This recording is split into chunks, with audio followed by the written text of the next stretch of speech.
Good morning.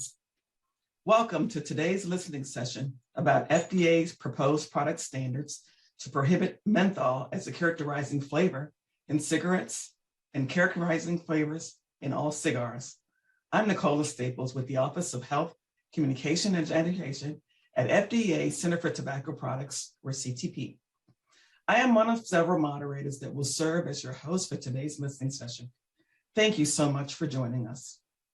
The purpose of today's meeting is for FDA to hear your comments about the agency's recently proposed product standards, which were issued under the Federal Food, Drug, and Cosmetic Act. I'm happy to share that we will have individual speakers as well as several groups represented on today's call, including members of the law enforcement community, national public health, community and faith-based organizations, state, local, and public health, healthcare, academia and research, as well as different sectors of the industry. I want to note that we have received many requests to speak and we're not able to accommodate them all. It is critically important to us to hear from all voices who would like to comment on the proposed rules. So I would like to emphasize that the docket is open and every person, group, or organization can provide written comments through July 5th, 2022. I also want to acknowledge that FDA has received a number of requests to extend the comment period beyond July 5th, 2022. At this time, FDA cannot provide an update on those requests. All comments are given careful consideration, whether delivered in writing or verbally. As a reminder, the links and information to submit written comments are listed on the screen and are available on multiple pages on our website. In just a moment, I will turn it over to Michelle Mattal, CTP's Acting Director, and Rear Admiral Charli Greene, FDA's Associate Commissioner for Minority Health, and the Director of FDA's Office of Minority Health and Health Equity for a brief welcome. Then we will hear from CTP's Office of Regulations, Beth Buckler, Senior Regulatory Counsel, and Nate Meese, Regulatory Counsel, who will share a high-level overview of the proposed rules we're discussing today. Our priority for today is to hear from the public, so we will keep our introductions and overview brief. After that, we will invite our confirmed speakers to provide their prepared comments. As a reminder, this meeting is being recorded, and a transcript will be added to the dockets of proposed rules, as well as to the CTP website. Finally, today's sessions will be closed captioned, and an ASL interpreter will be on the call as well. With that, it is my pleasure to introduce CTP's Acting Director, Michelle Mattal. Thanks, Nicola. Welcome, everyone.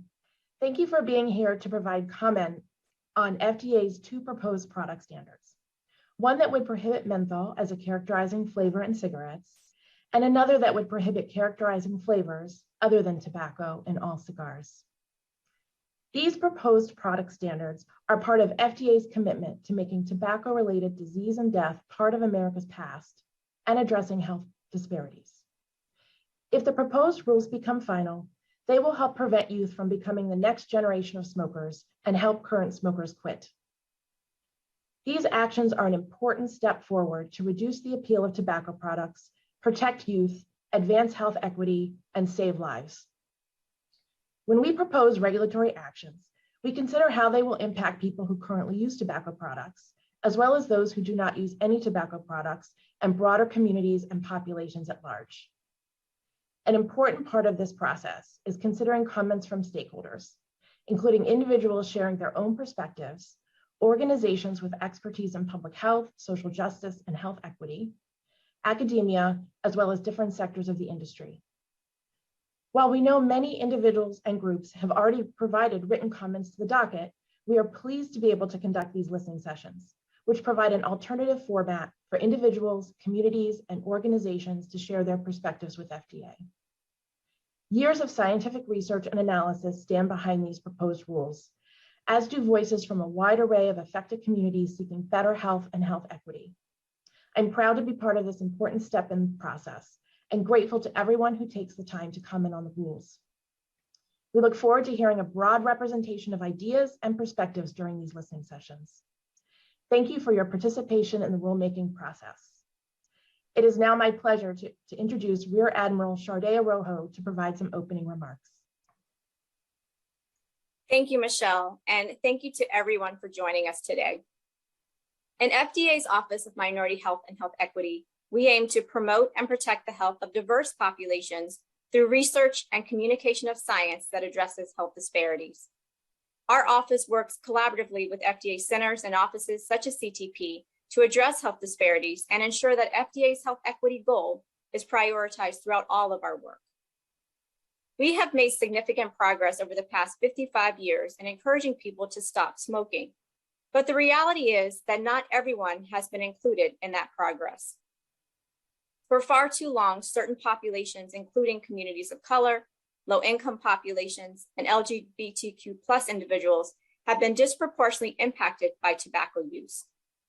And despite our progress, we know that each year, 480,000 lives are lost prematurely from a smoking attributable disease, making tobacco use the leading cause of preventable death and disease in the United States.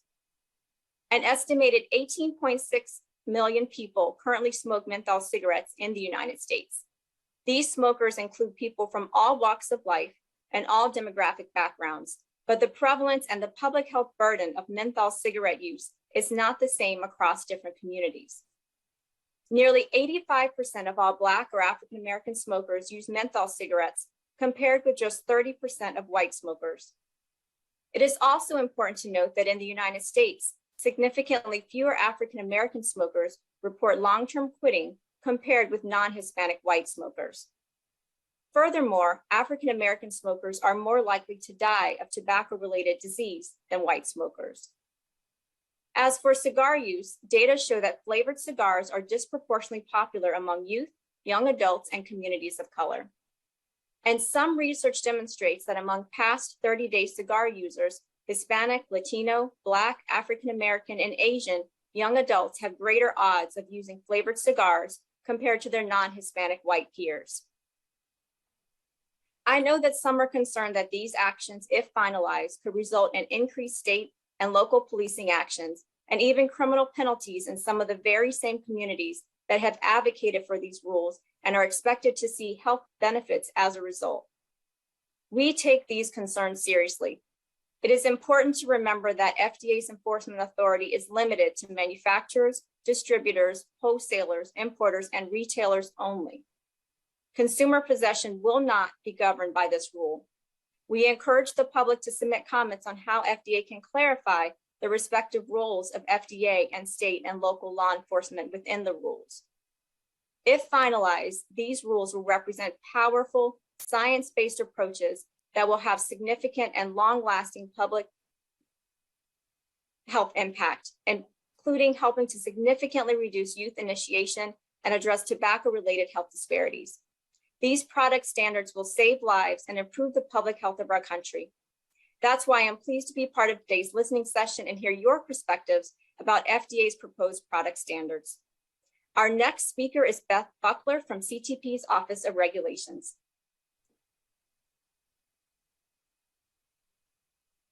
Thank you and good morning. I will provide a brief overview of the tobacco product standard for menthol and cigarettes proposed rule. The proposed rule would prohibit menthol as a characterizing flavor in cigarettes. Menthol's minty flavor and sensory effects reduce the harshness of cigarette smoking and make it easier for new users to continue experimenting and progress to regular use. By prohibiting menthol as a characterizing flavor in cigarettes, FDA expects a significant reduction in the likelihood of youth and young adult initiation and progression to regular cigarette smoking, which is expected to prevent future cigarette-related disease and death. In addition, the proposed rule, if finalized, would improve the health and reduce the mortality risk of current menthol cigarette smokers by substantially decreasing cigarette consumption and increasing the likelihood of cessation. The proposed rule would prohibit menthol as a characterizing flavor in cigarettes, as well as cigarette components and parts, including the tobacco, filter, wrapper, paper, and menthol flavoring separate from the cigarette. The proposed rule also would prohibit persons from manufacturing, distributing, selling, or offering for distribution or sale within the United States a cigarette or cigarette component or part that is not in compliance with the product standard. As others have emphasized, FDA's enforcement will address manufacturers, distributors, wholesalers, importers, and retailers, not individuals. FDA is proposing the menthol product standard would be effective 1 year after the publication of a final rule and is requesting comments on whether an earlier effective date is necessary for the protection of the public health. Thank you. I will now turn it over to my colleague, Nate Meese.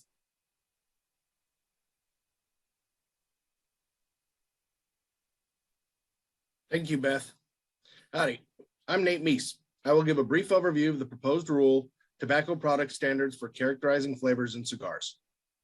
The proposed rule, if finalized, would prohibit characterizing flavors other than tobacco in all cigars and their components and parts. Under the proposed rule, no person may manufacture, distribute, sell, or offer for distribution or sale within the United States a cigar or any of its components or parts that has a characterizing flavor other than tobacco. Again, consumer possession will not be governed by this rule. Characterizing flavors in cigars and other tobacco products play a key role in how users and non-users, particularly youth, initiate, progress, and continue using tobacco products. Characterizing flavors in tobacco products increase the appeal of those tobacco products to youth and promote youth initiation, resulting in an increased likelihood that youth and young adults experimenting with flavored cigars will progress to regular cigar smoking. If finalized, the proposed rule would reduce the appeal of cigars, particularly to youth and young adults, and thus decrease the likelihood of experimentation, development of nicotine dependence, progression to regular use, and the resulting tobacco-related disease and death. If finalized, the proposed rule would improve public health by increasing the likelihood of cessation among existing cigar smokers. It would also improve health outcomes within groups that experience disproportionate levels of tobacco use, including certain vulnerable populations, thus advancing health equity. Thank you. I will pass it back to our moderator, Nicola Staples.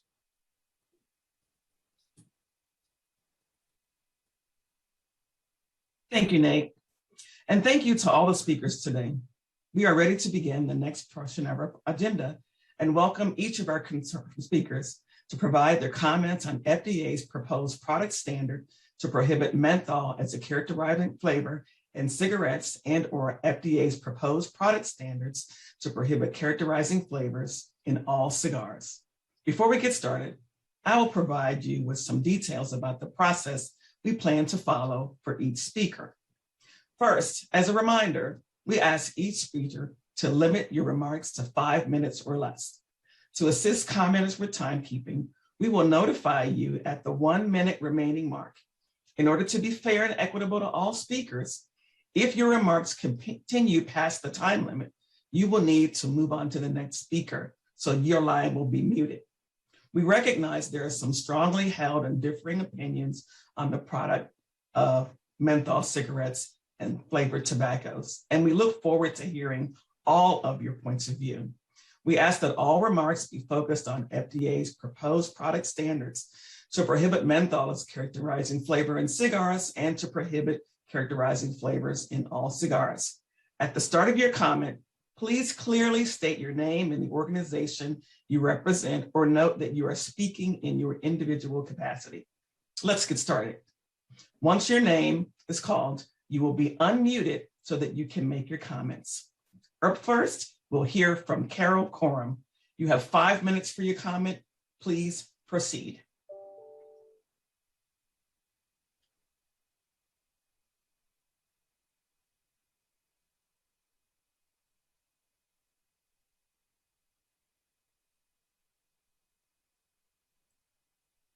Carol Krom. Good morning from Seattle, Washington. My name is Carol Krom, and I am the state lead ambassador for the American Cancer Society Cancer Action Network, which is the lobbying arm of the American Cancer Society. I'm also a cancer survivor and a former caretaker. I speak to you today as a concerned member of the Black community, as an educator and youth sports advocate. First off, I'd like to thank the FDA for hosting this listening session on a critically important rules. I fully support the prohibition of menthol flavored cigarettes and cigars, and I believe the FDA should do three things. One, finalize these rules quickly and in such a way that there will be no loopholes or exemptions that could be exploited by the tobacco manufacturers. Two, provide smoking cessation support to those who smoke menthol flavored cigarettes and cigars in anticipation of when the rules become effective. Three, ensure that equitable enforcement of the rule, including clarifying that no law enforcement agency will have the authority to enforce these rules against individual consumers. Tobacco use is the #1 cause of cancer in the United States. While my cancer was not caused by tobacco, I certainly don't want anyone to experience being diagnosed with this horrible disease. I believe we should all protect the health and well-being of our youth. We need to work towards a cancer-free world. Prohibiting menthol flavoring in cigarettes and cigars just might be the most important policy of my time that could create a generation of youth who never get addicted to tobacco, or worse, die from its effects. The tobacco industry appeals to youth through product design and aggressive marketing. The use of menthol is higher for youth, African Americans, the LGBT community, and communities that have limited income. The majority of adult smokers start as kids. Youth who smoke are almost twice as likely to smoke menthol cigarettes than adults over the age of 50. Over 65% of youth smokers ages 12 to 17 use menthol cigarettes. And more than 52% of young adults ages 18 through 25 use menthol cigarettes. It's hard to hear that some of our youth are smoking cigars. And the fact is that just over 44 of them smoke flavored cigars. Just over 46% of African-American cigar smokers do too. They are twice as likely to smoke cigars as their white counterparts. The availability of menthol flavored cigarettes and cigars is the #1 reason that our young people try smoking in the first place. They often mistakenly believe that flavored tobacco products are less harmful, or worse, not harmful at all. The reduction of flavored tobacco products and the promotion of cessation programs will also reduce tobacco-related health disparities. That is why I urge the FDA to finalize these rules quickly, and as I said earlier, without loopholes and exemptions that could be exploited by the tobacco industry. Thank you so much for the opportunity to speak in support of the FDA rules to prohibit menthol as a characterized flavor in cigarettes and cigars. Thank you. Up next, Gary Ewert. You have up to 5 minutes for your comment. Please proceed. Gary Ewert.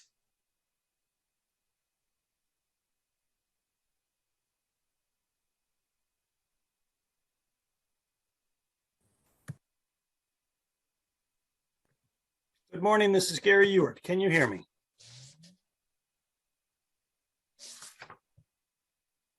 Hello, this is Gary Ewert. Can you hear me? Yes. Yes, we can, Gary. Thank you.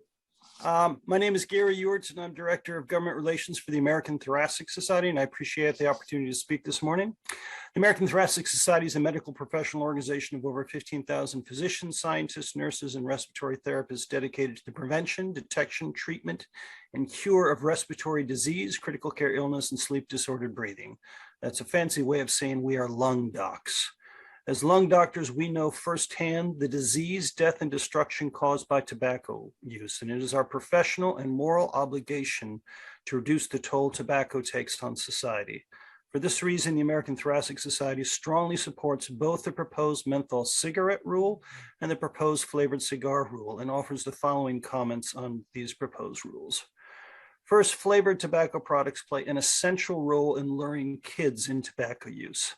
9 out of 10 adult smokers started smoking tobacco before they were 18. And according to CDC in 2021, 80% of high school students and 74% of middle school students who use tobacco products in the last 30 days reported using a flavored tobacco product during that time. It is clear that the tobacco industry has intentionally used flavored tobacco products to lure children into a lifetime of addiction to deadly tobacco products. Both the proposed rules would take important steps to limit the ability of big tobacco to entice America's youth into smoking.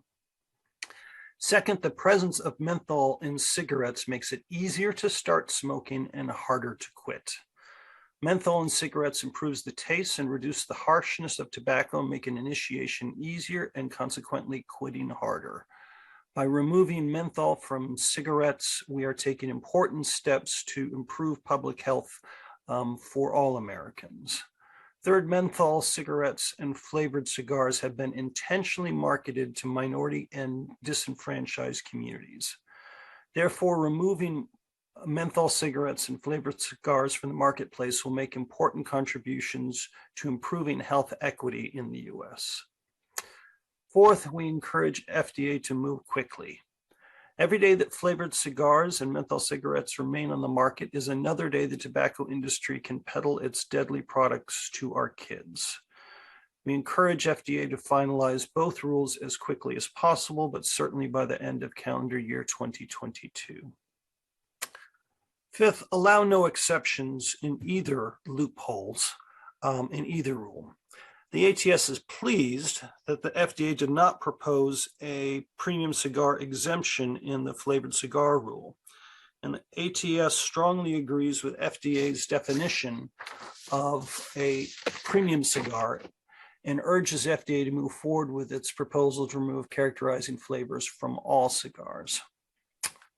Six, the ATS encourages FDA to extend the menthol flavor ban to all tobacco products under FDA's jurisdiction, including those that have received modified risk or exposure order authorizations. Seventh, the ATS encourages the definition of characterizing flavor to be broad and include several elements, including flavors must not be found in any component, part, or accessory of the product, including tobacco, paper, filter, or tips.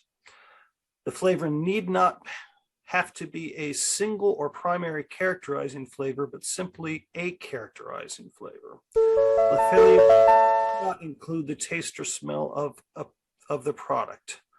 The flavor cannot be either in the product, the smoke, the aerosol, or the packaging. Neither the product nor itself, nor any component of its marketing, including the package and pictures of words, advertising, and public relations, communicate characterizing flavor in any fashion. And this should include products with flavor additives sufficient to produce a recognizable flavor and that the average consumer consider to have a flavor where the name of the flavor does not suggest a flavor, but suggest an identifying characteristic such as wild, rush, or jazz. And seventh, in conclusion, the ATS believes that both the proposed rules are good public health policy and should be finalized and implemented as soon as possible. We'd also encourage HHS to consider Thank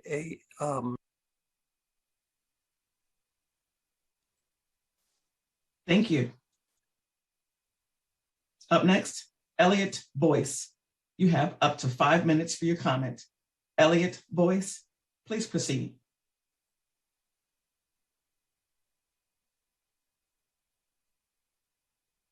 My name is Elliot Boyce. Can you hear me? We can. My name is Elliot Boyce. I'm a police officer. I've been a police officer for over 30 years. During my 10 years as a police officer, I've served in multiple state and local law enforcement task force. As I listened to a lot of the comments regarding supporting this ban, I just need to give some insight on the things that's going to happen when this ban goes into effect.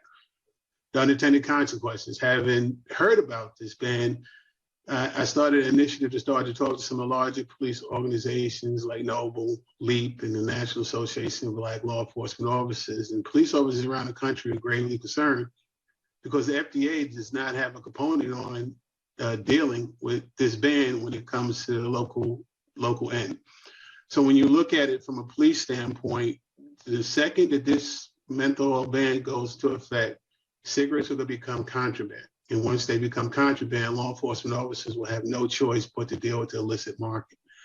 That traditionally, when it comes to the communities, which is largely using menthol cigarettes at an 85% clip, which is Black and Latino communities, that means the enforcement is going to increase. And when that increases, it's going to be dangerous for the individual in the streets. Previously in years, we've seen things we had prohibition did not work. Education, treatment, and counseling has been successful for the reduction of cigarette use.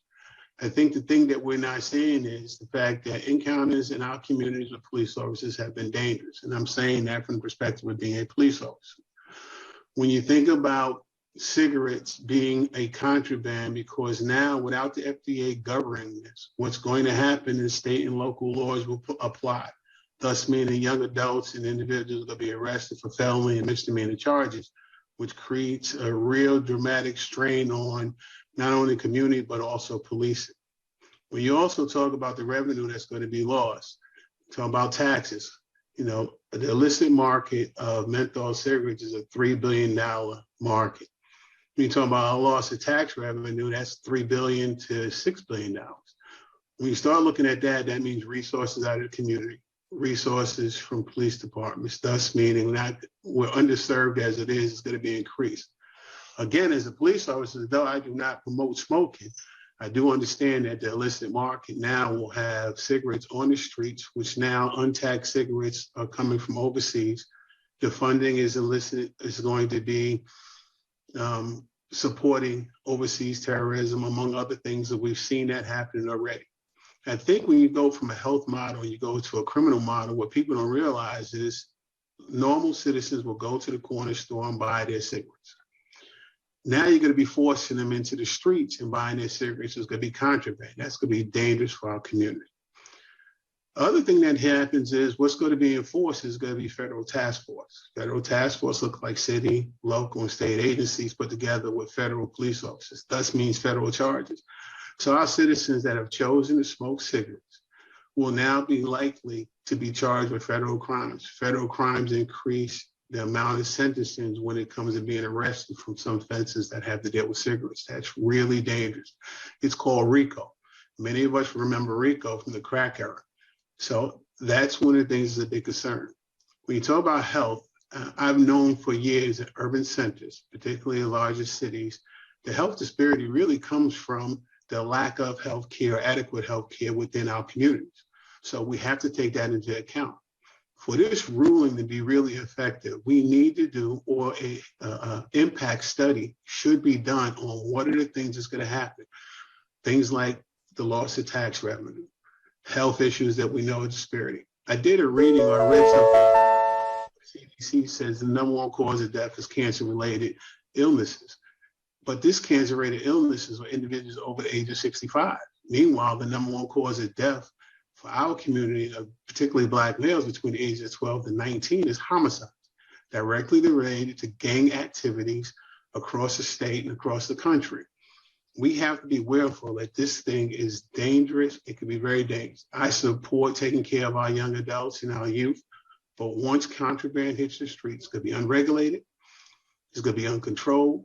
Law enforcement across the country who I've spoken to, Black, white, green, and across the board, are basically saying they don't want to have anything to do with regulating. I strongly suggest we pause, do an impact study on what's going to affect or how it's going to affect the communities. We do not need any additional police. Understand that a drug sale and a cigarette transaction look the same, and law enforcement will do it the same. Thank you.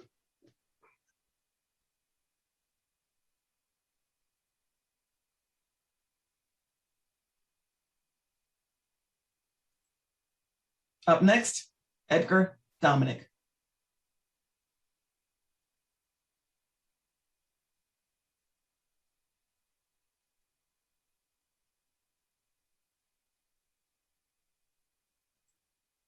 Edgar Dominic. Good morning. Good morning. My name is Edgar Dominich. I'm a retired law enforcement official, and I want to thank you for the opportunity to speak this morning.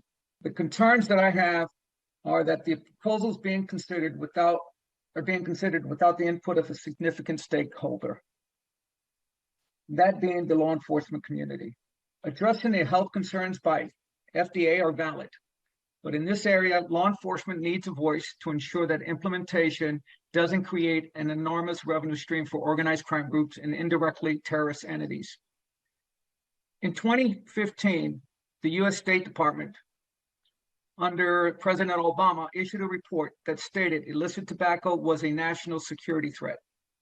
So how can the FDA propose these significant changes to the tobacco regulations without engaging the law enforcement community to understand the repercussions of these new regulations? Presently, there is no one federal agency that has a comprehensive strategy to combat the illicit tobacco activity, leaving it to state and local law enforcement to combat this significant threat. As the former deputy director of ATF and former sheriff of New York City, I have firsthand knowledge, and I've seen the challenges when there is no unified law enforcement strategy. These proposals without law enforcement input will only exacerbate the situation for law enforcement. Illicit tobacco trafficking is part of the underground economy. That is in fact a reality. Over 60% of the cigarettes uncovered by law enforcement in New York City are either counterfeit or untaxed and illicit tobacco products. The proposal is creating a perfect storm for organized crime groups to further entrench themselves in the illicit tobacco industry. While the regulated industry will adhere to the new regulations, the reality is that organized crime groups will saturate the market with illegitimate and unregulated tobacco product. I would hope that the FDA considers bringing law enforcement to the table so that a viable law enforcement strategy can be part and parcel, part of the proposal moving forward. Thank you very much for giving me the opportunity to speak this morning. Thank you. Thank you. Up next, Catherine Bean. You have up to 5 minutes for your comment. Please proceed.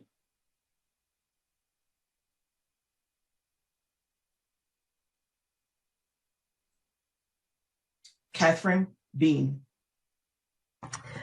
Good morning. I'm Catherine Bean, the Senior Vice President for Public Policy and Advocacy at YMWCA USA. Thank you for the opportunity to speak today in support of the FDA's proposed rules to prohibit menthol cigarettes and flavored cigars. For over 160 years, YWCA has been on a mission to eliminate racism, empower women, and promote peace, justice, freedom, and dignity for all.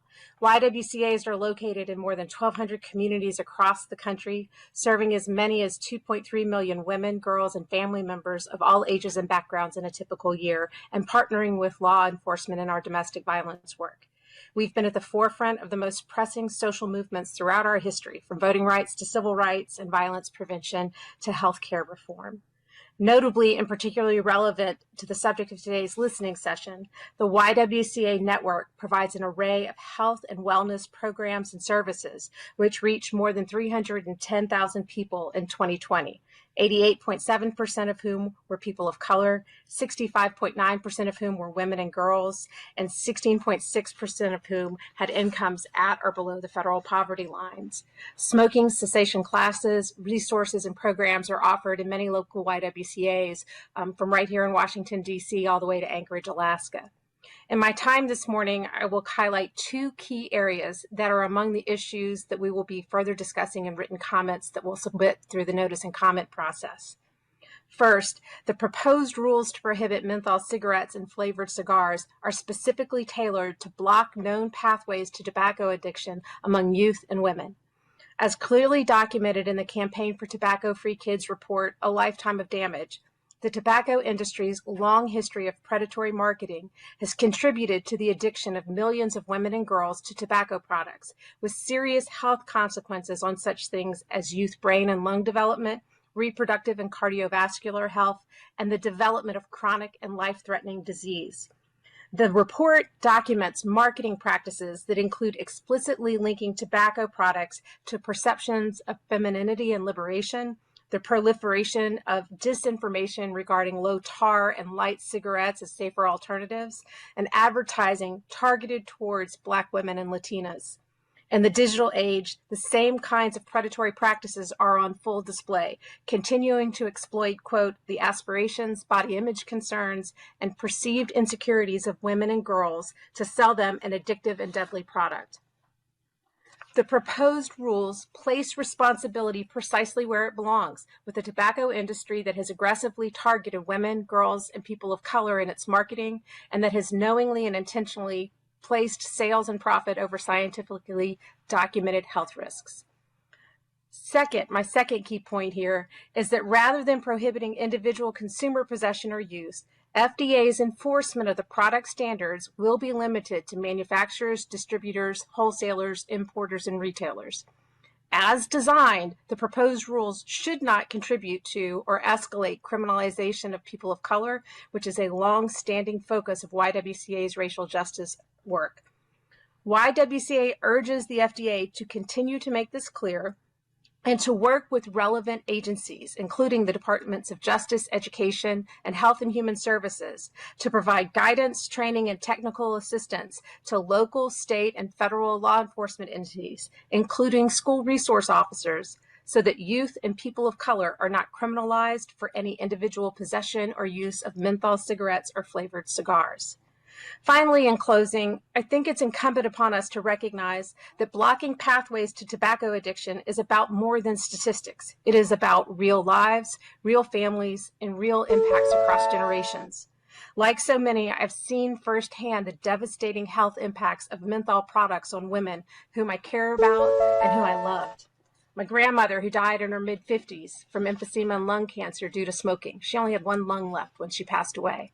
My mother-in-law and my childhood caretaker, both Black women who smoked menthol products for decades, which contributed to the high blood pressure, stroke, and Alzheimer's disease that took their lives. My 52-year-old neighbor and friend who suffered with emphysema, even as breast cancer took her life. I remember crying as a child about my father's daily smoking habit that eventually contributed to his death from a stroke at the much too early age of 60. But despite this, I didn't recognize the on-ramp to teen nicotine addiction posed by flavored tobacco products in time to intervene and prevent my own son's now daily habit, thus endangering the health and well-being of yet another generation just within my own family. The proposed rules are an important step.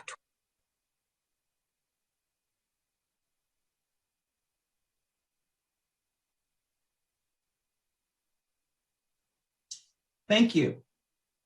Up next, Ashtal Patel. Ashtok Patel. You have up to 5 minutes for your comment. Please proceed.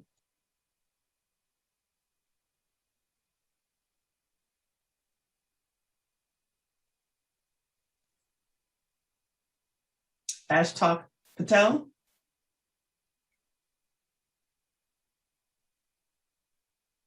Okay. Ella Pligo. You have up to 5 minutes for your comment. Please proceed. Ella Pligo. Hello, my name is Ella Pligo, and I am a rising senior that attends Beach High School in Hendersonville, Tennessee. I currently serve as an ambassador for the Tennessee Department of Health and Tobacco-Free Kids, as well as a mental health chair for my local students taking a Right Stand or STARS chapter within my high school. I am passionate about public health, equity, and protecting our youth. There is a quote by Coretta Scott King that I will encourage you to ponder today as you hear the different testimonies. King states, "It doesn't matter how strong your opinions are. If you don't use your power for positive change, you are indeed part of the problem." The Food and Drug Administration has the power, a power that can be used to protect and save the lives of thousands. I am begging you to no longer be part of the problem, but instead be the solution.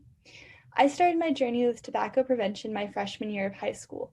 Overnight, I began to witness my friends, classmates, and peers get addicted to the harmful substances such as vapes, e-cigarettes, cigarettes, and other tobacco products such as cigars even throughout our young age. While I did not take note of the addiction until high school, it was as early as 6th grade when my classmates at school began using these items. They were fed a lie. They were told that these products were safe and that since they were flavored, they could not cause any significant harm. I have watched my friends get sick, have decreased performance in sports, suffer significant mental health effects, and become reliant upon these products. They were roped in by the marketing tactics from Big Tobacco, most specifically the flavors. The FDA made a historic decision by banning flavored vape products, but we are not done yet. It is crucial that the FDA bans menthol-flavored cigarettes and flavored cigars. The banning of menthol-flavored cigarettes and cigars would greatly save lives and reduce health disparities, and most importantly, it will protect kids from tobacco addiction. Half of all kids who have ever tried smoking started with menthol cigarettes, and 41% of all current high school smokers use menthol cigarettes. This step, if taken by the FDA, will protect my friends, the people that I'm here for. I'm here today because I want my friends to have a future and a chance. We will no longer stay silent as youth and minorities are targeted by Big Tobacco. I also would like to note that it is crucial that we focus on rehabilitation rather than punishment. Much too often, youth are criminalized without getting the help that they desperately need. We need to help our youth and not punish them. That is one of the most important things that we need to take away from today. I urge the FDA to remember that they are a federal agency of the Department of Health and Human Services. I'm asking you to serve the needs of youth and please just protect our health. Please ban menthol-flavored cigarettes and cigars. Thank you.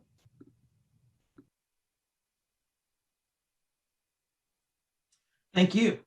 Up next, Minister King Pifus. Minister King Pifus, you have 5 minutes for your comments. Please proceed.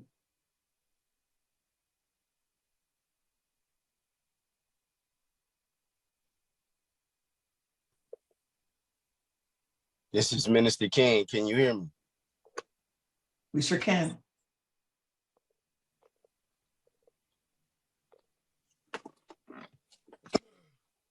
So my name is Minister King X, also known as Podface. I'm a community artivist. I'm also a returning citizen. So tobacco hit me directly. My mother died of tobacco from cancer. So I was sitting here thinking about not talking at first. And then I started thinking about some of the things that were spoken here from some of the men and women, ladies and gentlemen here today. And I'm always out in the community as an artivist, bolstering the stories of the people. And I'm always thinking about how it affected people. I look at the unhoused and how sometimes they don't have nothing to hold on to except their freedom of use, the freedom of thought. And sometimes they sit there on the curb and they smoke their tobacco. Just like the chief used to use this tobacco as medicine. You know, the government legalized medical marijuana as a profit. And it's just like a political chokehold, pun intended. Eric Garner died from the framework and the booby traps that was delivered. And we think about people, humanity, shared humanity. We think about these rules and these policies and procedures that invade people's space. And we think about the Black and brown brothers and sisters that's always talking about their struggle. And then we look up, here come more policy procedures that's gonna snatch away whatever little bit of liberty that you have. And I say stop criminalizing freedom of use, because nobody has the right to regulate anybody else's space. We think about the situation of how we want to end and stop mass incarceration or stop solitary confinement. But then I remember being in prison where they eradicated the use of tobacco. Well, if you're going to get rid of menthol, you got to get rid of it all. You can't just discriminate on menthol because it become implicit. And you think about the people that's gonna go into the underground use of selling menthol, and what it does, it create a public nuisance, right? So you have a person in front of a store, he's indigent, but he probably don't have the job skill or the vocation. So he decide to sell a cigarette for $1. Next thing you know, he loses his life. He can't breathe. She can't breathe. So these are the things we could use, these big political words and use this political chokehold and talk about. But the reality is we talking about people's lives. We talking about use. We talking about what can happen afterwards once the policy and procedure change, when you have these underground activities going on. And next thing you know, it become a contradiction of the narrative that's out there stopping mass incarceration. So again, it directly affects me in the issue where family and community ties, and also directly affect others alike, the unhoused, when we know that they're gonna be out here with cigarettes because that's their free will. So how could we create something and then snatch it away without an alternative? What kind of programs are gonna be implemented afterwards? So those are just some of the things I think that we should think about as humans. Again, my name is Minister King X. I'm the director of California Prison Focus, founder of Cage University.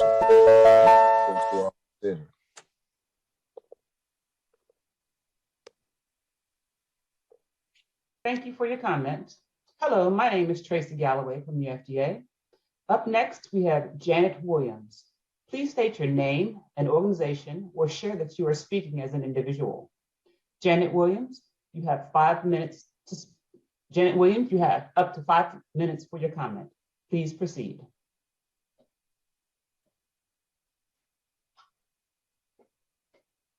Hi, thank you. Can you hear me? Yes. Excellent. So hello, my name is Janet Williams, and I'm speaking today on behalf of the Respiratory Health Association, a public health leader in Illinois since 1906.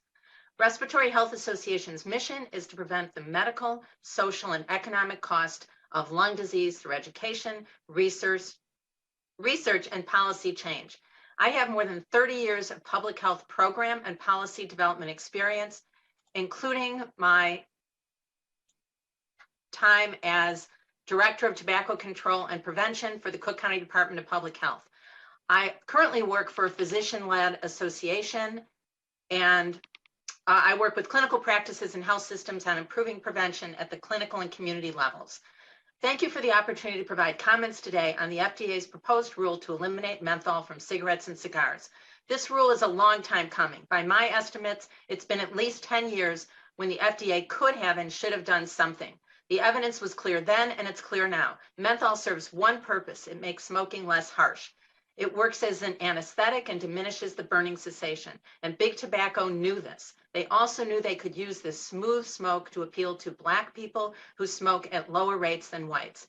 The industry heavily marketed their menthol cigarettes to a population that is historically impacted by negative health consequences associated with tobacco use. And although Black Americans smoke fewer cigarettes and start smoking cigarettes at an older age, they're more likely to die from smoking-related diseases. Lung cancer rates are higher in Black men than white men. I feel it's important to reiterate some of these startling impact data we've heard today. Sales of menthol-flavored cigarettes made up 37% of all cigarette sales in the U.S., the highest proportion since major tobacco companies were first required to report this data in 1967. Flavored cigars are make smoking more palatable, especially for youth. A report on menthol and flavored cigars from Tobacco Free Kids reports that in 2020, cigars were the most commonly used tobacco product among Black high school students. Tobacco companies aren't just targeting Black individuals, they're targeting LGBTQ smokers. From the National Institute of Health, menthol use was significantly higher among LGBT smokers, with a 36% reporting that cigarettes they usually smoked were menthol compared to 29% of heterosexual straight smokers. Tobacco companies prey on people, especially in historically marginalized communities, by perpetuating advertising, marketing, discounts, and accessibility in those communities. We know that rates of chronic health conditions are higher in Black individuals: COPD, asthma, and heart disease, as well as type 2 diabetes. The Respiratory Health Association concurs with the FDA's findings and the provisions in the proposed rules. We agree that individuals should not be targeted for violations. The focus should be on manufacturers, marketers, importers, and distributors. We're concerned that the FDA leaves the door open for a wide variety of exemptions. If history has taught us anything about big tobacco, is that they're already most likely prepared to create a product or products that mimic menthol appeal. We ask the FDA to unequivocally confirm that menthol and its derivatives be prohibited from use in any combustible tobacco product. And we also ask FDA to eliminate exemptions for flavored cigars. My father died at 42 years old, leaving my mom a widow at 34 with 2 small children. My father smoked 3 packs of Salem's a day. In preparing my testimony, I learned that Salem's were the first menthol filter tip cigarette launched by R.J. Reynolds in 1956. My father would be dead in 1963. When my father died, the medical community had little evidence about the deadly impact of cigarettes. Today, we know the devastating consequences. This is no time for inaction. Smoking is not good for anyone, and any component like menthol and flavors that makes it easier for people to become addicted is predatory and problematic. Impact of smoking is cumulative, and health consequences take years to progress, while addiction can occur much sooner. That is why FDA needs to act now, not next year. FDA has dragged its feet for far too long, for more than 10 years. Please continue the work that needs to happen to ban menthol in cigarettes and flavored cigars. Thank you for your time. Thank you. Up next, we'll have Charli Greene. Charli Greene, you have up to 5 minutes to provide your comment.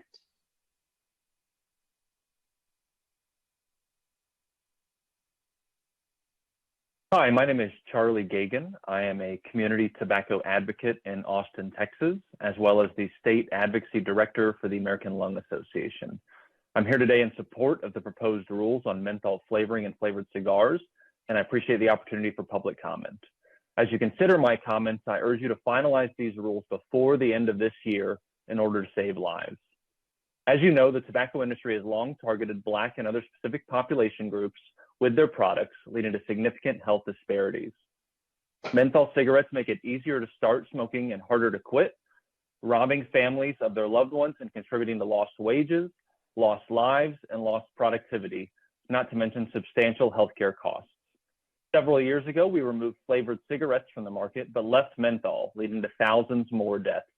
It is time to rectify that mistake and remove all menthol cigarettes from the marketplace, even those that have received modified or reduced risk authorizations.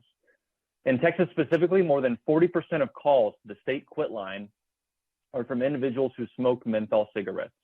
These people never intended to become lifetime smokers and are asking for help. But as long as these products are on the market and their gas stations and grocery stores, they will continue to struggle with addiction, disease, and death. This rule will increase cessation among menthol smokers, and especially Black menthol smokers. I also urge you to keep in mind the next generation, our kids. I remember when I was in high school, I tried tobacco-flavored cigarettes and couldn't stand the flavor, not to mention the burn. But those menthols and crushed cigarettes, they were just smoother and they smelled better. I count myself incredibly fortunate not to have developed an addiction like so many others. I count myself fortunate that the tobacco industry wasn't developing products and marketing campaigns aimed directly at me and my community, a white male. But many of my friends were not so lucky. And what started as teenage experimenting has now led to decades of smoking. They're replacing the older generation who have already died. In addition to supporting the menthol rule, I joined the American Lung Association in strongly supporting the flavored cigar rule and encourage you to remove all flavored cigars, including flavored hookah and pipe tobacco, from the marketplace and finalize the rule by the end of 2022. Like menthols, flavored cigars, as well as flavored hookah and other flavored tobacco products are marketed toward and ease the initiation of smoking among teens. As a teen myself, I remember thinking, obviously these cigarettes are bad, but this watermelon flavored hookah, surely it's safer, right? These days, the flavors aren't even obvious. Instead of watermelon and grape, there's ice and tiger, but they continue to serve the same purpose, to make smoking smoother and attract teens and those who would not otherwise smoke. I also want to iterate the importance of including premium cigars in this rule. The term premium is devised by the industry to circumvent regulations established for all tobacco products by the FDA. Premium cigars are not inherently less risky, than other cigars and should not be exempt from this rule. Finally, as you finalize these rules, I urge you to be creative and remember how the tobacco industry operates. Make your definitions broad and think of what products might create loopholes. For example, the flavor should apply to any part of the product, be it the tobacco, the filter, flavor pellets, etc. It need not be defining, but merely a characterizing flavor. It should include the taste or the smell of the product, include whether it's present in the product or just the smoke or aerosol. In short, be as broad as possible to avoid companies evading the intent. And what is that intent? To save lives. So please, let's leave minty menthol to chewing gum and toothpaste and flavors to actual candies and dessert, not cancer-causing products that kill hundreds of thousands every year. Thank you. Thank you. Up next, we have Julia Choi. Julia Choi, you have up to 5 minutes for your comment. Please proceed. Oh, can you hear me? Yes. Oh, hi, my name is Julia Choi and I'm a freshman at South High School. I strongly support this policy in prohibiting methanol cigarettes and flavored cigars for the safety of our community. The uses of these products has drastically increased and is continuing to affect the lives of many adolescents. Especially in society today, using these cigarettes have become a new norm or a trend that more and more youths are following. As a result, I saw my community falling into this mindset that these cigars did not harm their health. As a result, it's no longer a surprise seeing some of our peers using these products. It's no longer a surprise seeing these tobacco shops being located just a few blocks away from schools. Without this policy, it would be an indication to us students that there are no problems with using these products. Thank you. Thank you. Up next, we have Patricia Nez Henderson. Patricia Nez Henderson, you have up to 5 minutes for your comment. Please proceed.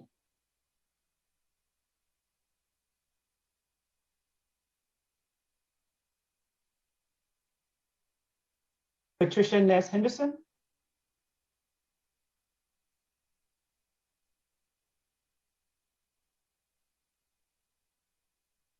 Patricia Nez Henderson.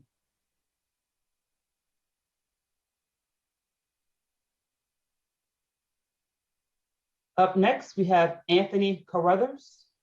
Anthony Carruthers, you have up to 5 minutes to present your comment. Please proceed.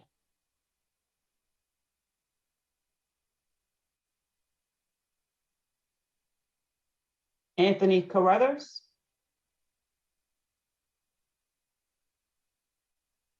Hello, can you hear me? Yes, we can. Thank you. First of all, thank you so much for allowing me to be here and speak today. I'm speaking as a person who's former law enforcement. I spent 4 years as a Cook County deputy sheriff, and I also spent 28 years with the Chicago Police Department. And so I'm speaking purely from a law enforcement perspective. I've seen, in those years, I've worked as a patrol officer all the way through the rank of commander, and I've worked in undercover capacities. I've always had a high interaction with the public. I can tell you that I understand the concept of what you're saying, but the fact of the matter is, you already have we're not talking about creating a problem as far as crime in menthol cigarettes. It's already here. Most people just don't know about it. They don't know that it's a multi-million, billion-dollar industry, illegal right now. Now, as it stands today, people have a higher price for cigarettes. You can cross a border, you can cross to a different county, you can cross the state and buy them cheaper, and then they sell them. So you can buy a pack at some places for $10, but you can go across the border and possibly buy them for $7, and they sell them for $1, $2, $3 each. I've seen it happen. I've watched it happen. I have watched areas that we used to call dope lines or drug lines, and I sent teams over to investigate. Come to find out, there was some marijuana being sold, but there's also loose cigarettes being sold. I'd like to tell you that for the people who say that we're doing it for the children, was a man who's been in law enforcement all these years, a Black male who's past 60. All of my life, I was told, or we were told, that marijuana is a gateway drug to other drugs. That was fine and good until about the past 10 years, where now you have at least 30 plus states that have some form of marijuana law available, and at least 21 states that have recreational marijuana allowed. As a general rule, bans are not effective. In Chicago, in 1982, there was a ban, and still exists a ban on gun stores working within the city limits. And it was done to help curb violence. Well, I think that most people who know anything about Chicago, that hasn't worked well. What it did do, as one of the law enforcement colleagues said earlier, taxes that could have been collected from law enforcement officers, security officers, private citizens, people who have a lawful right to have guns and ammunition and all things that go along with it, are now going to a suburb or wherever outside the city. Bans in 2012, the detergent pod became a new thing, and a lot of people liked it, a lot of people used it, and the problem with it was a pretty color and it had a feel and texture where children put them in their mouths. A lot of children were sick. They were rushed to hospitals, rushed to emergency rooms. Horrible situation. But then that industry, millions of dollars was spent in public service announcements, in newspapers and in magazine articles, and changing the caps on these to make it hard for children to open. But they weren't banned.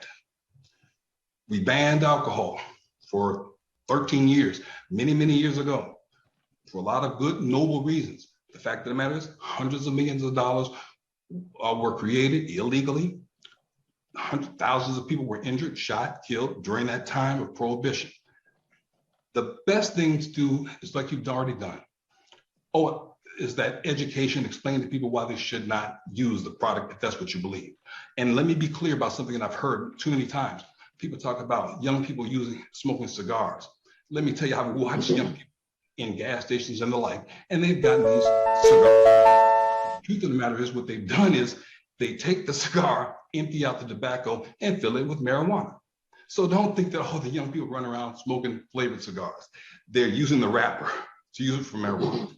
I don't want to be too repetitive. There's so many things I could say, but again, a lot of my law enforcement colleagues have already spoken about it. The loss of revenue to the cities, counties, and states, I think, is extremely uncounted.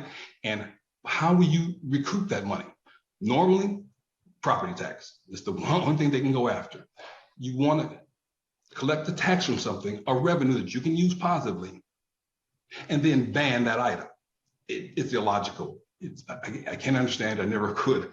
But as for the law enforcement part, please keep in mind, this is already a large situation. It's only going to be worse. Thank you so much for your time. Thank you. Up next, we'll go back to Ms. Patricia Nez Henderson. We had some technical difficulties earlier. So Ms. Patricia Nez Henderson, you have up to 5 minutes for your comment. Please proceed.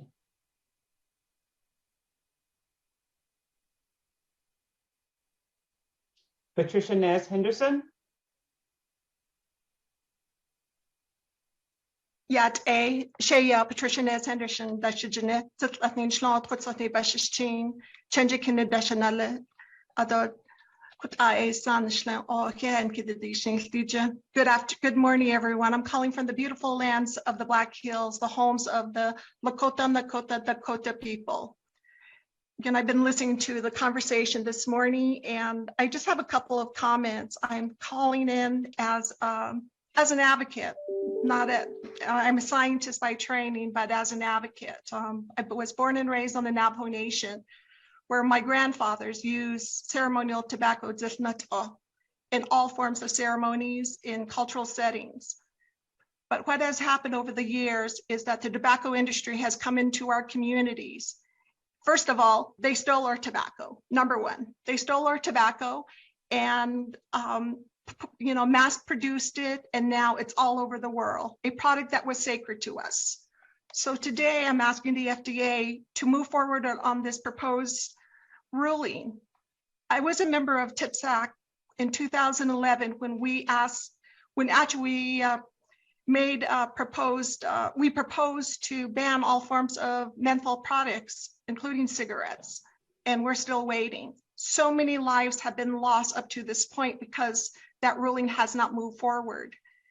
And in order to establish which in the Navajo language is balance, we have to do something about it. Children are becoming addicted to cigarettes.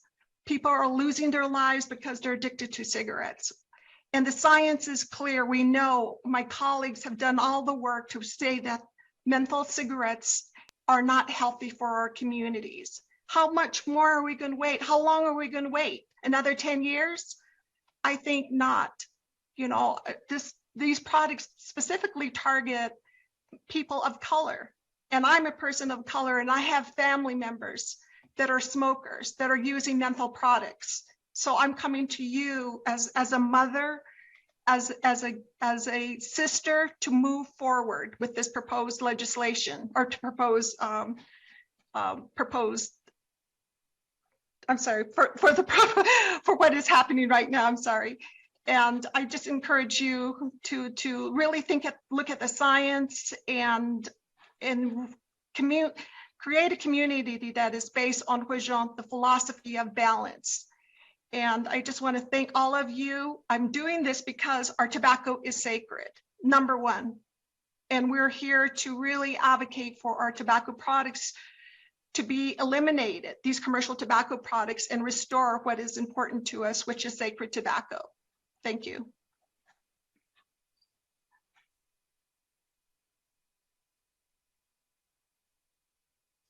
Thank you. Up next, we have Daniel Lee. Daniel Lee, you have up to 5 minutes for your comment. Please proceed.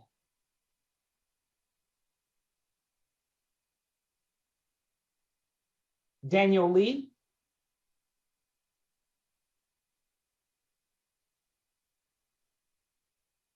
Daniel Lee.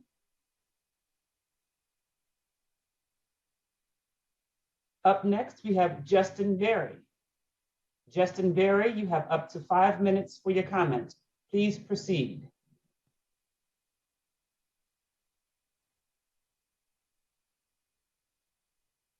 Justin Berry.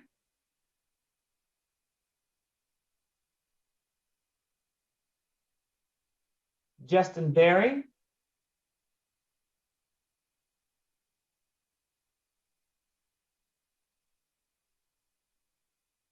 Up next, we have Lorraine Taylor. Lorraine Taylor, you have 5 minutes for your comment. Please proceed.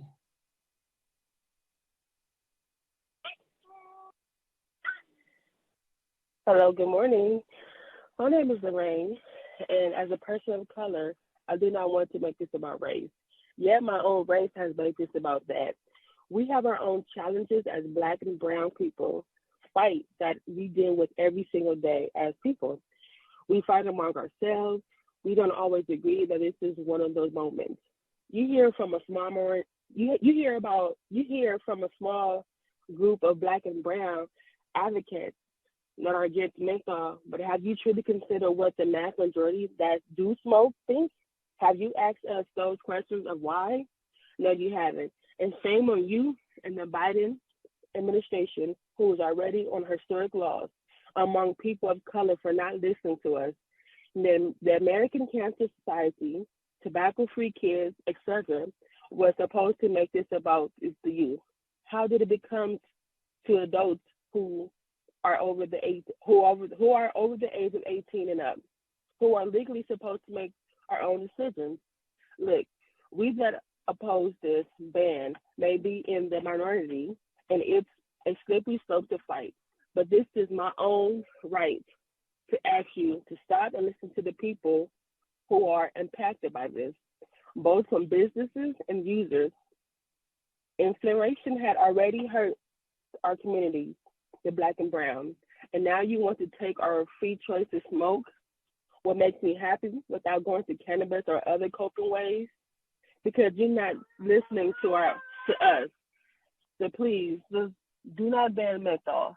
Thank you.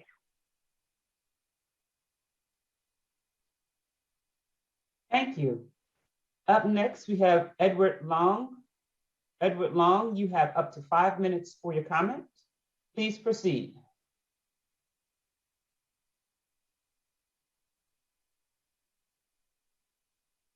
Edward Long. Hello, my name is Edward Long, and I'm a policy manager at the American Consumer Institute. We're a 501c3 nonpartisan educational and public policy research organization with a mission to identify, analyze, and protect the interests of consumers in selected legislative and rulemaking proceedings.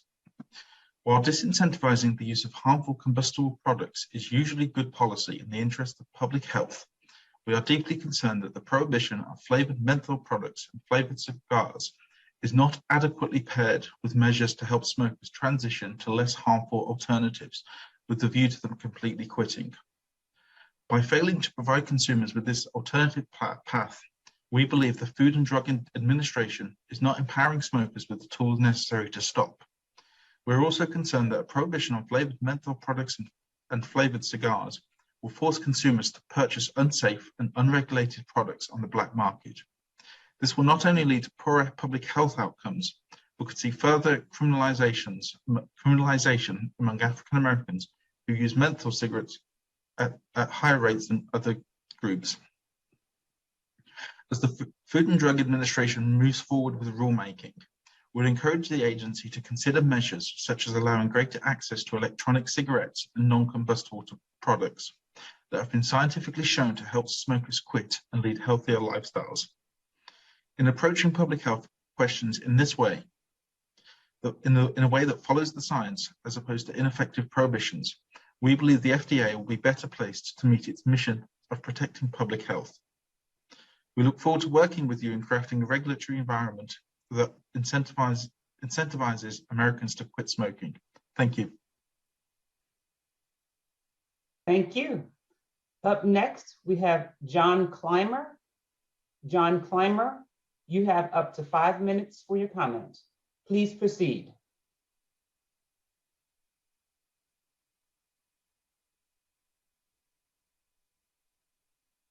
John Clymer.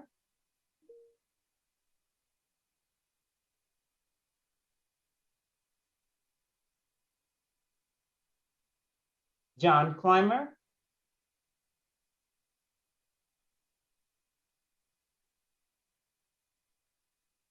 Up next, we have Lindsay Stroud.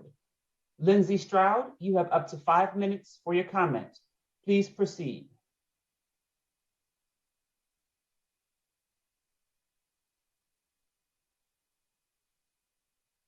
Lindsay Stroud.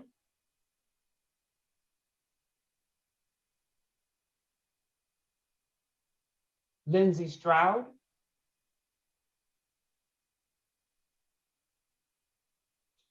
Up next, we have Lester Hartman. Lester Hartman, you have up to 5 minutes for your comment. Please proceed.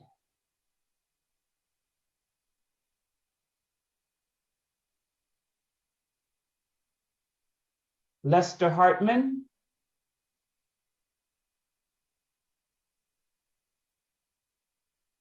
Lester Hartman.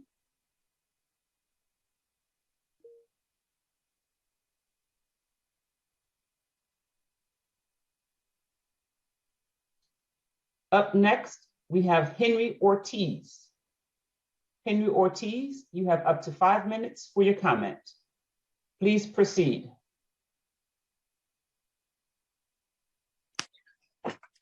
Hi, my name is Henry Ortiz. I'm here to talk about the tobacco ban and the negative impact that it's going to have on our Black and brown people in regards to us becoming hyper-criminalized, because whether we like it or not, this product is still going to be available, but already now in the black market where it won't be regulated. So we don't know what kind of substances are going to be put out there, right? Our people are going to have to pay double, right? Because the reality is we suffer from severe stress and trauma of being abused by these systems every day, of petty policies, of harsh sentencing laws that make our life so stressful every day. Just to go to work and back is a challenge. Just to get up is a challenge. We suffer from severe anxiety and different disorders. And, you know, legalizing cannabis has helped a lot of our population because we suffer from so much severe stress. We don't like relying on these pharmaceutical medications that are leading to severe addictions and creating a big public health issue in our communities. We want our people would rather smoke something to deal with those anxieties, something that's at this point legalized and to cope. So you really need to have a conversation with the people that use these this type of smoking practices to overcome the stressors that they face every day and surviving, in our communities. And so this is also going to create more barriers on people now, getting arrested and criminalized, especially our young people, as they are already doing so with getting caught with cannabis or whatever, right? Of course, we want to keep our communities healthy. We want to keep our youth healthy, but, making policies that are ill-informed and are not considering those that are actually impacted, those communities that are actually in the streets, that are going to see the ripple effect in those communities that are left in the shadow. I'm here on their behalf to tell you that this is going to have ripple effects on our community, because now you're causing us to even seek other addictions to cope with the stress or the anxieties, and that's something that we need to prevent at this point in time with the public health crisis that we're already currently suffering. To take any other substances that can reduce stress and anxiety on people, it's the only remedy that some of these people can find, because as you can see, our people are suffering from historical trauma of racism constantly. And then there's also, relationship issues, there's job related issues. We live very stressful lives every day, surviving. And, having what we need, to cope with that is sometimes the only thing that gets us by through life. And so we need to be considerate of our people so that we don't create another public health crisis that leads now to, black market products that are not regulated by the FDA, that are still going to make it to the hands of the community, right? Not only now at a double price, and two, that might cause them to go seek other severe addictions to compensate with those anxieties, those disorders, the PTSD. And I tell you this as a formerly incarcerated person who spent half of my life in prison. And I've worked with all kinds of gentlemen who've had all kinds of addictions, and I've got to do work on trauma and healing, and got to identify the root causes. And a lot of the reasons where these addictions were childhood trauma, systemic abuse, and long flight or flight thinking that has people on edge. And so if people don't get something that could calm that edginess, people have outbursts, people fall into depression. So on behalf of the common citizen, on behalf of the Black and brown people that are constantly being targeted by policies that are never considering them at the table, I'm here on the table on their behalf to ask that you consider our voices and our community's needs, because you're just going to create another bigger public health crisis because you're not evaluating the bigger impact, the macro impact in this issue. So thank you for your time. I hope that you all consider our proposal and our concerns in this matter. My name is Henry. Thank you. Thank you. Up next, we'll hear from Charles Billups. Charles Billups, you have up to 5 minutes for your comment. Please proceed.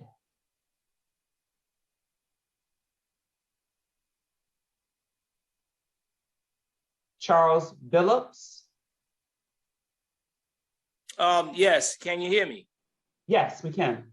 All right, great, thank you. And thank you for giving me the time to speak. I'm coming on as a law enforcement person with over 25, close to 30 years of law enforcement, and I represent a large law enforcement fraternal organization here in New York State called the Guardians. It is a concern for us. Now, keep this in mind, we are not promoting people to smoke and stuff, but we do understand the consequences that comes out of this. Right now, our main concern is putting the menthol in prohibition where it becomes illegal, because our main concern as law enforcement, particularly here in New York City, is is that our concern is trying to create another issue around Eric Gardner. We don't want to see another one, and we don't want officers being involved in those kind of situations. So those are some of the main concerns we are having about the idea of putting menthol in prohibition, and the idea of realizing that over the years it's been shown and proven that through educations and studies, and also through conversations, the numbers of people who have stopped smoking has decreased by large numbers. So the question comes up now is that why aren't we trying to continue that, or at least put more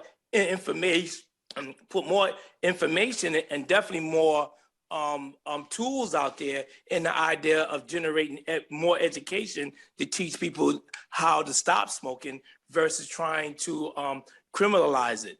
One of our other main concerns is that the numbers of Black and brown people who will be affected here in New York City, particularly, will go up.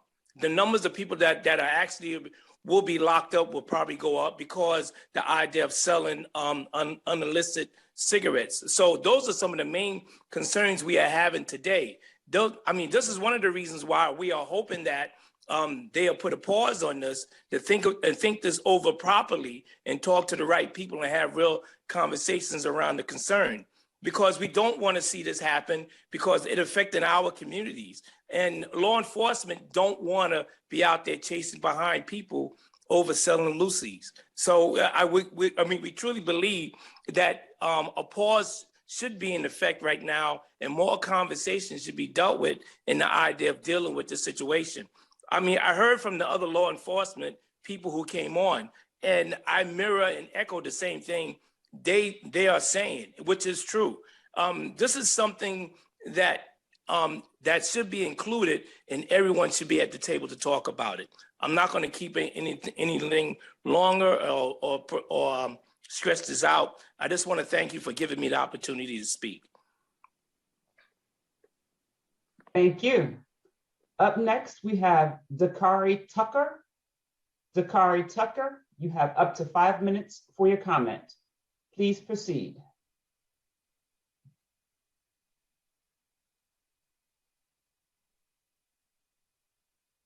Dakari Tucker.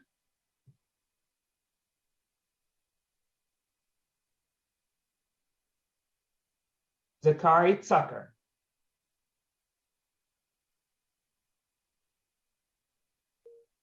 Up next, we have Stanton Glantz. Stanton Glantz, you have up to 5 minutes for your comment. Please proceed.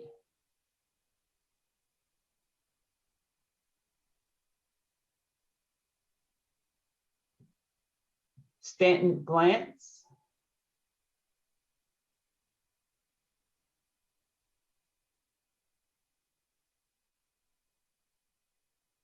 Stanton Glantz.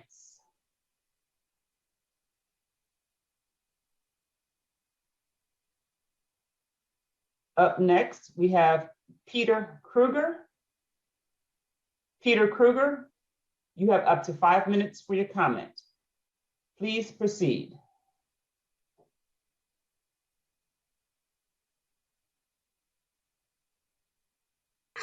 Good afternoon. I am Peter Kruger, State Executive for the Nevada Petroleum Marketers and Convenience Store Association. We're a statewide trade group that represents Nevada liquid fuel distributors and convenience store owners. Our mission is simple: to advance the role of our members as a positive contributor to the economic, social, and philanthropic well-being of the communities we serve. Convenience stores and fuel distributors are critical components of the Nevada economy, with stations and stores in every county. Nevada has more than 1,200 C-stores employing more than 18,000 employees with annual gross sales in excess of $4.7 billion. As a state association such as ours, we help prevent the sale of underage products. With the help and resources of the National Association of Convenience Stores, WeCard program, and state and local health agencies, we provide retail awareness and training for our members. Printed and digital materials such as WeCard, train employees in proper age verification techniques, how to store and safely stock tobacco products, and have the proper signage in their stores. New and online electronic age verification tools such as TruAge are being designed to help our C-store employees detect and stop underage customers from buying tobacco products. Nationally and in Nevada, our efforts are helping to reduce underage purchase of tobacco products. Nevada tobacco retailers are the first line of defense in preventing underage sales, and I'm proud of our members' efforts. Retailers have been the key to reducing underage tobacco use. Today, according to the National Survey of Drug Use and Health, youth smoking rate is 1.3%, the lowest in a generation. The rate is even lower for the use of menthol cigarettes, about 0.8%. And youth use of cigars is also less than 1% at 0.8, a record low. None of this progress could have been made possible without retailers checking IDs and stopping kids from access to tobacco products. That's why it is so important to keep these products and remain in licensed and regulated stores. Nevada is a well-regulated and taxed system. It's working. It starts with manufacturers who are subject to your ingredient disclosures and product and facility oversights, tax compliance, and product control at the wholesale level, age-enforced sales at 21 and over, and FDA oversight of the ability to remove non-compliant products. Menthol and flavored cigar market has broad consumer base. Menthol accounts for roughly 30% of all cigarettes, and flavored cigar markets are roughly 50%. That's according to a 2019 NACS report.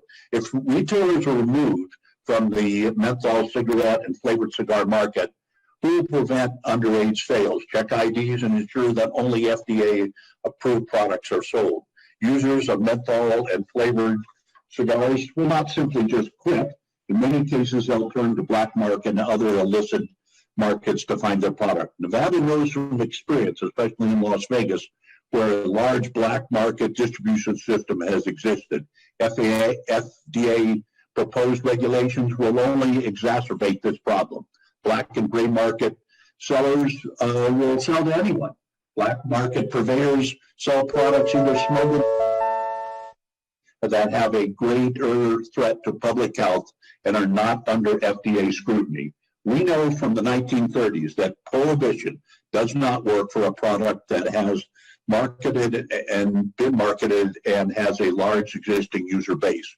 My experience of working in tobacco issues for more than 30 years tells me that current menthol users will seek other outlets and in the process hurt themselves and many small business retailers who have made significant investments to sell these products. Therefore, I'm asking the FDA not to move forward with this proposed ban on the sale.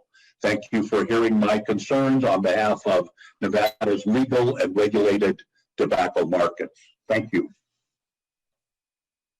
Thank you. Thank you for your comments. At this time, we will take a 15-minute break and we will resume our commenting period at 11:45. Thank you.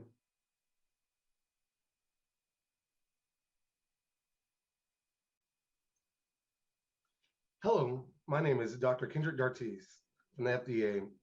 Up next, we have Alicia Butler. Alicia, please state your name, organization, or share that you're speaking as an individual. You have up to 5 minutes for your comments. Please proceed.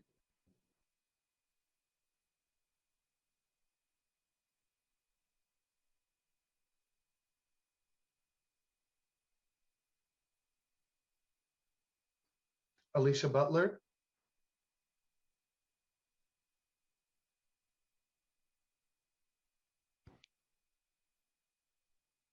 Lindsay Stroud. Yes, can you hear me? Yes, we can. You have up to 5 minutes for your comment. Please proceed. Okay. Thank you for getting me on. Thank you for your time today to discuss the U.S. Food and Drug Administration's proposed rulemaking to ban menthol and combustible cigarettes. My name is Lindsay Stroud, and I'm director of the Taxpayers Protection Alliance's Consumer Center. While the FDA assumes that banning menthol and combustible cigarettes products will benefit public and health in America, the rule will do nothing to impact youth smoking, which is already declining, will lead to severe problems for states, and negates FDA's role in promoting public health, namely harm reduction. FDA was given authority to regulate tobacco products in 2009. According to then President Barack Obama, the new law, the federal Family Smoking Prevention Tobacco Control Act, would reduce the number of American children who will pick up a cigarette and become adult smokers. And this is true. According to the Centers for Disease Control and Prevention, the percent of high school students that reported ever trying smoking decreased by 48% between 2009 and 2019. And the number of current smokers defined as having smoked at least one cigarette on one occasion in the past month decreased by 69.2%. And this is despite menthol cigarettes being available for sale in retail outlets.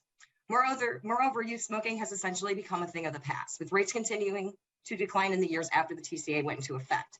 Between 2015 and 2019, average use of cigarettes among high schoolers decreased by 25.4%, and current use decreased by 44%. It is rather interesting that FDA is moving forward with a proposed rule that is unnecessary, as there have been significant reductions in combustible cigarette use among youth.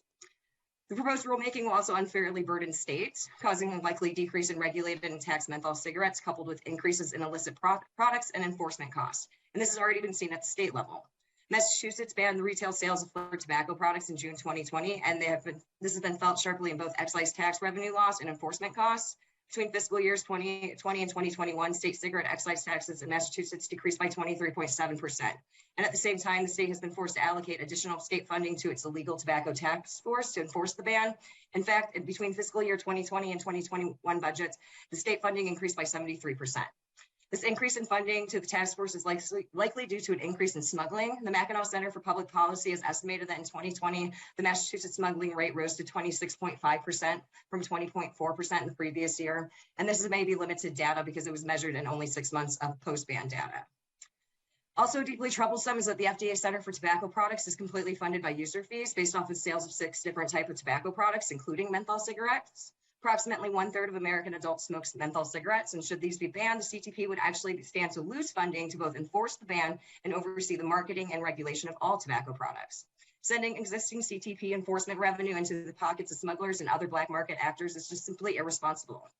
And finally, there are better priorities that the CTP can take. As mentioned, youth and young adult smoking has decreased significantly. As according to the CDC in 2020, only 9.6% of smokers, current smokers, were 18 to 24 years old. This is a 46.6% decrease from 2010. During the same time period, menthol cigarettes have been widely available at retail stores, and there are numerous studies indicating that the introduction of novel tobacco harm reduction products have correlated with these steep declines. Despite the TCA assigning the agency the task of helping manufacturers bring these products to market, and in some cases permit them to market their products with reduced risk labels, the FDA continues to delay in authorizing such products. Instead, here we are today discussing banning a currently regulated product that youth are now overwhelmingly using while delaying authorization to hundreds of thousands of less harmful products. TPA urges FDA to use its limited resources to authorize less harmful tobacco reduction products that have helped millions of Americans to quit smoking. Thank you for your time today. Thank you. Next, we have Lester Hartman. You have up to 5 minutes for your comments. Please proceed.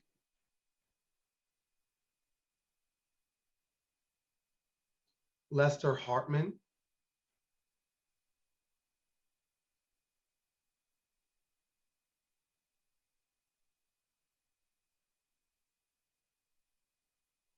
Charles Billups, you're up next. Charles Billups.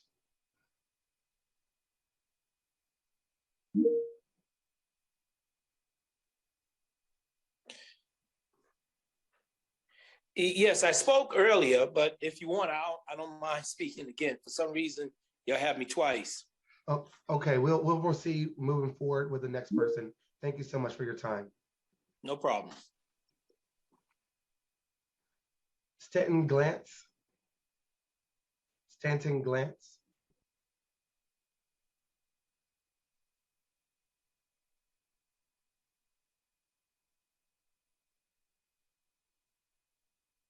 Stanton Glantz.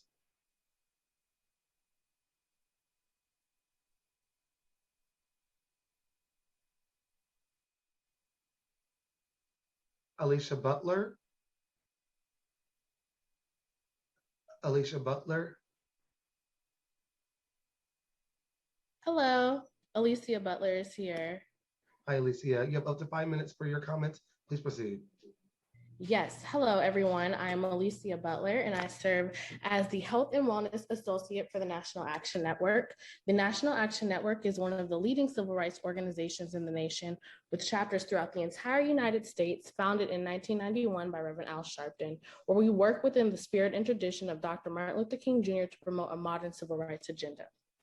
And we are here today requesting a commission study on the unintended consequences of the proposed rule as a standard before deciding on consumer goods that the government decides to ban in the interest of the general public's health. The FDA should carefully reconsider moving tobacco products in the opposite direction from legally regulated adult sales to prohibition.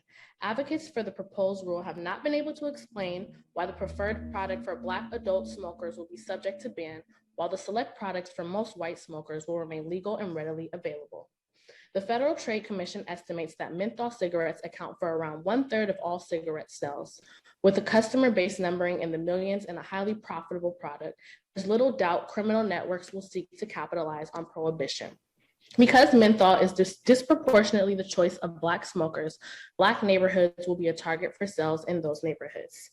CDC reports show that Black adults smoke at a similar rate to white adults, yet the illiberal ban doesn't target the preferred product of white smokers. CDC report also show that Black youth have lower cigarette smoking rates than other groups, yet the chosen cigarette products of different groups with higher smoking rates aren't targeted. The CDC report shows, again, that proponents of the ban say reducing youth smoking rates is one of the key reasons for banning menthol cigarettes. However, states with higher menthol consumption have lower youth smoking rates, and cigarette consumption is the lowest in today's generation. Recent history shows us that drug prohibitions and bans increase negative interactions between law enforcement and people of color. The New York Police Department's stop and frisk program resulted in nearly 700,000 stops in 2011, with drugs serving as the alleged pretext for most of these stops. 90% of those stops were of Black and Latinx people. We are concerned that law enforcement's attempts to enforce a menthol and flavored tobacco ban will undoubtedly lead to fines, arrests, and eventual incarceration for those who consider to use and sell menthol flavored tobacco products.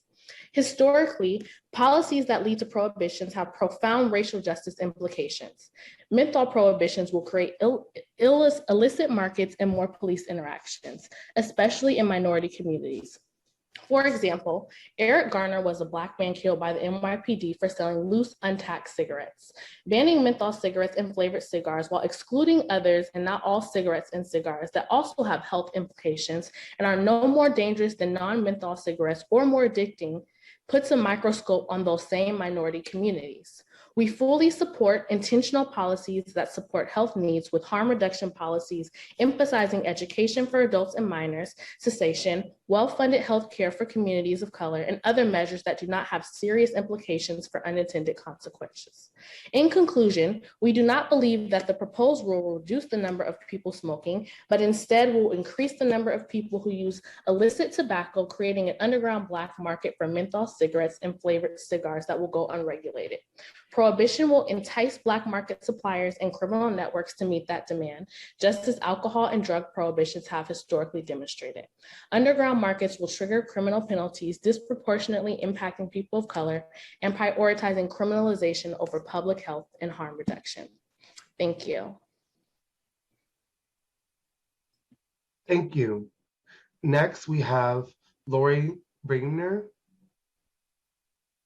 Lori Beamer.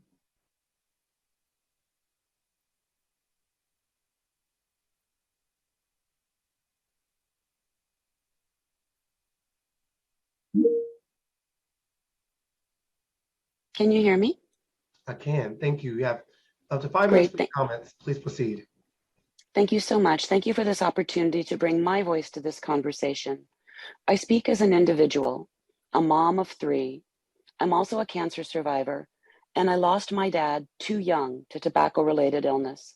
So this is very personal for me, as it is for every parent who's trying to navigate through the youth nicotine epidemic, all fueled by flavored tobacco.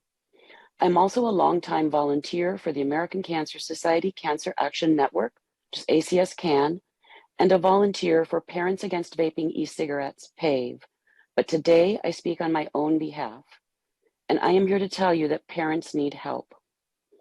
Alongside other volunteers for ACS CAN, we worked so hard to pass the Family Smoking Prevention and Tobacco Control Act, which gave the FDA authority to do what we are talking about today. The FDA had that authority back in 2009. I brought my 3 young sons into the Senate chambers in Washington, D.C. when the Senate voted to send the act to the president's desk. And I cried tears of joy at that step that I and my fellow volunteers had worked so hard for so many years. And when President Obama signed that act on June 22nd, 2009, I celebrated.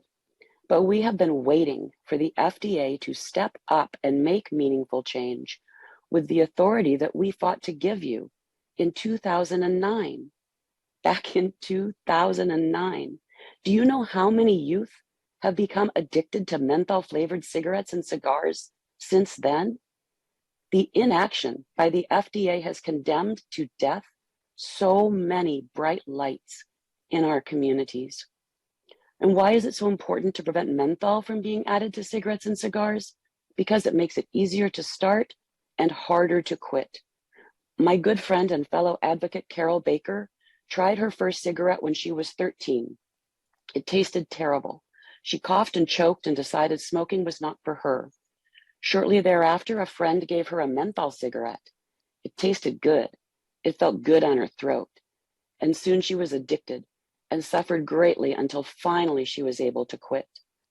To quote my friend, Dr. Philip Gardner, who is the co-chair of the African American Tobacco Control Leadership Council, the menthol helps the poison go down. Don't make us wait any longer. Don't accept the industry's stall tactics. I have 3 requests. First, that menthol be prohibited as an ingredient, not as a characterizing flavor.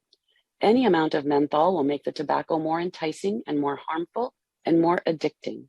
The industry is a shapeshifter. If only characterizing flavor is prohibited, they will find ways to include menthol as an ingredient, but not as a characterizing flavor. Make it comprehensive. My second request, make the rule take effect within 3 months. They do not need a year to sell off their products. The industry's own agencies recommend carrying no more than 3 months of tobacco products in stock so that they are fresh when sold. How many more kids get addicted during that year? What if it's your kid? What if it's mine? My third request is do not fall for the industry lie that ending the sale of menthol is racist. Leaving menthol on the market when other flavors were removed, that was racist. It is a matter of social justice that you remove this product that has been perniciously targeted towards Black, Brown, and LGBTQ communities. The Black, Brown, and LGBT communities deserve the same protections as their white neighbors. We also need to proceed with this matter to be good neighbors to Canada and Mexico. Canada long ago ended the sale of menthol, and Mexico is ahead of us in this process. Once the entire continent of North America does not allow the sale of menthol, it will be so much easier to protect our kids. Don't place your children in the same boat as mine, as having never met their grandfather, because tobacco killed him before they were born. Thank you so much for hearing my voice. Thank you. Next, we have John Clymer. John Clymer.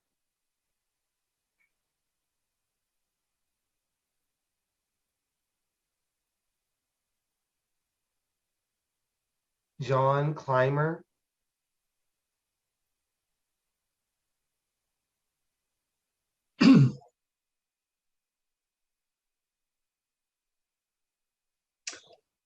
Good afternoon. Can you hear me? You can. You have up to 5 minutes for your comments. Please proceed. Thank you. My name is John Clymer, as you said. I am Executive Director of the National Forum for Heart Disease and Stroke Prevention, which is a nonprofit, nonpartisan organization focused on advancing health equity and preventing heart disease and stroke. We represent over 100 for-profit, nonprofit, and public sector members throughout the country. Our mission is to spark and lead collaborative action to achieve health equity and optimize cardiovascular health and well-being throughout the lifespan.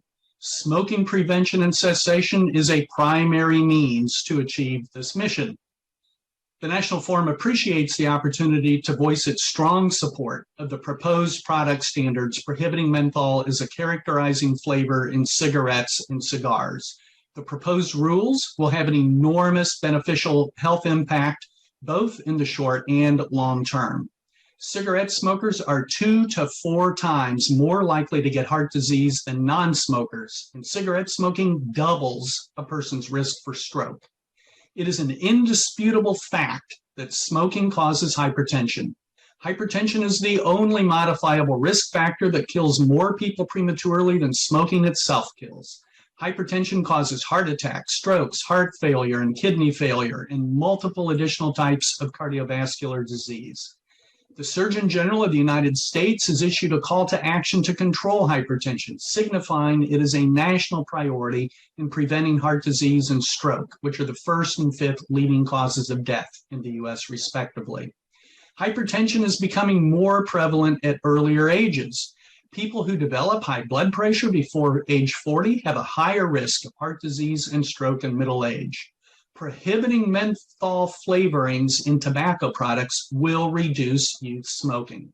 Menthol cools and numbs the throat. It reduces the harshness of tobacco smoke and makes cigarettes and cigars more appealing to new smokers, particularly young people.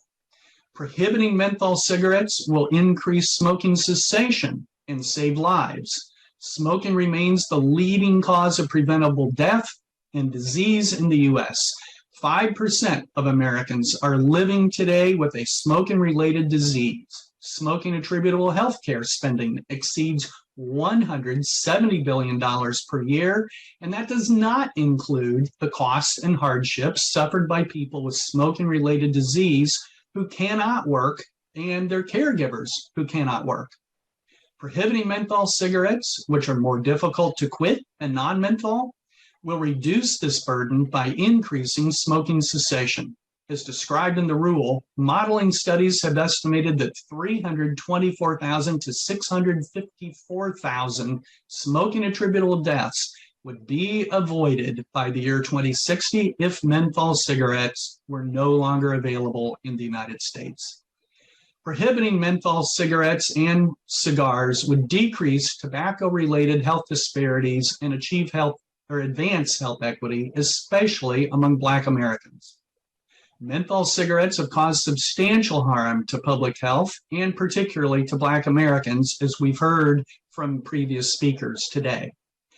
For more than 60 years, the tobacco industry has targeted Black Americans with marketing and price promotion for menthol cigarettes, and as a result, 85% of Black smokers who smoke menthol cigarettes compared to 29% of white smokers. Consequently, Black Americans are less likely to successfully quit smoking and suffer disproportionately from tobacco-related death and disease. The National Forum for Heart Disease and Stroke Prevention, on behalf of its more than 100 member organizations, urges the FDA to act swiftly to issue these life-saving rules in final form.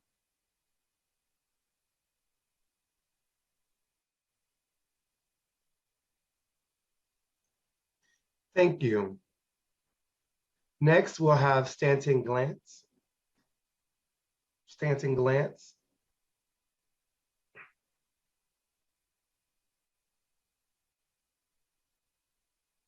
My name's Stanton Glantz. I am a retired professor of medicine at the University of California, San Francisco. And until I retired, I was the principal investigator of the UCSF Tobacco Center of Regulatory Science. I'm here to generally support the rule. The FDA did an excellent job of summarizing the science on the effects of menthol to build a justification for ending the use in menthol cigarettes. In particular, FDA pointed out that the effects of menthol go well beyond its use as a characterizing flavor to interact chemically and biologically with nicotine at the level of brain receptors in a way that makes nicotine more addictive, particularly to the developing brain. Specifically, in the cigarette rule, FDA said the following. In addition to its flavor and sensory effects, menthol contributes to a greater risk of nicotine dependence by enhancing the addictive effects of nicotine in the brain by affecting mechanisms involved in nicotine addiction. Clinical data show that menthol cigarette smokers have a higher level of brain nicotinic receptors compared to non-menthol smokers. Studies demonstrate that menthol, like nicotine, binds to the nicotinic receptors in the brain, and menthol alone can increase the number of nicotinic receptors in the brain. Evidence demonstrates that the combined effects of menthol and nicotine in the brain are associated with behaviors indicative of greater addiction to nicotine compared to nicotine alone. And the rule goes on to provide a great deal of detail to support this summary. And indeed, there's tobacco industry research in the tobacco industry documents showing that the industry is known for a long time that you can tune the level of menthol to compensate for lower nicotine levels. So not only does the science in the proposed rule justify moving forward with the rule, but it highlights the need to strengthen the rule in two ways. First, FDA should prohibit menthol and menthol analogs as ingredients, not just characterizing flavor. Under the proposed rule, tobacco companies could continue to add menthol to cigarettes to maximize their addictiveness if they simply stopped calling them menthol cigarettes. This is also important because menthol is an important ingredient in many non-menthol cigarettes, precisely to increase addictiveness, as the FDA so clearly describes in the proposed rule. Second, FDA should drop the proposed exemption for low nicotine cigarettes and heated tobacco products. The biological effects of nicotine on the brain and its interaction with nicotine that FDA describes so carefully have nothing to do with combustion. Menthol and menthol analogs should be prohibited in all tobacco products for precisely the same reasons FDA proposes to prohibit menthol in cigarettes. For the same reasons, I also support the FDA's proposed cigar rule. In that proposed cigar rule, FDA asked for comment on whether water pipe and pipe tobacco should be included. The answer is yes. The effects of menthol and its interaction with nicotine on the brain depend on chemistry and biology that has nothing to do with the product used to deliver the menthol nicotine. Indeed, because of the fundamental interaction of menthol and nicotine, menthol and menthol analogs should be prohibited as ingredients in all tobacco products. Thank you. Thank you. Next, we'll have Saram Jabba. Saram Jabba, you have 5 minutes for your comments. Please proceed.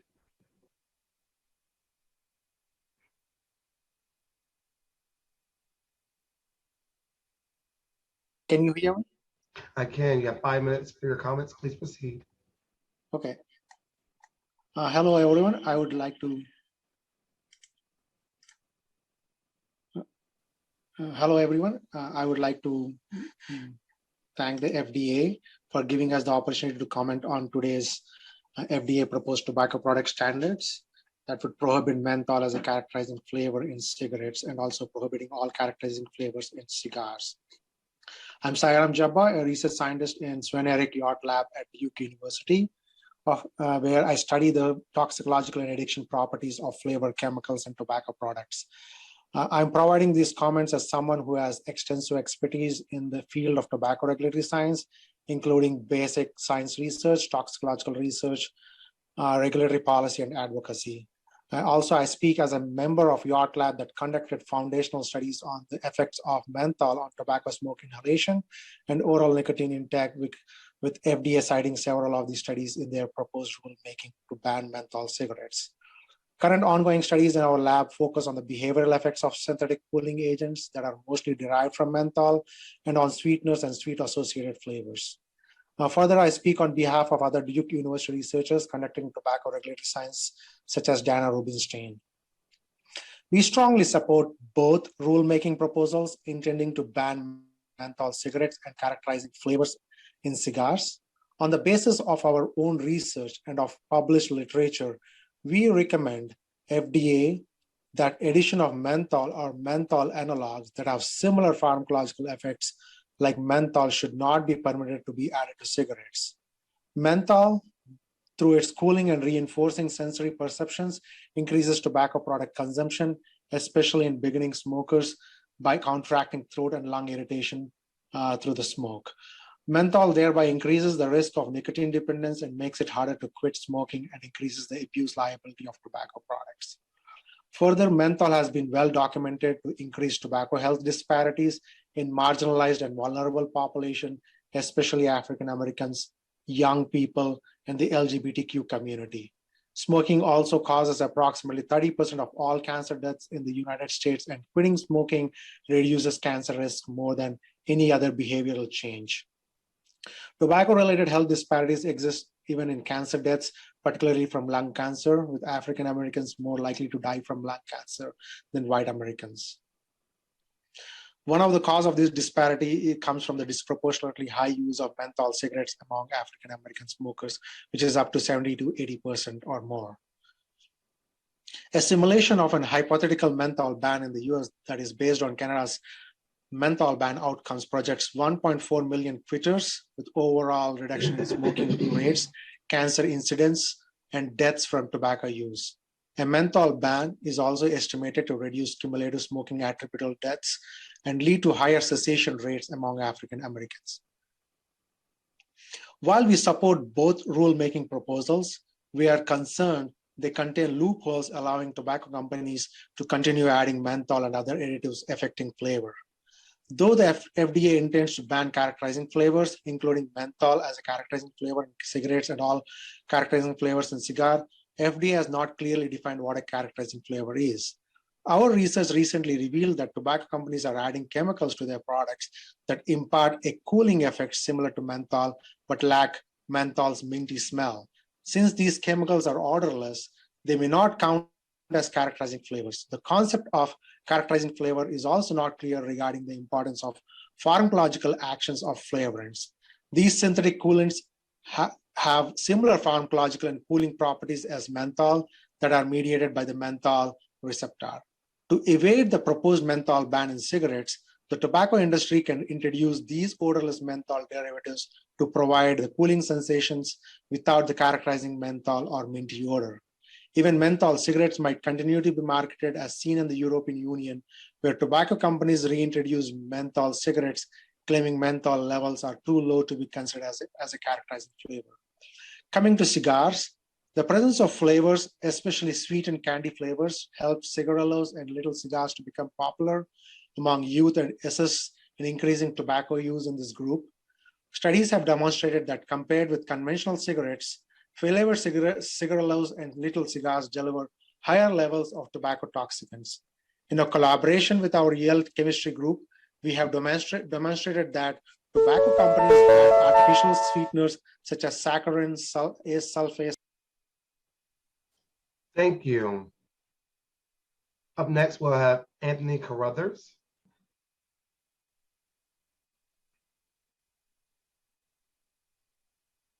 Anthony Carruthers.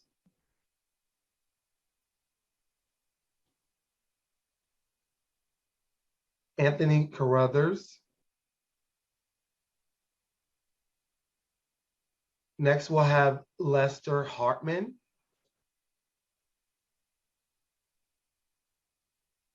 Lester Hartman.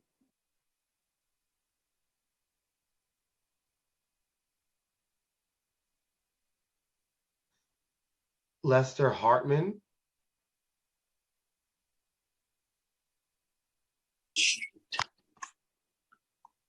Can you hear me? Yes, you have 5 minutes For your comments, please proceed. Yes.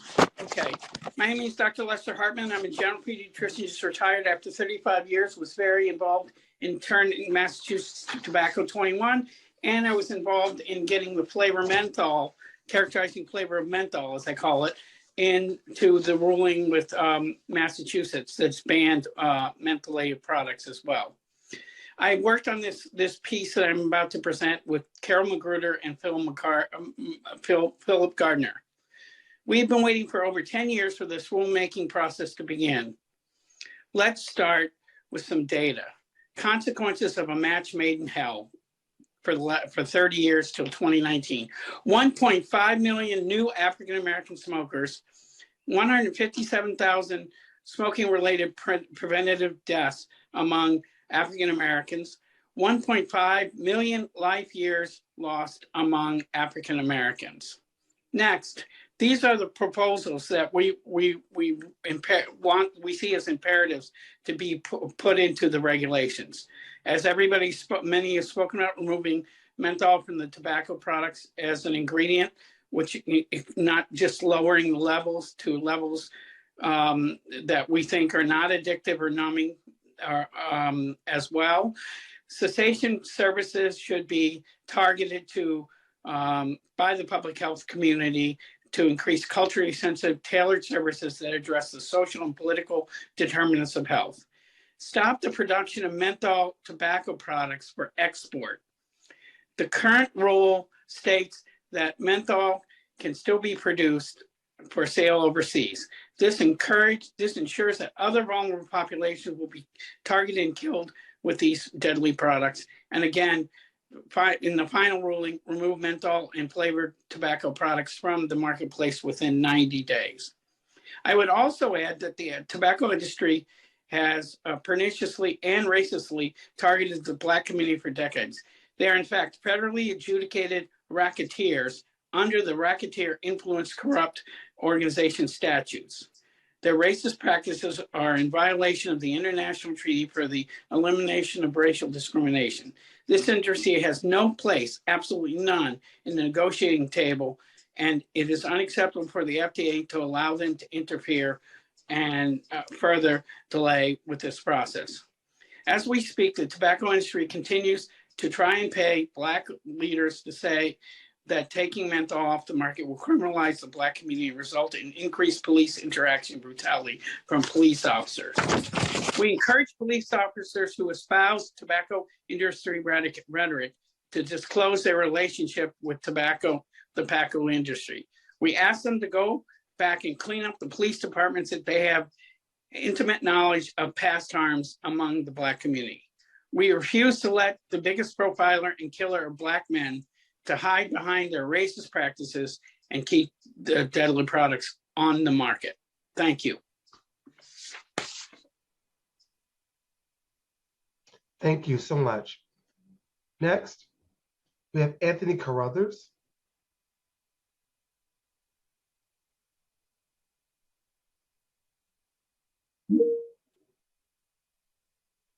Anthony Carruthers.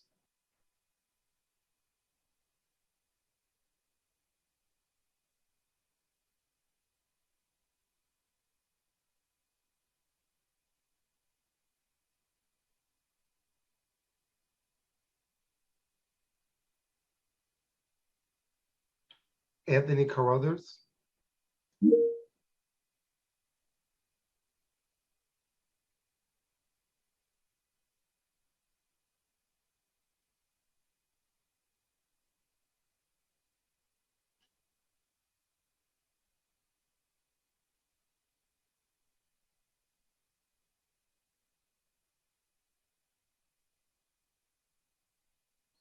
We will resume after a break at 12:45.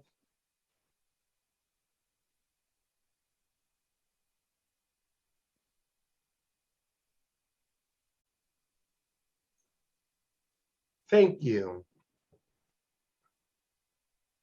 Next up will be Daniel Tracy.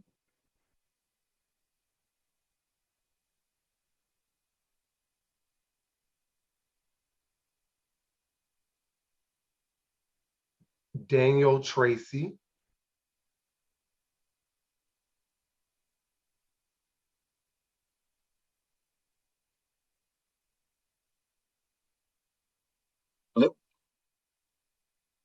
Hi, Daniel, you have 5 minutes. Okay, great. So my name is Daniel Tracy. I'm a member of the American Cancer Society Cancer Action Network. I'm speaking to you today as a concerned citizen, as a caregiver, a scientist, a member of the LGBT community, and a resident of the first state to implement a sales restriction on flavored tobacco products, including menthol cigarettes. I'd first like to thank the FDA for hosting this listening session on the critically important proposed rules and support the prohibition of menthol as a characterizing flavor in cigarettes and all characterizing flavors in cigars for protection of public health. I believe the FDA should finalize these two rules quickly and not allow exemptions or loopholes for tobacco manufacturers to exploit. Personally, my grandfather died of tobacco use, but that was back in the 70s. I think we are at a stage that we can progress further and move the needle to benefit patients more. Tobacco use is still the #1 cause of cancer in the US, and we know that disparities in who is using tobacco products has led to a disproportionate burden of cancers on specific populations, including the LGBTQ+ community. We also know that these disparities in who is using tobacco products is a result of tobacco industry targeted marketing, in particular flavored products like menthol cigarettes and cigars. Tobacco or menthol use is sexy. There's nothing sexy about menthol use. There's nothing sexy about addiction. We're talking about people's health here, and we need to stress that this is what we care about, and there's no need for these targeted ads.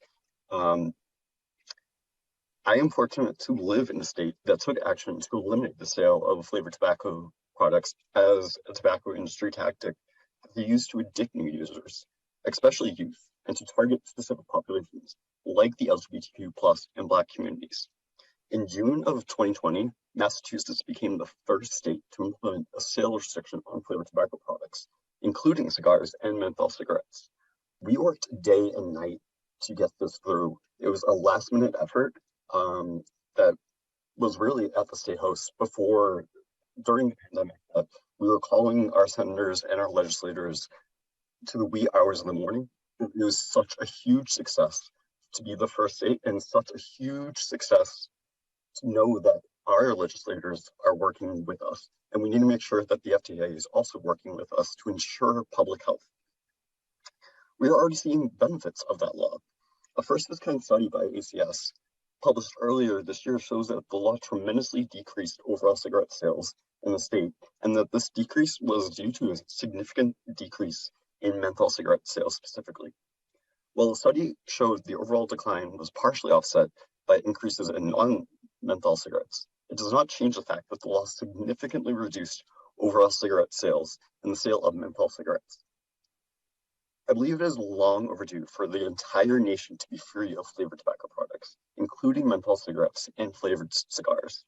Tobacco products, including flavored products, are responsible for 500,000 deaths in the US each year. And as I mentioned earlier, because of tobacco industry's deliberate efforts, certain populations, including my own LGBTQ community, are bearing the brunt of the suffering and death from tobacco use because of it. My home state of Massachusetts is also working hard to provide cessation support to people who use tobacco products in light of sales restriction. I would recommend the FDA also provide outreach and cessation support for people who use menthol cigarettes and flavored cigars in anticipation of implementation of these rules. Thank you for the opportunity to speak in support of FDA's rules to prohibit menthol as a characterizing flavor in cigarettes and all characterizing flavors in cigars. Thank you. Thank you. Next, we'll hear from Sydney Schaffer.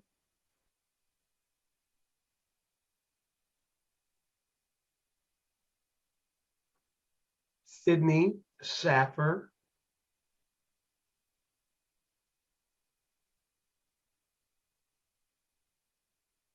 Hi, can you hear me? Yes, you have up to 5 minutes for your comments. Please proceed. Thank you. I'm Sydney Schaefer. I am 16 years old, and I'm here to give you the teenage perspective. Researchers have estimated that by showing the decline in smoking prevalence during the 38-year period from 1980 to 2018, menthol cigarettes are responsible for 10 million extra smokers and 378,000 smoking-related deaths during that time. That is 10,000 deaths every single year. As a teenager, I've seen the effects of this issue firsthand, starting in schools. Since I went into middle school, I began seeing people my age smoke, whether it is menthol vapes or authentic menthol cigarettes. I've seen them use them. The tobacco industry has long targeted youth as well as other minority groups. After watching my papa die from lung cancer and seeing him smoke my entire life, I know how this ends. He was 2, a young teenager when he started smoking, targeted by the tobacco industry. And for him, it was the only contributor to his death. We urge that you stop this problem at the source and remove all menthol cigarettes and cigars from the marketplace by the end of 2022. This will keep our teens from becoming part of that 10,000. Additionally, we are aware that another group of minorities are being targeted with menthol cigarettes, the Black community. Research says that the deliberate targeting of the Black community has led to a drastic increase in use of menthol cigarettes. Tobacco is claiming 45,000 lives each year. This targeting is wrong, and prohibiting menthol as a characterization flavor in cigarettes would result in significant numbers of menthol smokers quitting. Furthermore, the proposal to prohibit menthol,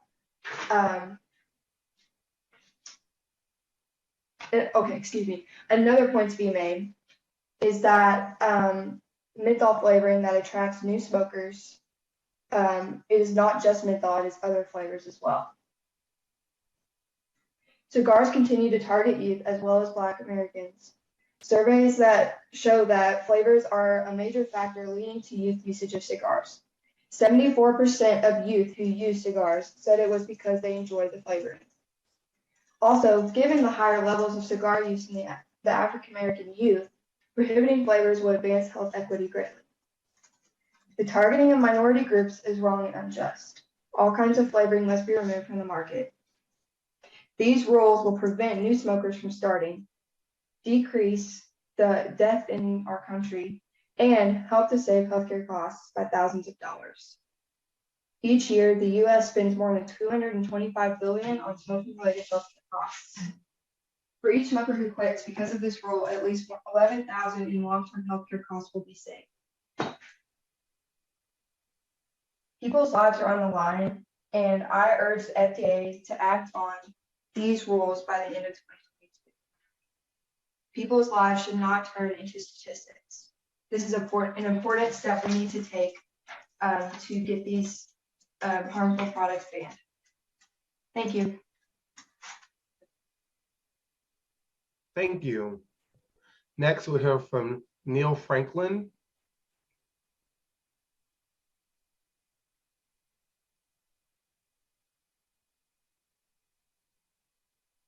Neil Franklin.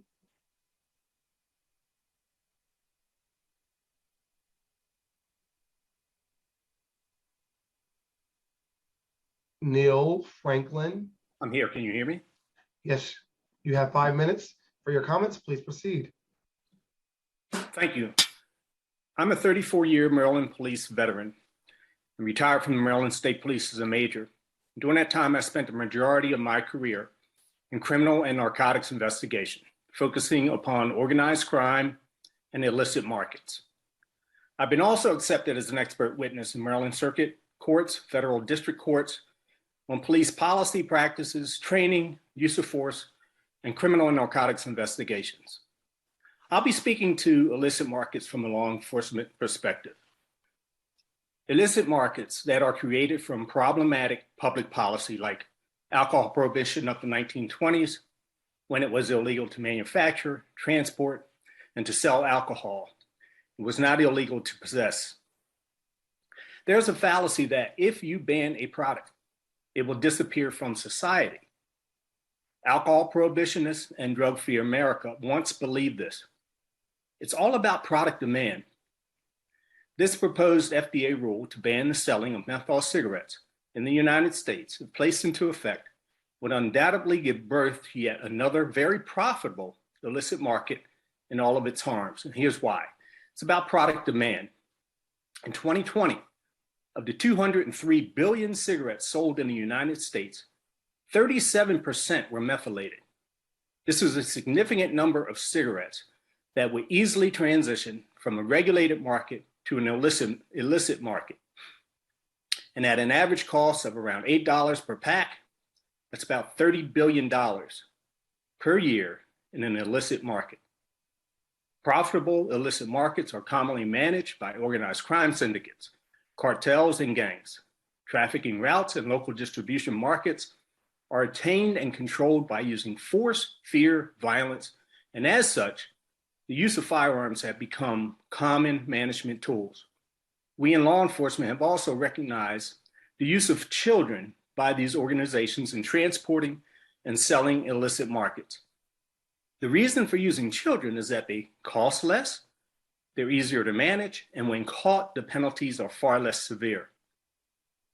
An illicit menthol cigarette market is even more problematic for Black communities. Of Black adult smokers, 85% prefer and use menthol cigarettes. Most report that if available by way of an illicit market, they would buy and use from that market, especially since they believe that they would not be criminally charged and or prosecuted. This translates to a robust trafficking and selling network within Black communities.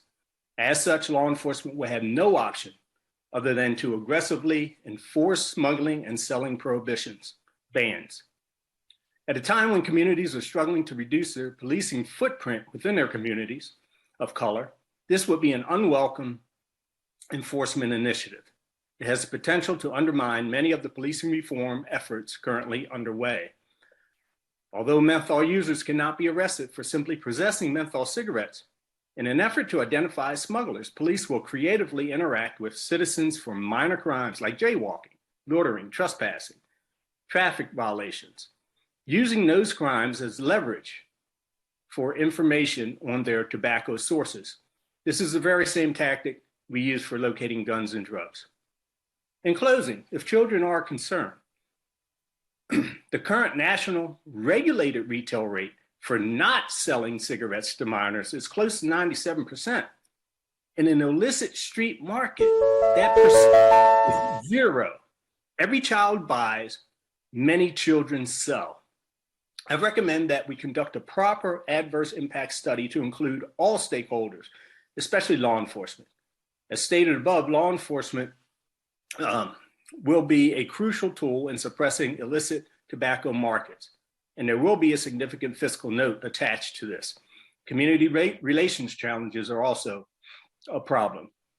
Let's bolster smoking cessation efforts. They work. Education and treatment programs have been extremely successful in reducing smoking among adults and children. Let's keep that pressure on and refrain from attempting to solve a health condition with cops, courts, and prisons. Believe me, if I thought that bans would work in removing menthol cigarettes from our communities, I would be 100% in support of it. But my work in policing tells me that is not the case for a very profitable. Thank you very much.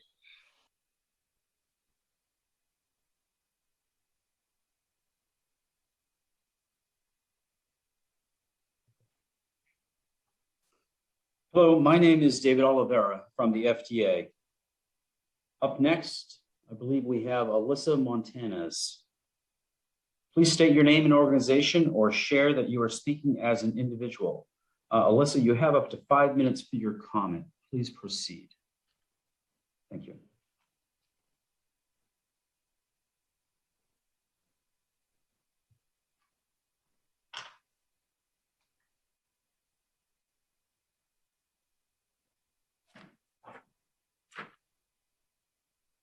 Okay, we'll move on ahead.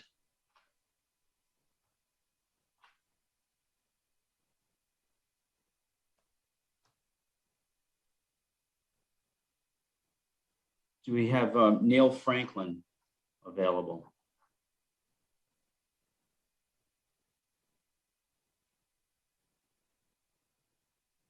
Neil Franklin, Mino Jones,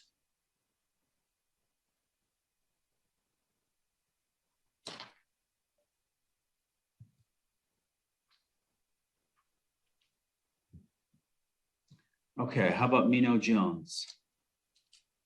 You're up next to speak. Can you hear me? Yes, that's great. Thank you.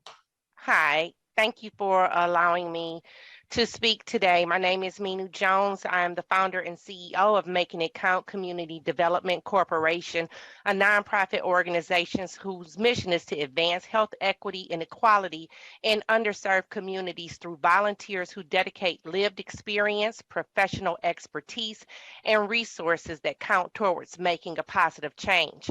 I currently serve as the chair of the Detroit Wayne Oakland Tobacco Free Coalition and sit on the board for Tobacco Free Michigan. Previously, I served as the CEO of the Black Caucus Foundation of Michigan, and I have worked at both the Detroit Health Department and the Michigan Department of Community Health on tobacco prevention and population health issues.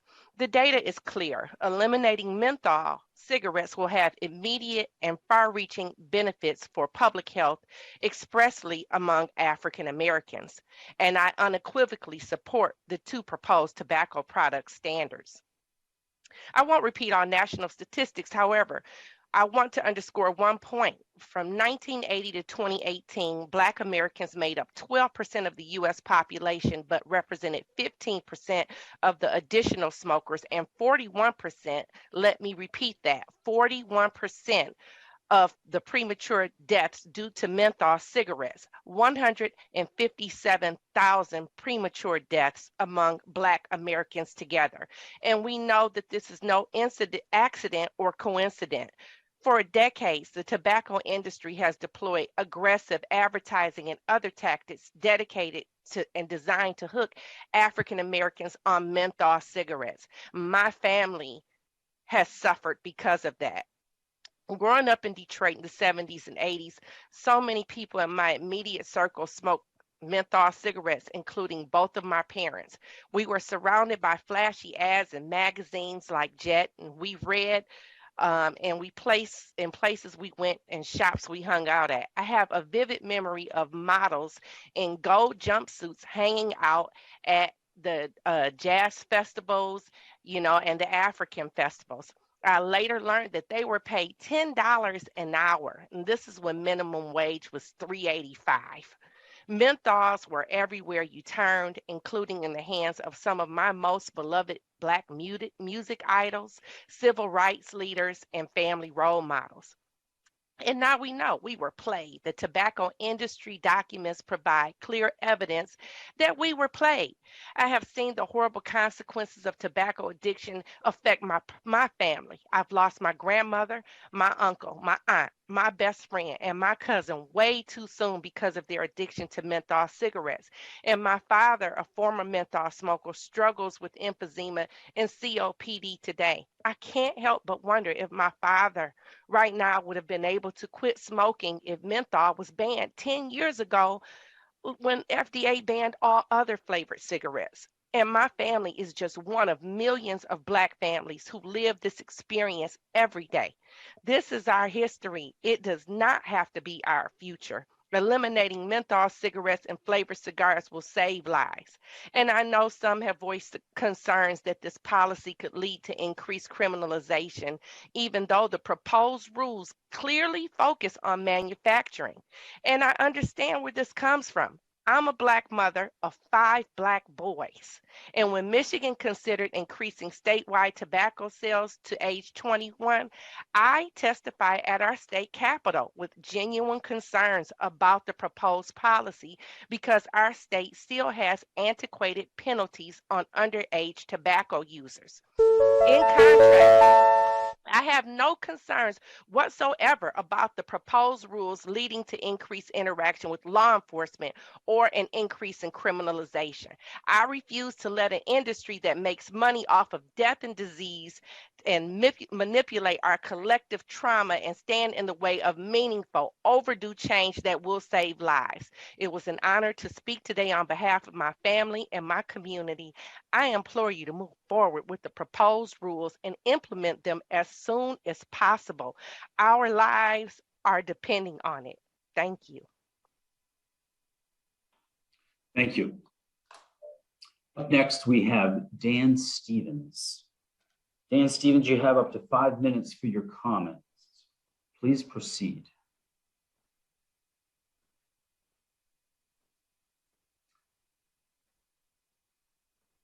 Dan Stevens?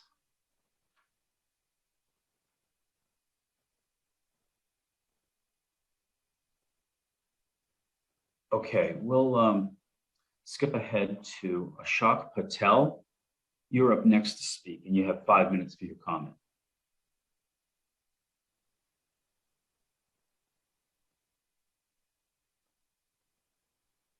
Yeah, hi, Ashok my name is Patel. Ashok Patel. Right. Yes, please proceed. I'm the owner of the Your Choice chain in Northeast Pennsylvania. And I'm opposing of the menthol ban of the kind of like for the convenience store and gas station. I'm owning this Your Choice chain in Pennsylvania.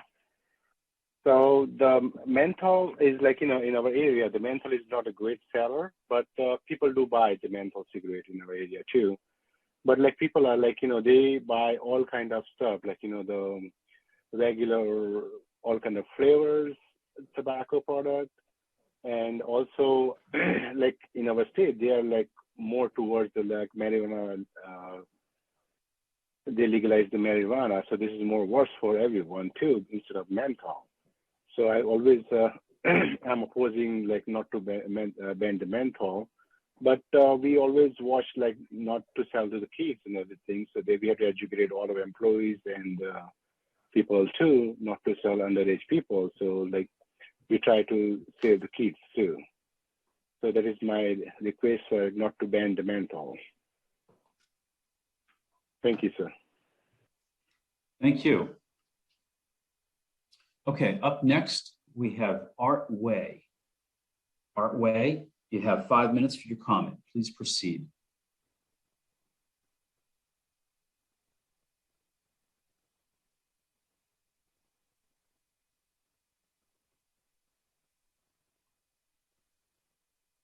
Yes, I'm here. Can you hear me? Yes, we can. Thank you.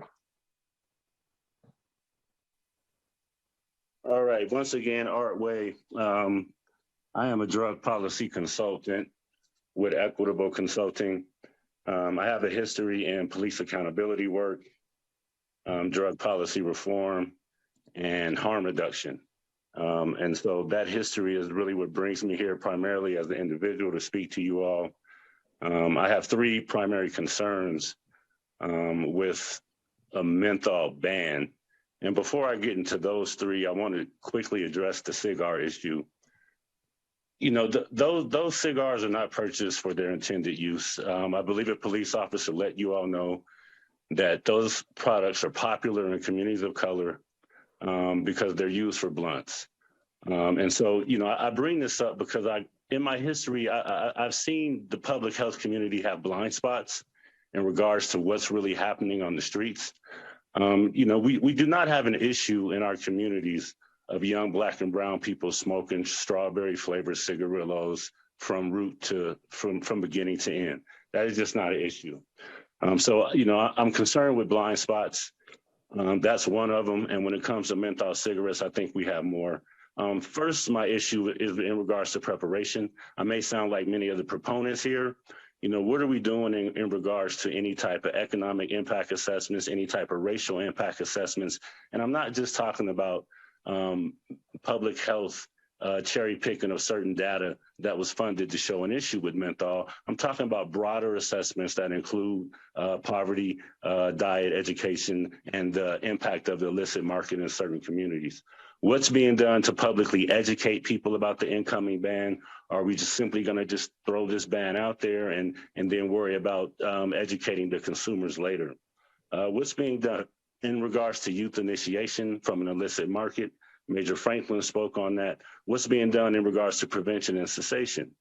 And most importantly, what's being done when it comes to providing law enforcement guidance? The FDA claims that they're only dealing with manufacturers, that this is not about criminalizing users and possessors, but local states and municipalities and governments can go about this how they wish. So what is the FDA doing to ensure that localities don't engage in this? This ban will be a litmus test for law enforcement. Law enforcement has a history of ignoring policy, law, and directives. And like I said, possession charges is not the dispositive issue. This ban will essentially create contraband. Contraband will create touch points between law enforcement and communities of color. You cannot hide behind the fact that possession charges is not a part of this. That is not the bigger, broader umbrella issue of criminality that my community faces. Essentially, we're playing with fire and adding fuel to the fire between the bad relationship with law enforcement and poor Black and brown communities, all for a ban that is not likely to achieve its stated goals. Within the proposal, you are looking for a 15% reduction in cigarette use over the next 40 years with this ban. Can we not achieve that in any other way? I think the way we achieve that is targeted public education for the communities that the proponents of these bans claim to care about. The money spent on bans and prohibition could have went into these communities in regards to prevention and cessation efforts, and you can still get a 15% reduction over the next 40 years without engaging in these problematic unintended consequences. You all know better than anybody that the tobacco-related illnesses and tobacco-related deaths for people of color are largely due to our broader social determinants of health and our lack of health access. That is the root. This issue of menthol cigarettes is just another example of government dealing with a system or a symptom instead of dealing with the root. And there also needs to be some truth and reconciliation on behalf of the FDA. Everything the tobacco industry did, government allowed them to do. Of course, they target any and everybody. That's what capitalism and capitalists do. It's not like they just targeted our communities, and we're still smoking in many places at lower rates, despite this targeting of us throughout the history. So deal with the broader determinants of social inequities and social health inequities. This is not a health equity approach. This will only make equity situations worse in our communities. It'll take away for prevention and safety in our communities.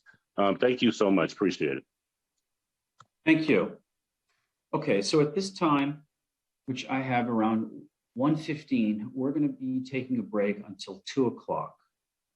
So again, we will resume at 2 o'clock p.m. Thank you very much. See you then. Good afternoon and welcome back. My name is Carrie Appler from the FDA Center for Tobacco Products, Office of the Center Director. Our next speaker this afternoon is Evelyn Rodriguez. You are up to speak, Evelyn, and you may proceed. You have 5 minutes to speak.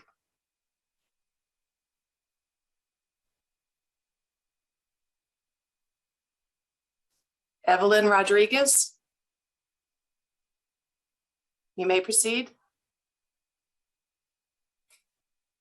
Timothy Andrews, you are up next to speak. Please proceed with your comments. You have 5 minutes.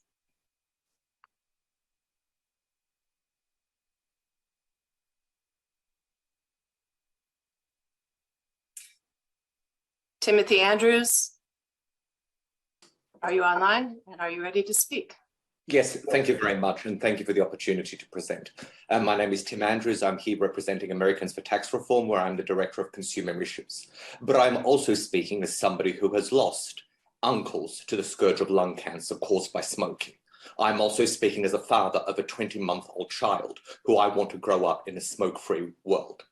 However, what we need to look at in achieving a smoke-free future is policies that work, and policies based on evidence and science and not purely emotion. Unfortunately, while perhaps well-intentioned, the evidence clearly shows that the FDA's proposed rulemaking will do nothing to reduce smoking rates, and in fact will come with an entire host of negative consequences, potentially with tragedy that can result. Looking at the evidence underpinning these proposals from other jurisdictions, what we have seen is that menthol bans have no statistically significant impact on smoking rates. What we have seen in Canada is that while smoking rates did decrease, they didn't decrease at any significant rates to non-menthol smokers. What we have also seen is that there is absolutely no impact on youth uptake of smoking. And indeed, youth smoking in the United States is now so low that the FDA doesn't even measure this in a lot of the tracking surveys. Youth's combustible smoking is a scourge that we have almost eliminated. Yet what will the impacts of this ban be? What we will see is that the people who do smoke menthol cigarettes will simply go to the black market. These are sophisticated international criminal syndicates who will move into this space. These are groups that have, according to the State Department, terrorist connections. These aren't just, mum and pops who will be smuggling things over the borders. These are people who will be involved in sex trafficking and ironically in criminal activities, drug smuggling. And ironically, because we've already eliminated essentially youth smoking through age verification, 21 plus and so forth, by moving things to the black market, you're not going to have these same protections. People selling cigarettes out of the back of their car won't be checking for ID. So the problems could get worse. But even more importantly, by creating this entire illicit market, you are going to be criminalizing so many vulnerable Americans who will continue to use these products, whether we want them to or not. And while the FDA may say, well, we're not going to enforce this against consumers, untaxed cigarettes are a crime in every single state.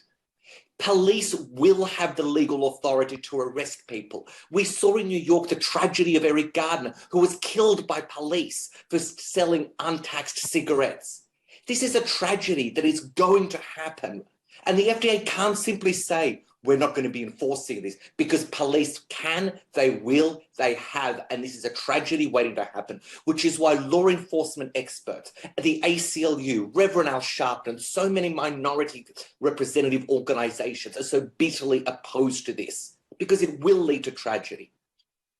It's also going to lead to, this is why we're moving away from criminalization. We're moving away from prohibition in terms of cannabis, in terms of other illicit programs, because of the disproportionate effect that they have on minorities. It is absolutely mind-boggling that we have made so much progress in this field in other areas, that we are now moving back to this prohibition approach that is proven to have tragic consequences. This isn't even touching on the impact on law enforcement moving resources away from violent crime, other crimes, and trying to focus this. Law enforcement officials don't want to start issues, so why take limited resources and actually make them try and see what cigarettes people are smoking when violent crime is on the rise in many major cities? This doesn't even go to the impact on state government, local government revenue. Not only will they need to fund police more, they will need to then divert, they will lose all of this tax revenue. And again, the revenue is not actually going to get lost because of people stopping smoking. It's going to be lost because the money is going away from state governments, from local governments, and it is going into the hands of international criminal syndicates.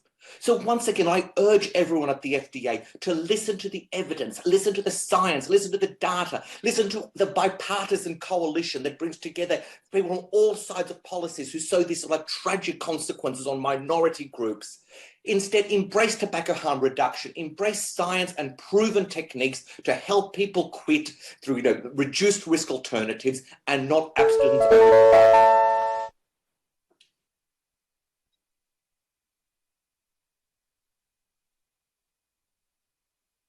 Thank you for your comments. Up next, we have Michael Myers. You're up next and you may proceed.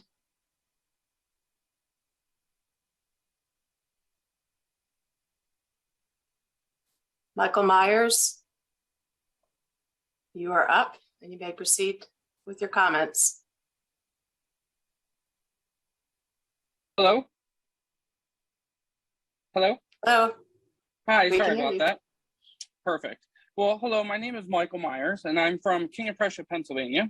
I want to speak to you today as a concerned citizen and a cancer advocate, and as a member of the LGBTQ plus community.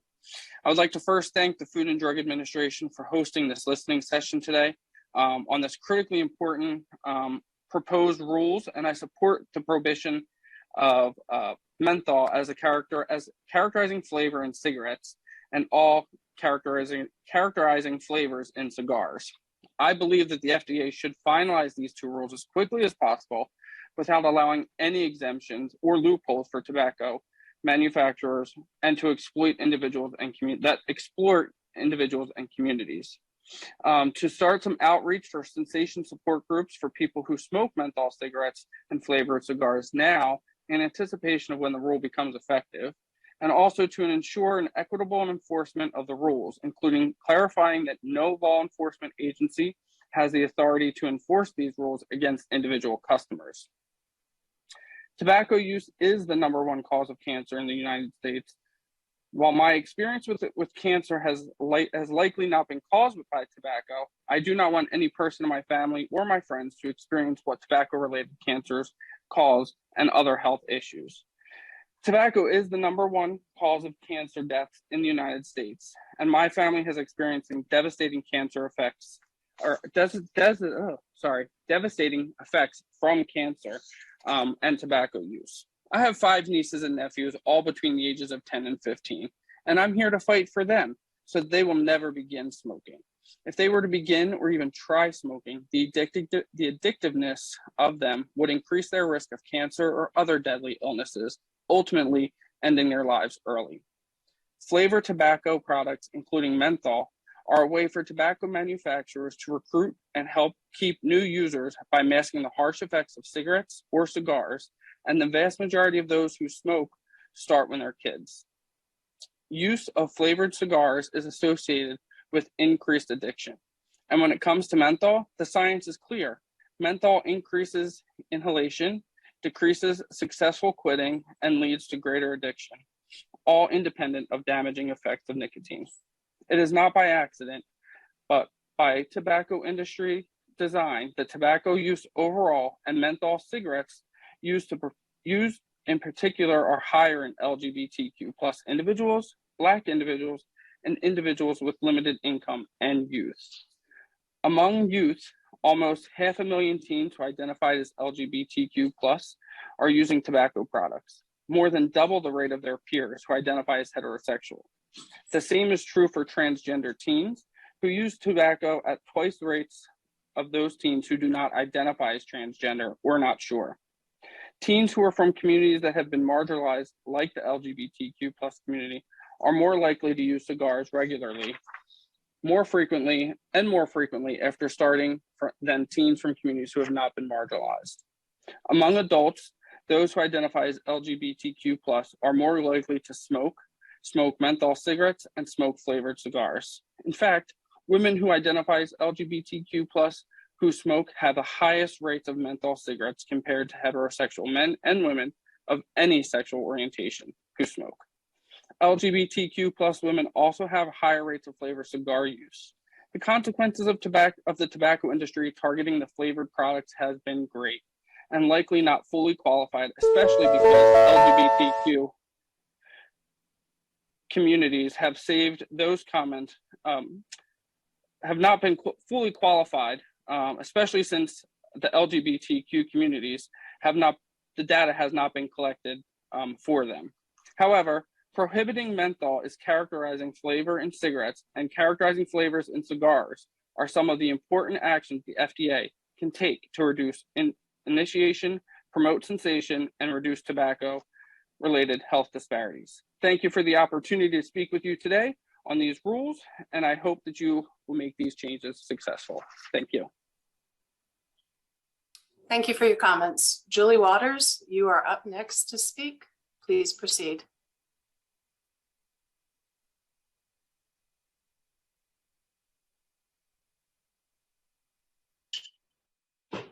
Julie Waters, you are up next to speak. Please proceed.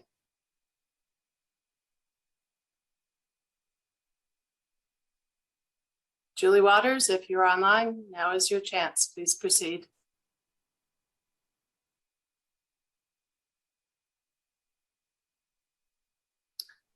Next up is Marguerite Penier. Marguerite Penier, if you are with us, now is your chance to speak. Please proceed.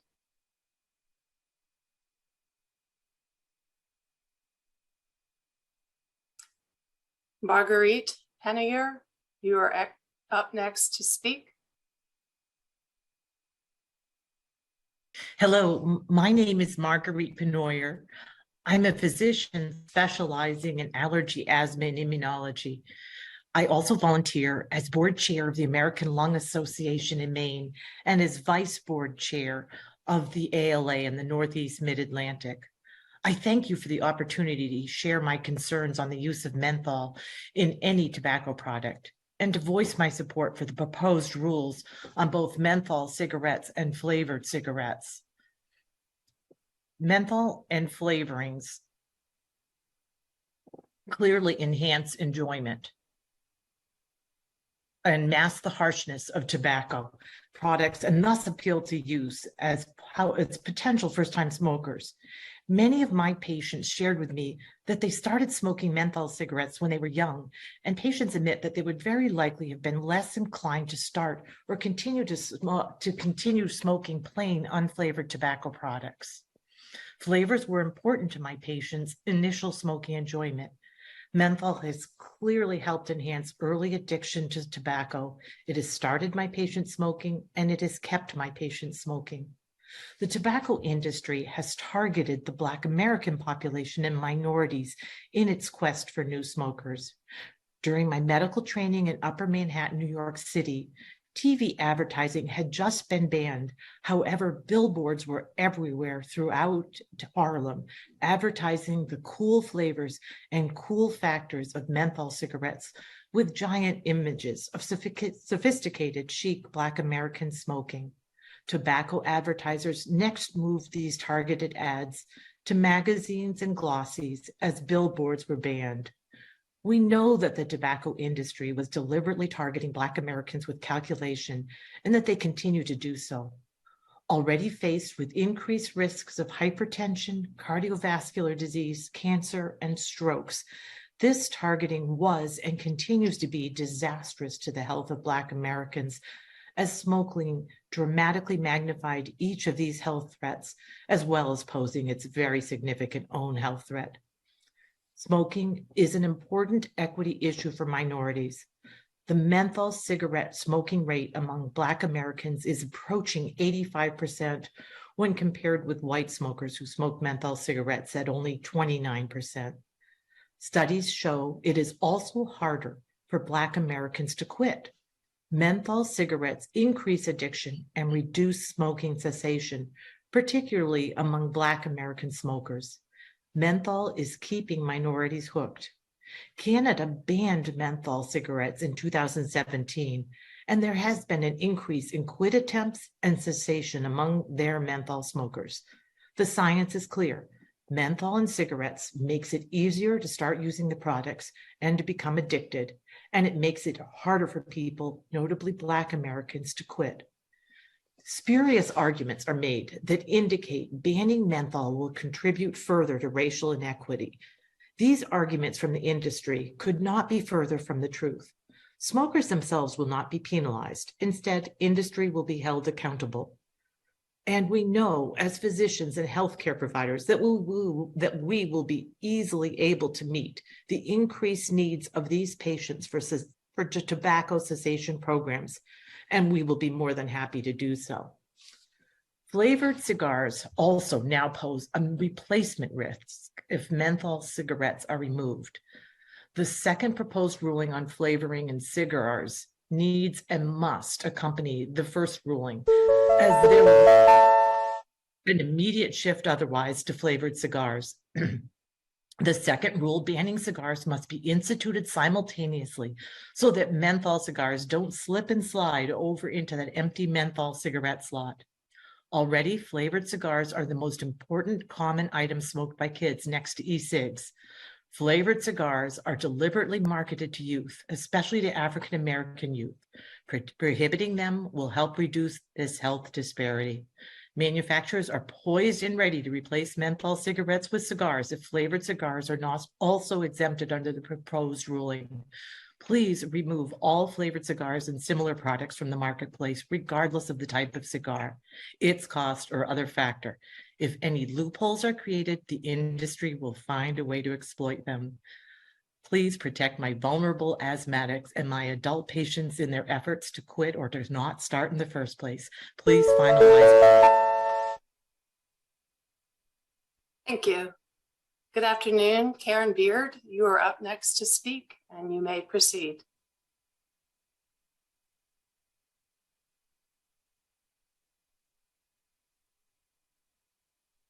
Karen Beard, you may proceed when you're ready to speak.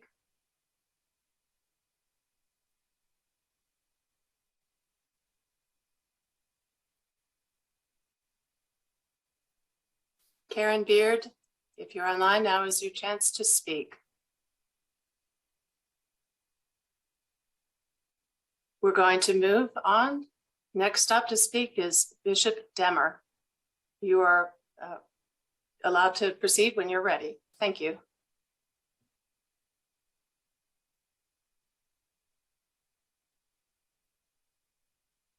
Bishop Demmer, you are up next to speak. Please proceed.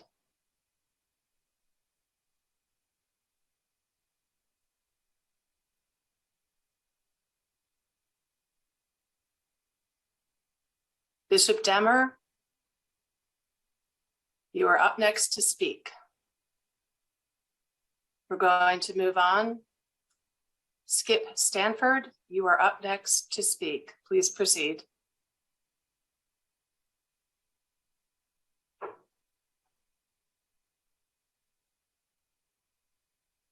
Skip Stanford, you are up next. Please proceed when you're ready.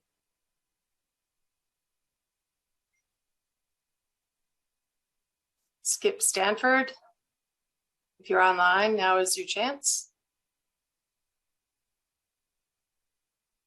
We're going to move on. Up next, Tony Cooper. You may proceed when you are ready.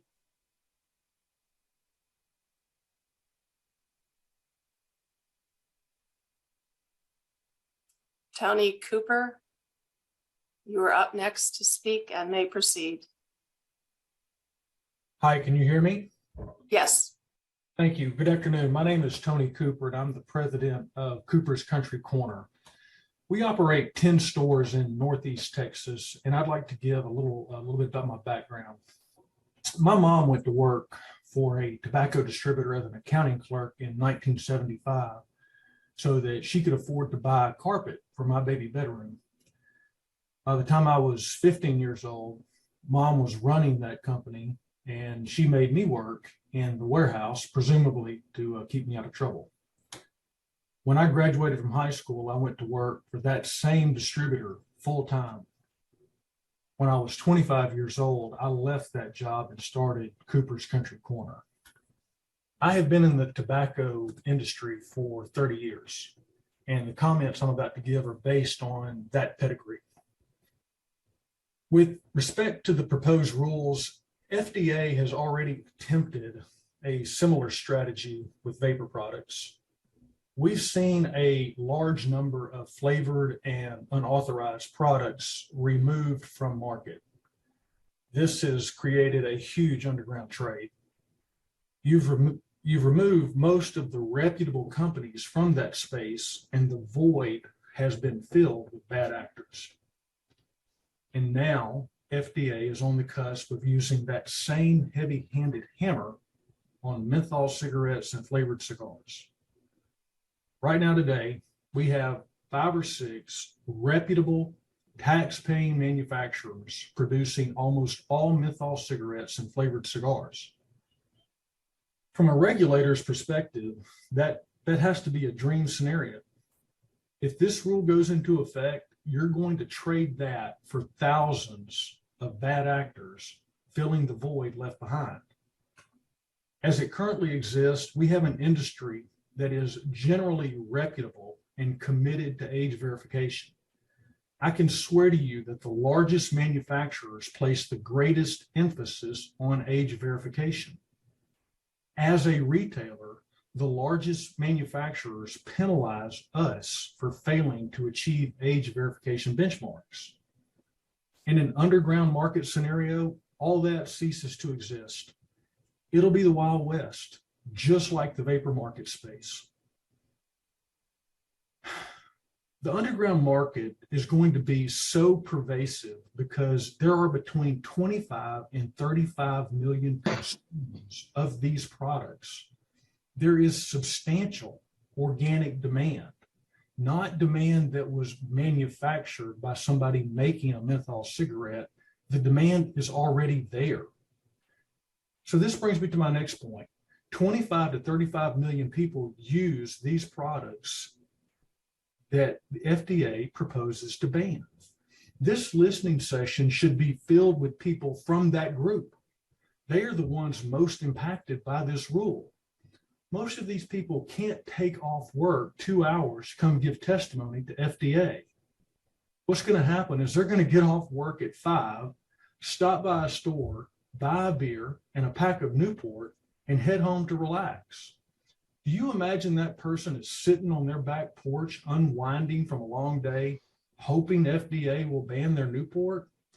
Do you think that person agrees with the various rationales in the proposed rules? No, I don't believe either is true. I believe these competent adults want to be left alone to relax and enjoy their life on their own terms. I suggest that FDA find a solution that doesn't involve abolition. Abolition is a lazy and ineffective approach to solving this problem. Enhanced warning labels should be considered as an alternative. If these products are indeed more dangerous, as FDA indicates, I believe it's completely reasonable to communicate those facts to consumers. Stiffer penalties for violations, grants to local law enforcement for retail sting operations. These are some other tools that can be employed. The FDA is your regulators. Use your power to regulate. Abolition is not regulating. Thank you for your attention. Thank you. Angela Pratt, you are up next to speak. You may proceed.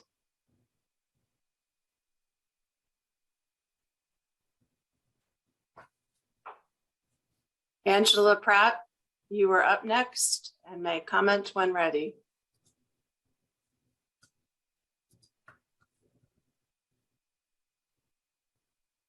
Angela Pratt, if you're online, now is your chance. Please proceed. We're going to move on to the next speaker, Abdul McKay.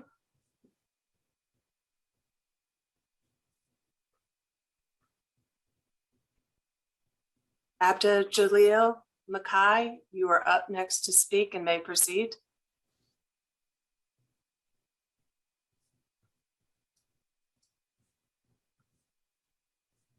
Abdul Mackay, if you're on, now is your chance to comment. We're going to move on to the next speaker. John Rotuno, you are up next to speak. Please proceed when ready.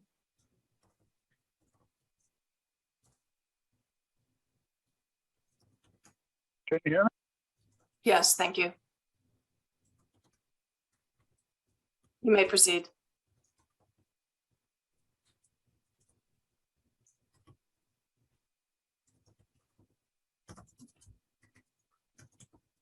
John Rotuno,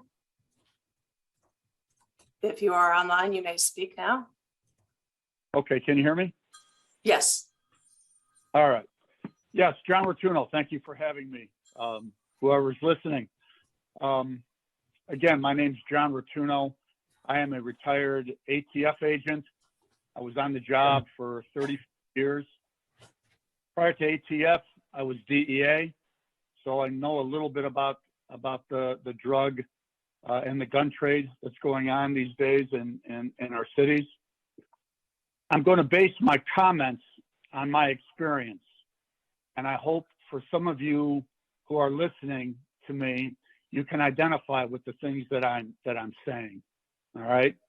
So I worked undercover into Chicago street gangs for quite a while, and after I outgrew that mode, I was also involved as a control agent working with confidential informants into the gang trade and the gun trade and the cigarette trade within the gangs.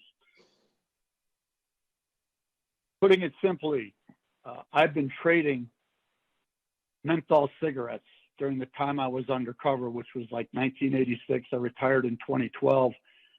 I've been trading menthol cigarettes for guns and dope since the early 2000s.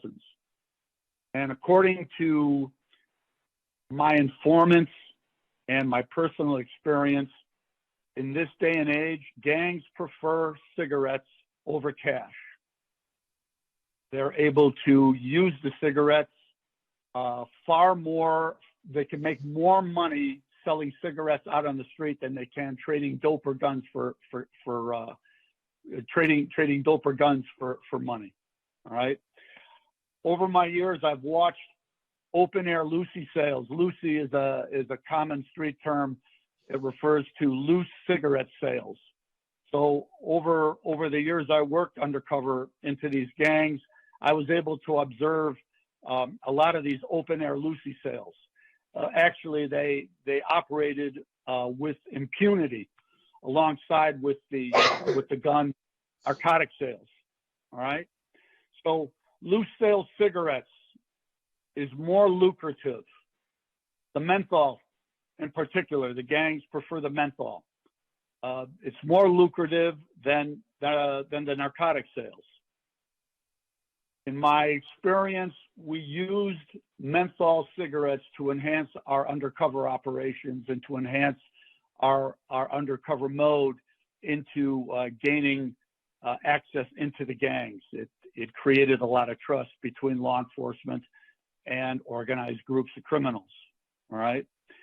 My point is this: the demand and the market for menthol cigarettes is already here. It's not going anywhere. If you decide to ban menthol in tobacco, you're going to be creating crime. I equate this menthol ban with prohibition. What did prohibition do back in the 20s? It created crime. That's exactly what the FDA is going to do if they decide to ban menthol in tobacco products. They're going to create organized crime that's already there. Now, I'm not talking about mafia. I'm talking about organized groups of criminals, okay? Black markets. You're going to see a large influx of imports from overseas with bogus menthol. Smash and grabs are going to become even more prevalent than they are now.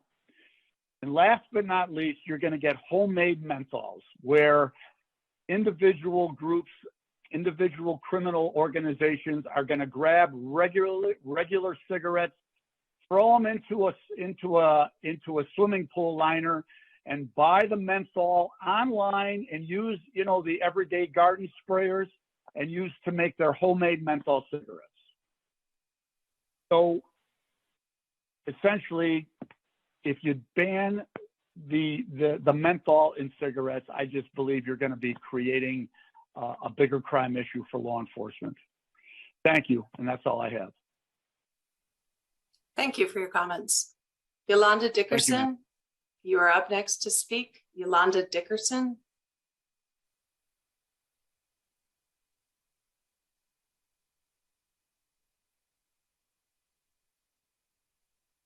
Yolanda Dickerson, you are up next to speak. Please proceed.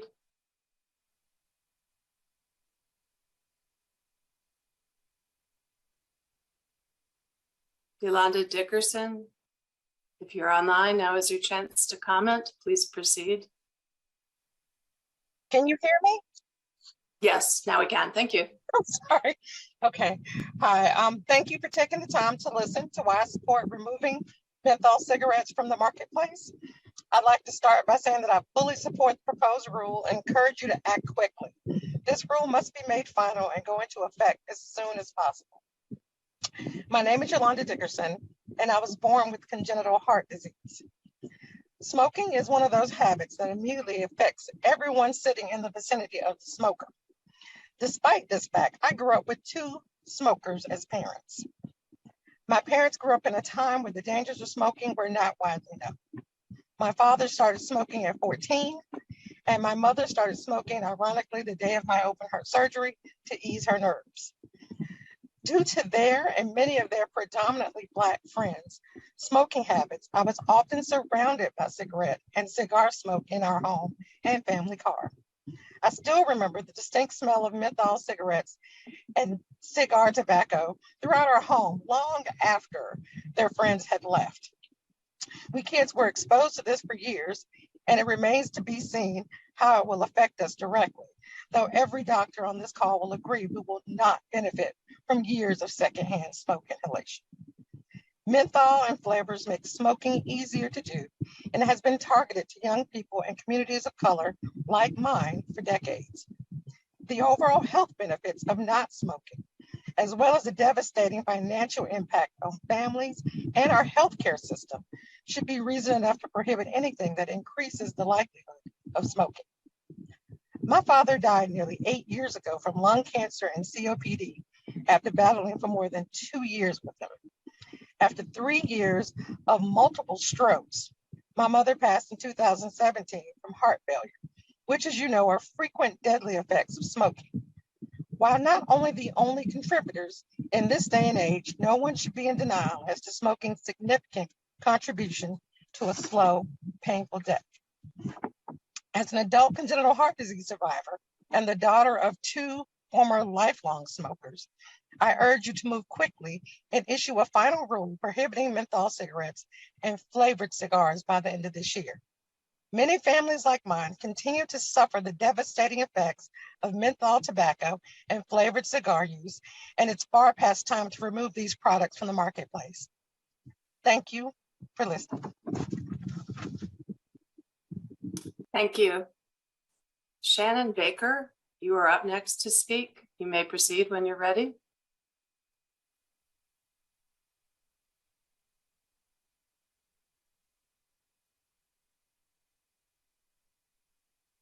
Shannon Baker, you're up next.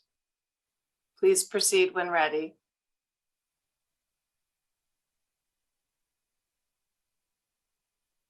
Hello. Oh, we hear you. Thank you. Thank you very much. I'm Shannon Baker, and I'm calling in as an individual from Kentucky, where we currently have the second highest smoking rate in the country, as well as the highest lung cancer incidence rate and the highest lung cancer mortality rate in the entire nation. This conversation isn't more relevant or more important anywhere in the United States than it is right here in Kentucky, and I'm glad to have this opportunity to share my strong support for FDA's proposal to remove all menthol cigarettes and cigars from the market. I'll start with what I know, what FDA knows, and what the tobacco industry knows. It's the flavors. The science is clear. Menthol makes it easier for kids to start using nicotine products and to become nicotine addicted. And it makes it harder for people, especially Black Americans, to quit. Menthol cigarettes increase youth initiation of smoking. The menthol mellows the harshness of the tobacco smoke for new smokers, and I've read that half of youth smokers report starting with menthol cigarettes. In fact, we know that cigarette companies have long regarded menthol products as good, and I quote, starter products. These menthol cigarettes make it more likely that youth experimentation with cigarettes will lead to nicotine addiction and to long-term use. And since 90% of long-term smokers begin smoking as teenagers, the impact of menthol cigarettes on youth initiation has an enormous impact on smoking prevalence in general, too. The industry knows that menthol cigarettes are critical to their strategy of hooking young people to be the replacement smokers for the 50% of long-term smokers who die of tobacco-related diseases. The tobacco industry has long targeted our kids, but also Black Americans and other vulnerable populations, causing significant health disparities. So prohibiting these products will substantially advance health equity too. For decades, the tobacco industry has targeted Black Americans with marketing for menthol cigarettes, and this targeting continues even today. This has led to a dramatic increase in the prevalence of use of menthol cigarettes in the Black community from 5% of Black smokers in the 1950s to 85% today. Compare that to just 29% of white smokers. Black smokers are also less likely than white smokers to successfully quit smoking. Tobacco use is the #1 cause of preventable death among Black Americans, claiming 45,000 Black lives every year. We know that tobacco use is a major contributor to 3 of the leading causes of death among Black Americans: heart disease, cancer, and stroke. And Black Americans die from these conditions at far higher rates than other Americans. Researchers have estimated that during the period 1980 to 2018, among Black Americans, menthol was responsible for 1.5 million extra smokers and 157,000 smoking-related premature deaths. Prohibiting menthol as a characterizing flavor in cigarettes would result in significant numbers of menthol smokers quitting smoking. Most Black smokers want to quit, and while Black smokers are more likely than white smokers to try to quit, they're less likely to succeed. This rule will increase cessation among menthol smokers, and especially Black menthol smokers.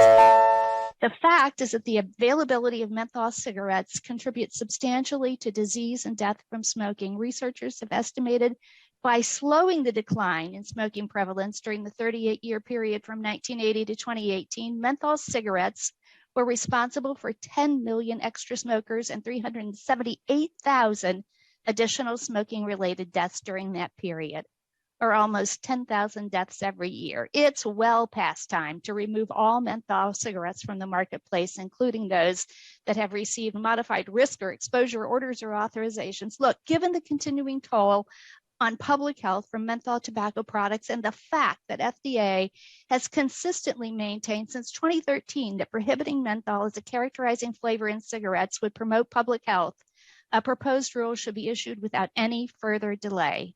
Please finalize this rule before the end of 2022. It really is a matter of life or death.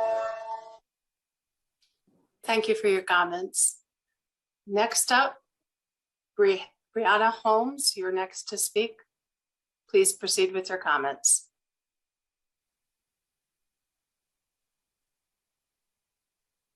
Hello, can you hear me? Yes, thank you. Hi, yes, I am Brianna Holmes, and as a woman of color, I come to you today as a concerned citizen as well in regards to the ban on flavored tobacco. It is clear that banning and prohibiting items should not be an option based on the past history of prohibition laws and bootlegging here in America. As it is today, Black and brown citizens experience more police contact than any other citizen in the nation. As a person of color, many of us choose menthol flavored cigarettes. I have concerns about the unintended consequences that will occur in cities across the nation. Here in California, Sacramento, California, the state capital of California, there was a beating of a 14-year-old kid by the name of Elijah Tofano for just having a flavored tobacco product, and the murder of Eric Garner in New York because of his sales of loose cigarettes. This all proves that our community will be subjected to over-policing and more violence. It is already a federal law to the sale of tobaccos to minor. So if you're going to ban flavored tobacco products, you may as well ban all tobacco products. It is bad for your health regardless of the flavor. It is an adult's choice as an American to buy and smoke tobacco, flavored or not. Our current president and his administration has been hard at work to demote racial injustice and promote equality. Banning menthol cigarettes that are commonly preferred by the people of color will encourage the support of underground Black markets. And they don't really care who buys the products. Even children will have that purchase power. It is my hope that you look deeper into the research and the statistics of cities with this ban already occurring in their towns. America does not need it. Please allow the voters to decide as it is our responsibility as citizens, and it is in the 15th Amendment. It is our right. Thank you. Thank you for your comments. Christine Peters, you are up next to speak. Please proceed.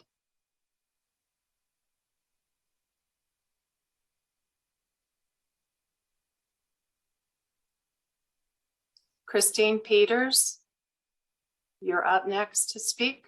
Please proceed when you're ready. Can you hear me? Yes, thank you. Perfect, thank you. Hello, my name is Christine Peters and I am the Chief Operating Officer of the Maine Smoke Shops. We are an employee-owned tobacco retailer that has 19 locations in Maine. We employ around 80 people.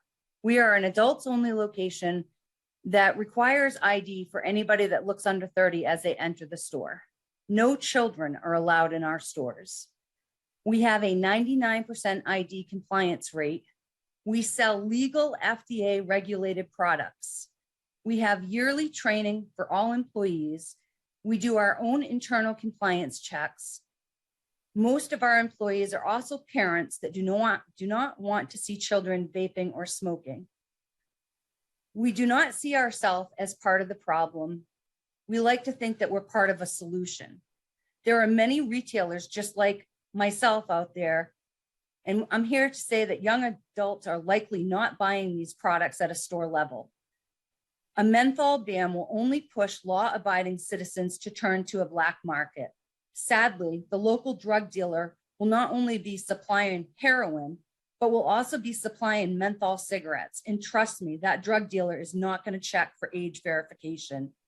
Youth smoking is down based off information on the CDC website. I think in part because the PMTA process has taken most of the vape products off the market, and also the law in 2019 that raised the age to purchase cigarettes to 21. Many steps have been taken to prevent youth smoking. We need to give it time to work. Data suggests it's working. I am here on behalf of legal consumers and one of the more than 250,000 retail workers that legally sell menthol cigarettes to consumers. I myself, being a former smoker, I used to steal my mom's Winston's after she went to bed. I never smoked menthol or flavored tobacco as it didn't appeal to me. But I'm sure if my mother smoked menthol, that would have been what I smoked. It took me a long time to quit, but I did because it was my choice that I made personally. Being on the Canadian border, we have many people that come from Canada to purchase menthol cigarettes. They didn't just quit smoking. There's also products that you can buy on Amazon that you can place a flavor ball in your filter that you can make your flavor menthol. You can make it blueberry. Those have no nicotine, so they're not regulated by the FDA. In Maine, we had 2 towns on June 1st that placed a full flavor ban. I have a store that's 10 minutes away in another town. One store is down 10%, the other store is up 10%. There has to be another path taken other than a flavor ban. Education, fines for people providing, allowing steps that you have already taken to work. You are banning products that have no youth appeal and pushing smokers to switch to non-flavors or the black market. And I think we know people are not just going to quit. It's going to cost people jobs. It's also going to push people to illegal, non-regulated products. Either way, adults have made the choice to smoke. I ask you not to punish retailers. I ask you not to punish the adults for choosing to smoke menthol or vape flavored cigars. We have enough government overreach. Thank you for your time. Thank you. Hello, my name is Megan Hicks from the FDA. Up next, we have Francis Armstrong. Please state your name and organization or share that you are speaking as an individual. Good afternoon. Can you hear me? Yes. Good. My name is Francis Armstrong. I am the owner of Blue Ridge Tobacco Stores. Thank you for providing me the opportunity to speak during the FDA listening session today. I currently operate 7 Blue Ridge Tobacco stores, 3 in North Carolina and 4 in Virginia. We employ 39 hardworking people who rely on their jobs to support their families. I'm proud to have such a diverse group of individuals who come to work every day. Approximately 60% of my employees are African American and truly enjoy working at Blue Ridge Tobacco. Our stores are tobacco shops with more than 70% of our sales derived from cigarettes, other tobacco products, and tobacco product accessories. All of these sales occur in full compliance with the law, especially the requirement that we only sell to adults 21 and older. It's stores like mine, licensed, regulated, and responsible, that have helped reduce the incidence of underage smoking to the lowest levels in my lifetime. In my stores, menthol cigarettes make up just over 37% of all cigarette sales, and flavored cigars about 65% of all cigar sales. If the regulations go into effect, I estimate my stores will lose 80% of the sales that are currently made up of menthol and flavored cigars.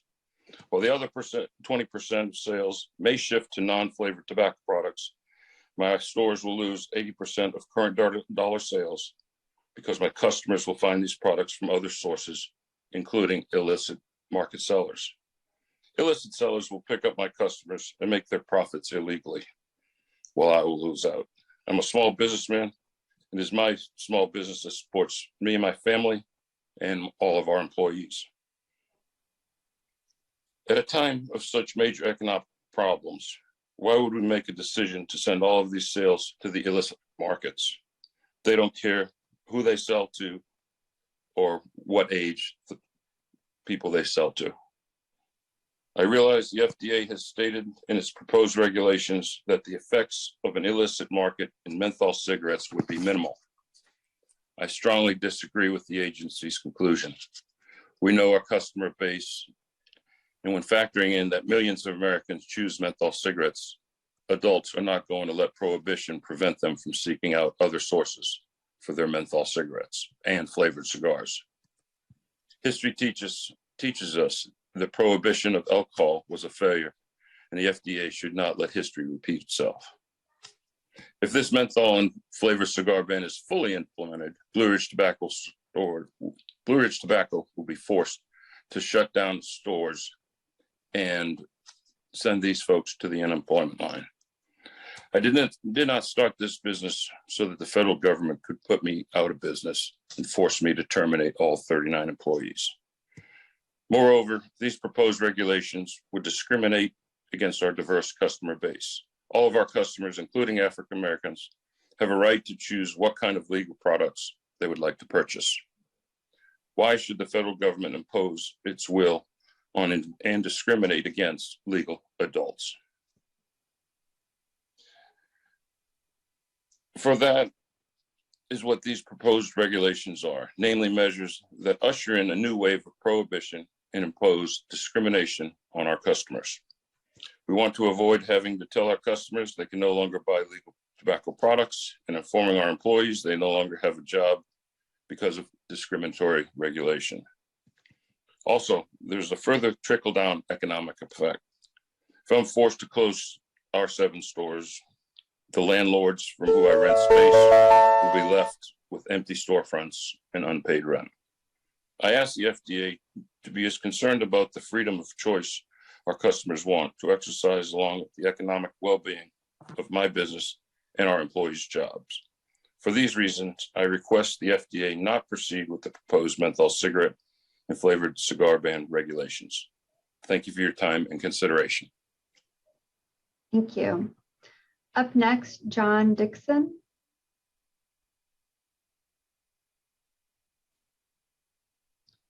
John Dixon.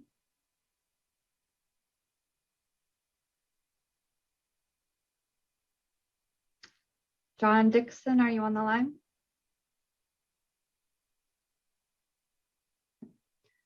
Moving on, Sophia Allen.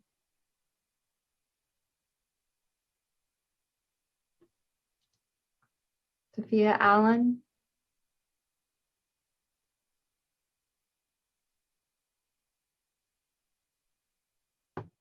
Hello, can you hear me? Yes, but you may want to speak a little bit louder, please. Okay. Hi, my name is Sophia Allen. I'm a resident of the Commonwealth of Pennsylvania and an assistant professor in the Department of Public Health Sciences at the Penn State College of Medicine. I have worked in the fields of tobacco control and prevention and tobacco regulatory science for nearly 10 years. I have personal experience with helping individuals improve their health by quitting smoking and reducing their cigarette use.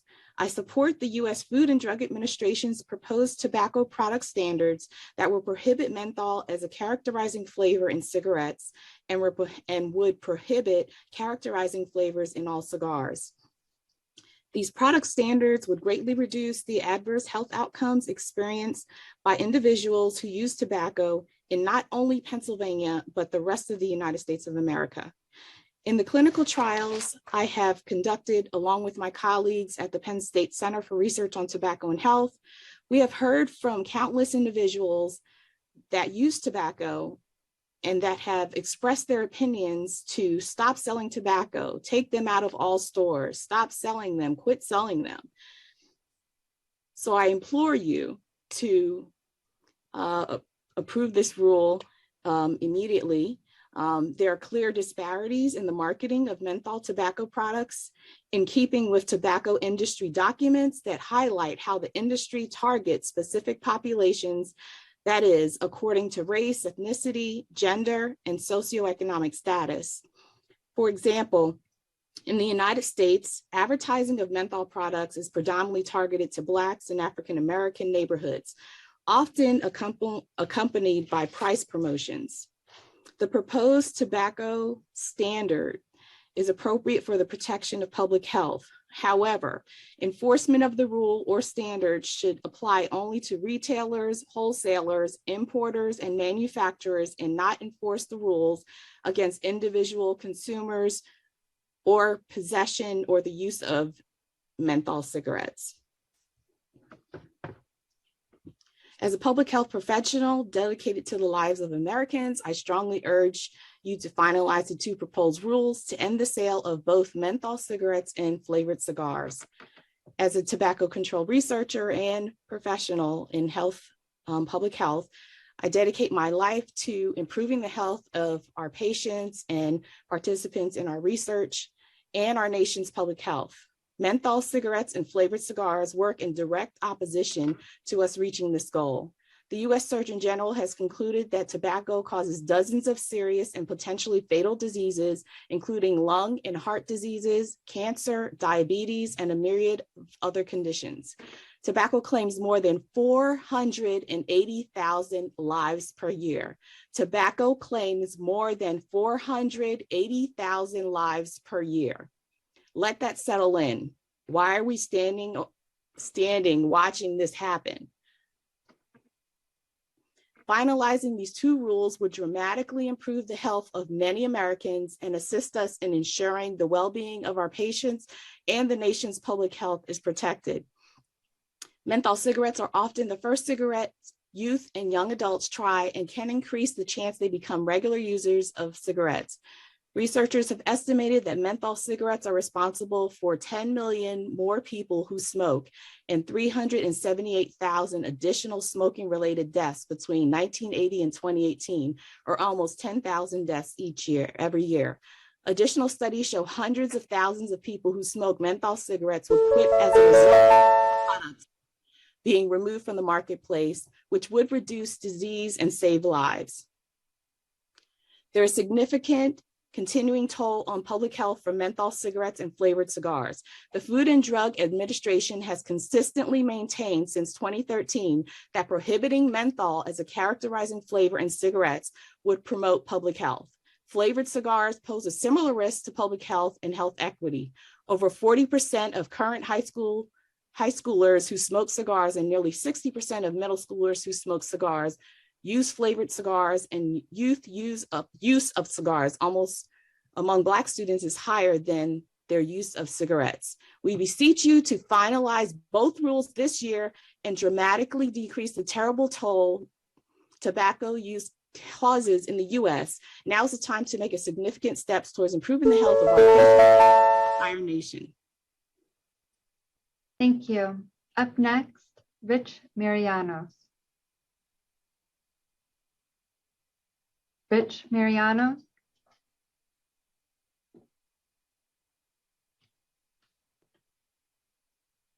Rich Marianos, you are up next to speak.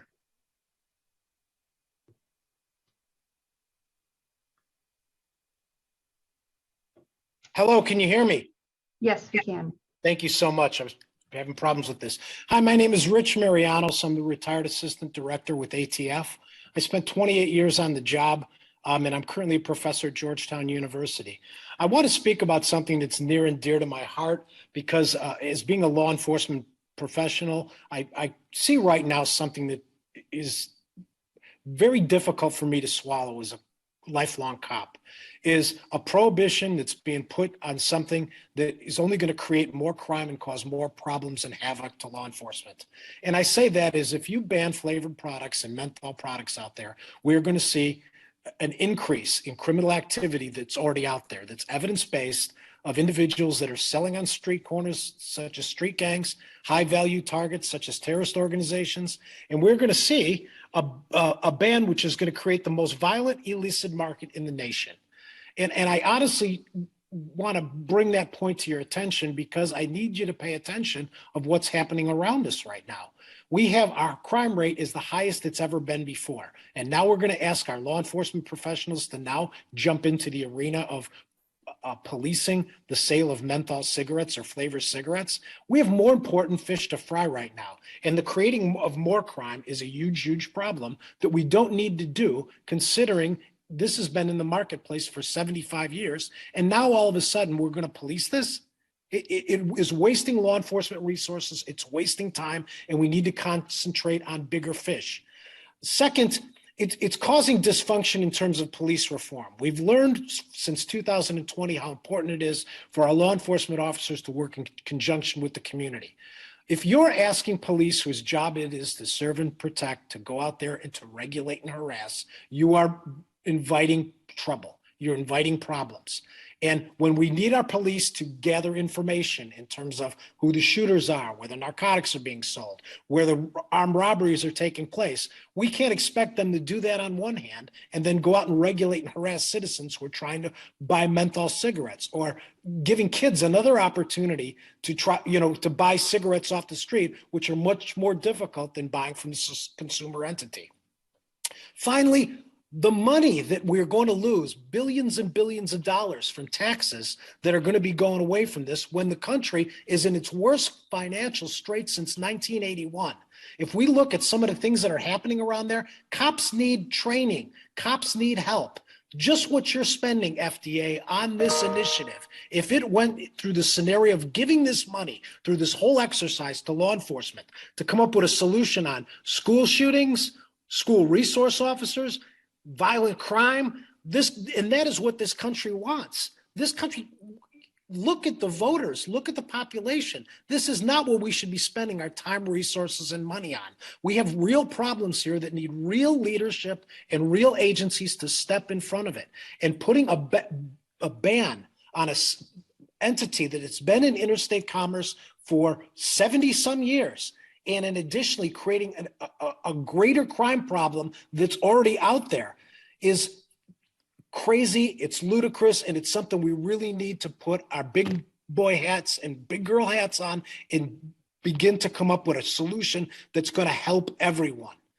you talk about the prohibition. The Al Capones of menthol and nicotine are salivating at the windfall of money that they're going to make out there, because the dope dealers, the gangs, and everyone are going to get right back into this game with that much more fervor.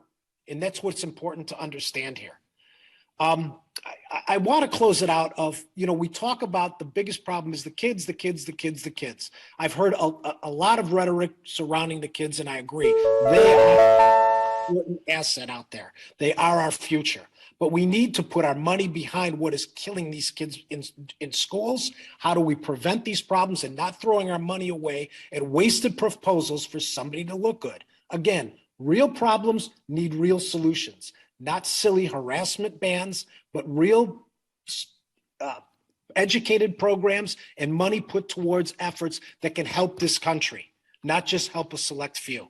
I thank you so much for your time, and I appreciate it. And I hope you look at this with open eyes and realize that this proposal is not doing anything but creating a bigger crime problem in the United States and in giving criminals what they want. Is more money, more funds, more ability for guns, and more problems out there. Thank you. Thank you. Up next, Michael Salbach.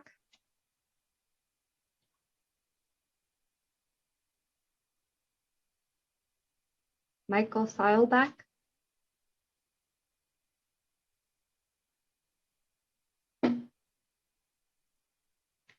Michael Salbach, you're next.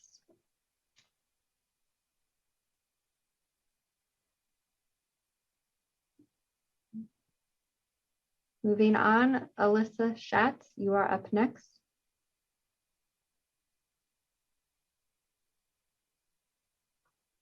Alyssa Schatz.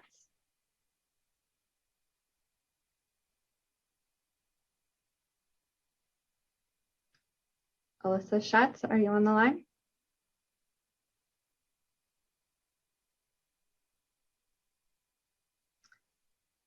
Up next, Jeff Steyer.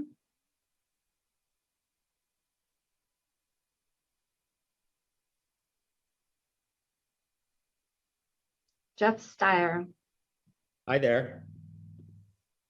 Hi. Please Hi there. proceed. Can you hear me?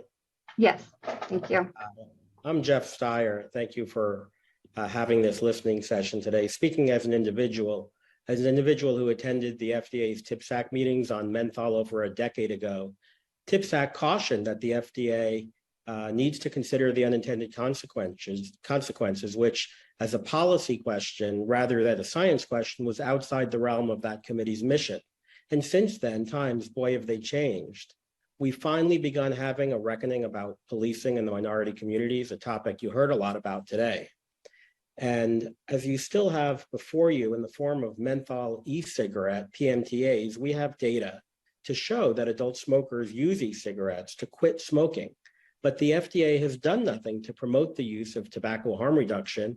Even in the few PMTAs that have been authorized, the FDA has failed to educate smokers about the advantages of switching. And this is quite relevant as the FDA begins going down this wrong-headed path to ban menthol cigarettes.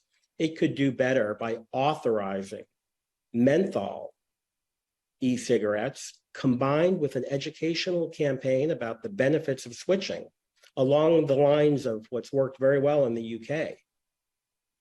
In his testimony before a House subcommittee this spring, Commissioner Califf pointed out that the FDA's decisions could be overturned in the courts if it makes one single error. In reference, he was speaking about the PMTAs. Well, here in reference to menthol, the FDA is making multiple major errors by failing to consider smart alternatives and failing to weigh the risks of unintended consequences. This rule, if it were ever to become final, will surely be overturned. The FDA can do better, and Dr. Brian King, who I welcome in his new role at CTP, should have a little bit of humility in terms of his errors working in his role at the CDC as a scientific expert on E-Valley, which he incorrectly, repeatedly blamed in part on nicotine e-cigarettes. There is a misunderstanding in society today about relative risk of tobacco products. And Dr. King furthered that misinformation and our misunderstandings about it. And now I think there's an opportunity to have a reckoning, not only about policing in minority communities, which will become worse as a result of this, despite the FDA's comments that it's not going to do the policing. It didn't do the policing in the Eric Gardner case, sadly. And it's not going to do the policing on banning menthol. But as you heard today, it will be a major problem. But the FDA also should do a reckoning on terms of maybe in the 10 years since TPSAC cautioned you about the unintended consequences, maybe with the advent of the success of e-cigarettes and potential for more success, given accurate information, and the FDA has a role there. Dr. King certainly has a role to kind of undo some of the damage he did at CDC in terms of scaring people about nicotine e-cigarettes. I know we were all distracted by COVID, but now is the time to correct those errors, to help Americans understand, especially minority Americans who the FDA claims to be so concerned about. The FDA just began an advertising campaign about e-cigarettes in Native American communities. How about to prevent youth initiation? Well, that's great. How about a campaign to encourage menthol cigarette smokers in minority communities to switch to lower risk alternatives? First, you've got to authorize the PMTAs, and then you've got to undo some of the damage you've done. I believe that the courts will not accept this proposed rule because you didn't look at the risks and you didn't explore better, lower risk. You could achieve the same benefits that you seek or that you wish you can seek by banning menthol cigarettes. You could achieve those benefits by authorizing menthol PMTAs, by doing an educational campaign, and you won't take on the unintended consequences of a ban.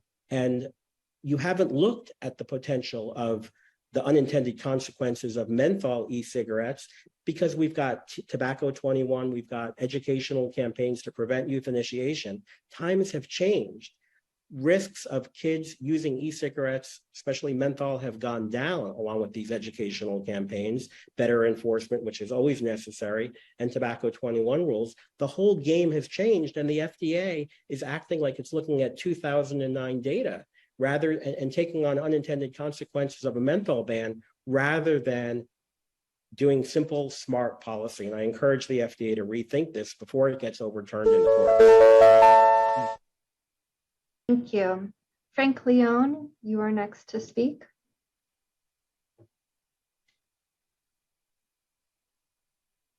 Frank Leone.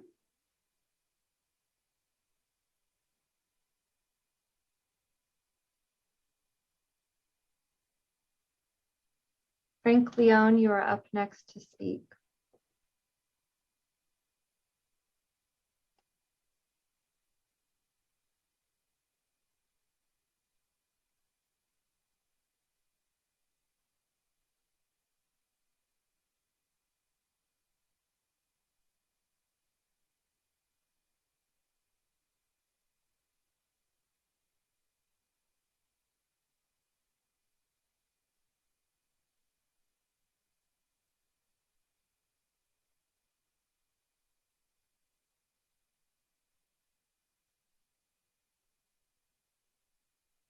Apologies, my technical difficulties. Up next is Josh Brown.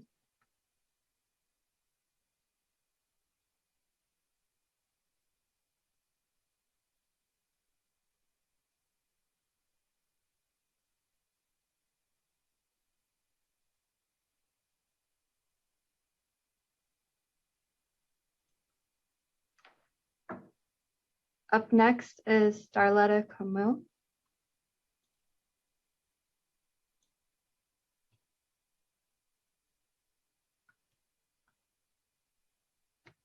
Starletta.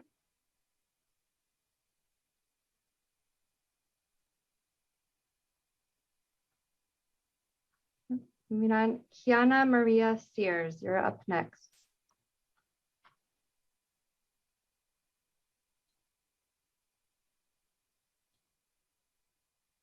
Kiana Maria Sears.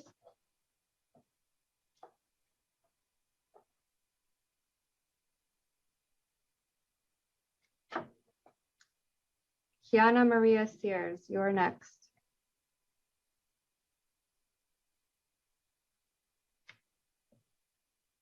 Moving on, Garrett Nedved.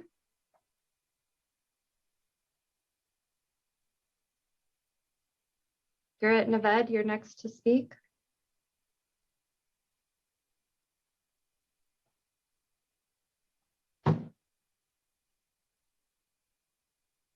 Garrett Nedved.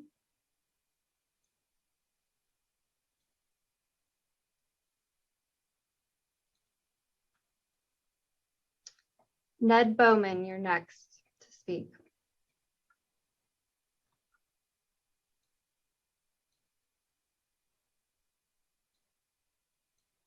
Ned Bowman, you're up next.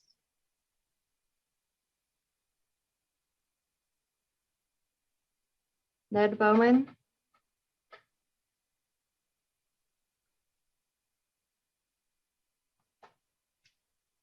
Jennifer Speck, you are next to speak.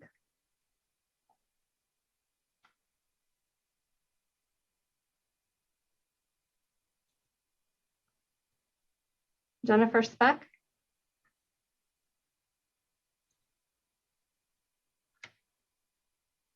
Jennifer Speck, you are next to speak.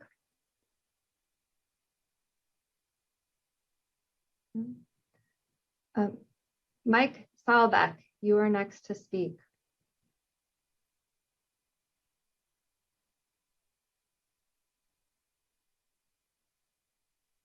Mike Salbeck.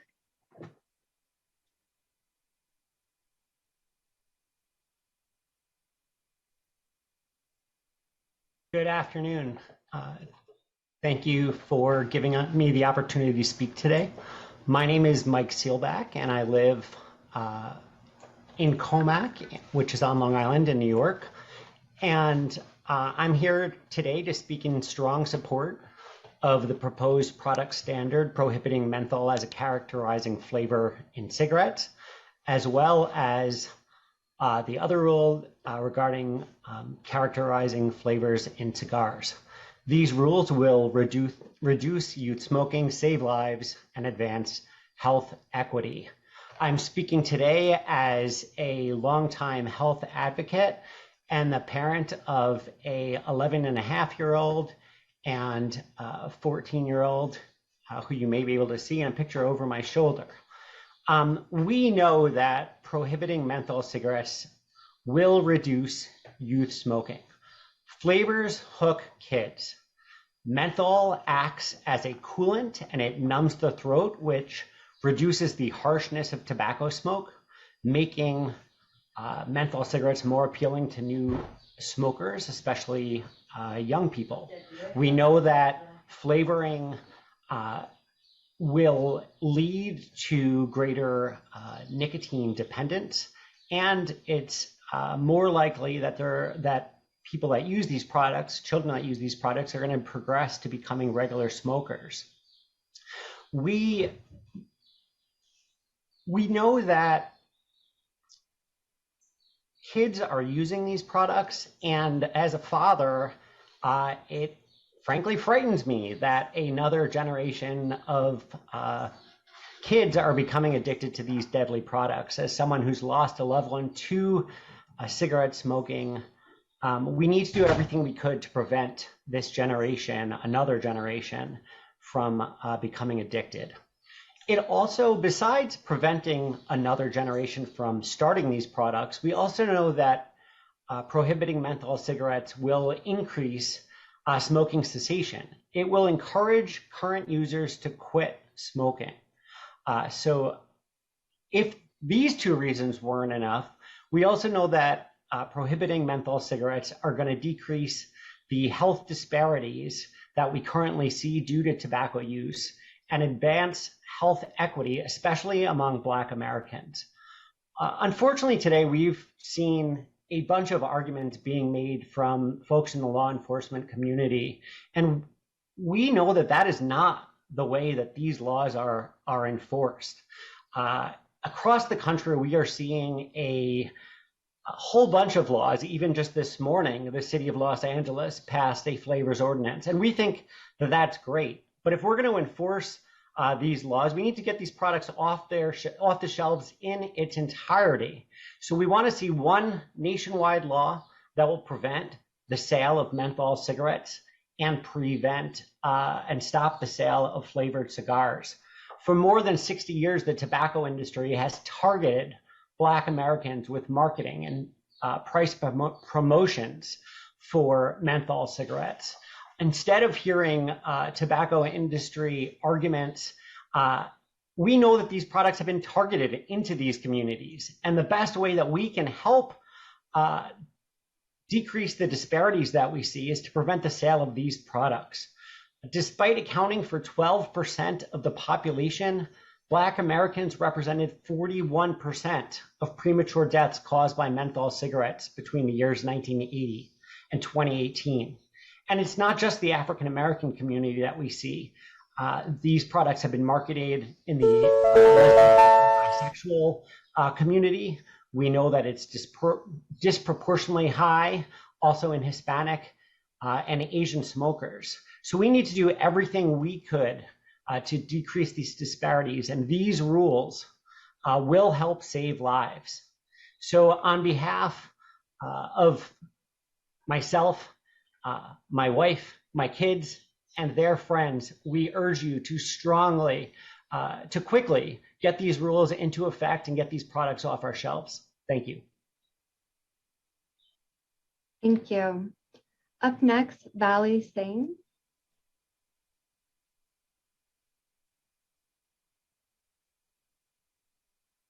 Vali Singh, you are up next to speak.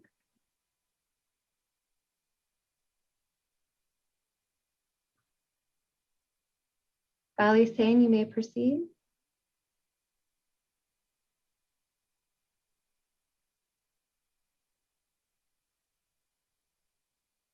John Dixon, you may proceed.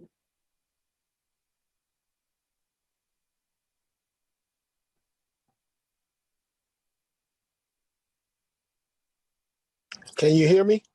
Yes, Can you hear me? Oh, yes. Thank you. All right. First of all, let me introduce myself. My name is John Dixon. I have over 40 years of law enforcement work, over 60 years of being a Black male within Black and brown communities, and over 40 years of being a parent of 2 Black males. I want to speak to you from all of those different perspectives, if I may, in the next 5 minutes. Bans are bad policy. They do not work. As you've heard, prohibition created more problems than it has solved. We should be able to learn from our past and realize that they don't work. The war on drugs, more Black and brown people went to jail during that time than all of slavery. It didn't work. Stop and frisk. More Black and brown people were targeted, and about 90% of those people who were stopped under the stop and frisk were Black and brown people. 3 strikes, you're out. 2 of those strikes were being Black or brown, and the second was being a male. I've never had a fear of cigarettes, but I have had the fear of the police, even when I'm doing nothing wrong, being behind me, concerned about being stopped, concerned about what they would do if they stopped me. As a parent, it's conversations I have to have that my counterparts don't have to have with my Black sons. I have to talk about the birds and the bees as they get older, and I also have to tell them about what to do when law enforcement stops you. And even that, as we've seen across the country, across the things that have happened, is not good enough, because they can get stopped. That this disproportionate of Black and brown males getting stopped is what creates problems, is what creates death, is what creates the distrust that the community has for law enforcement. And creating a ban is only going to increase on this and make it worse within the Black and brown communities. I've heard all of your speakers for the last few hours, and I'll tell you, the issue is this is an opportunity to bridge that gap, to take a look at what the folks within those communities feel like, what the folks who are smoking, what they feel like. How does those things affect them? How would a ban affect them? I think it's incumbent upon the FDA to take a look and maybe pull in one of the HBCUs or a couple of HBCUs and do a study, an impact study on how does that affect their community, instead of listening to all these folks who have not rode through some of these neighborhoods, who have not had to have those conversations with their sons and daughters. Let's listen to the people who it affects and see what they think about it. As you all have heard, smoking is down. Youth smoking is way down. And so why are we going after to solve a problem that really isn't a problem? Why not go out to try to fix the problem and satisfy the community and, you know, allow adult people to make adult choices on what they decide to do. I thank you for this time, and please take in consideration letting people solve their own problem and stop the governmental overreach. Thank you. Up next, Floyd Alvin Galloway.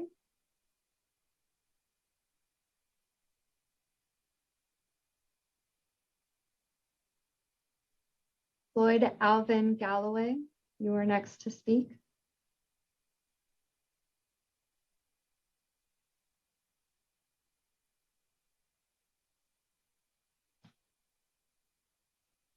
Floyd Alvin Galloway.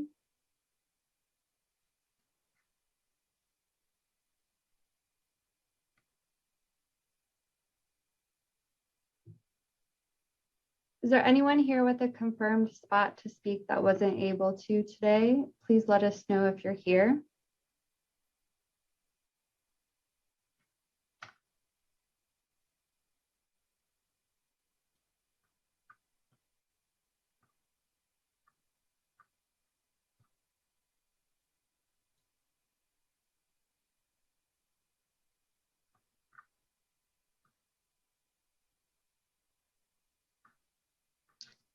Christina Robinson, you are next to speak.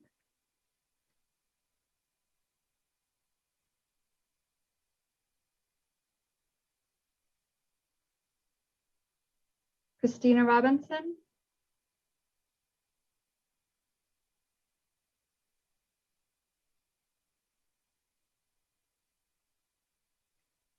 Okay, I see it now. I just saw the link to unmute.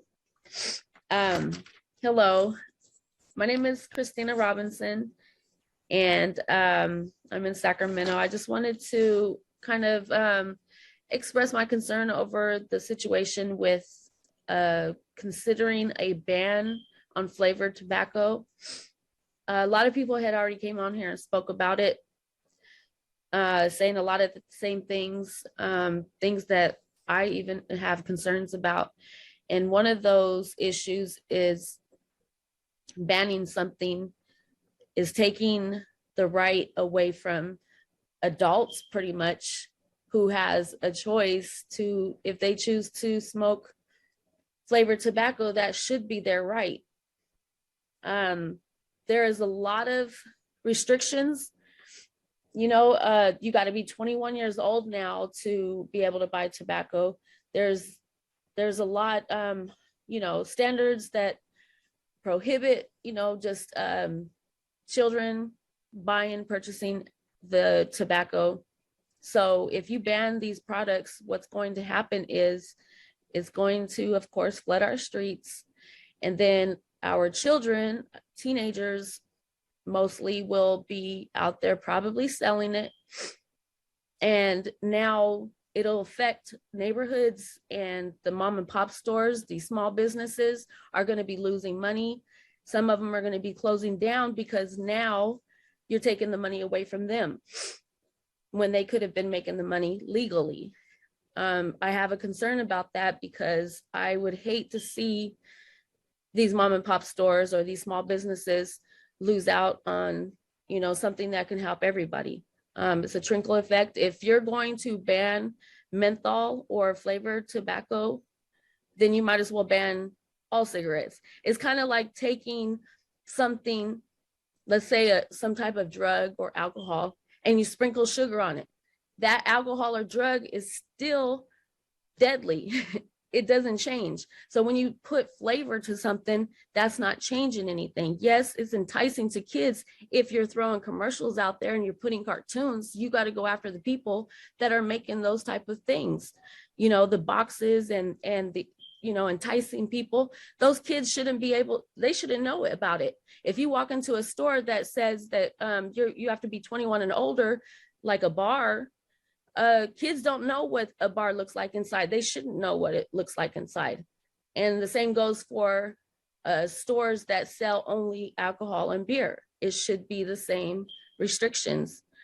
So adults can go in there and be adults and be able to purchase something that they enjoy. I think it's wrong. And I do think this is a racial act.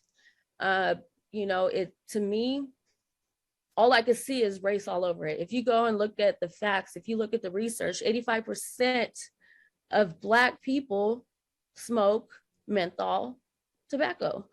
And if you go back into looking at, say, music videos, I'm a Tupac fan. Tupac smoked Newport cigarettes, and it became a trend. A lot of people wanted to smoke it because it was popular, and you look at back in the days, Joe the Camel, a cartoon character. A lot of people smoked those cigarettes, and that was probably when I was a kid. My parents were younger. A lot of kids nowadays don't know what that is. You got Marlboro, you got all that type of stuff, but right now you're attacking menthol cigarettes, knowing that 85% of people of color, predominantly Black, smoke that. So it does sound like it's being targeted towards a racial injustice, and people had already died, just like some of the things that has happened with cigarettes in their hands coming out the store, things like that. And it's ridiculous. And I think that a ban is the wrong approach to it.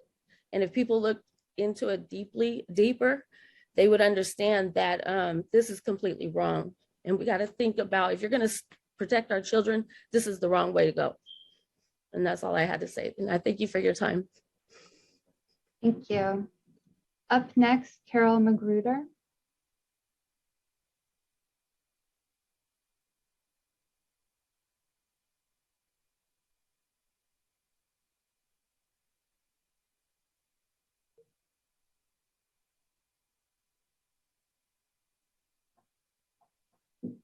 Carol, you're up next.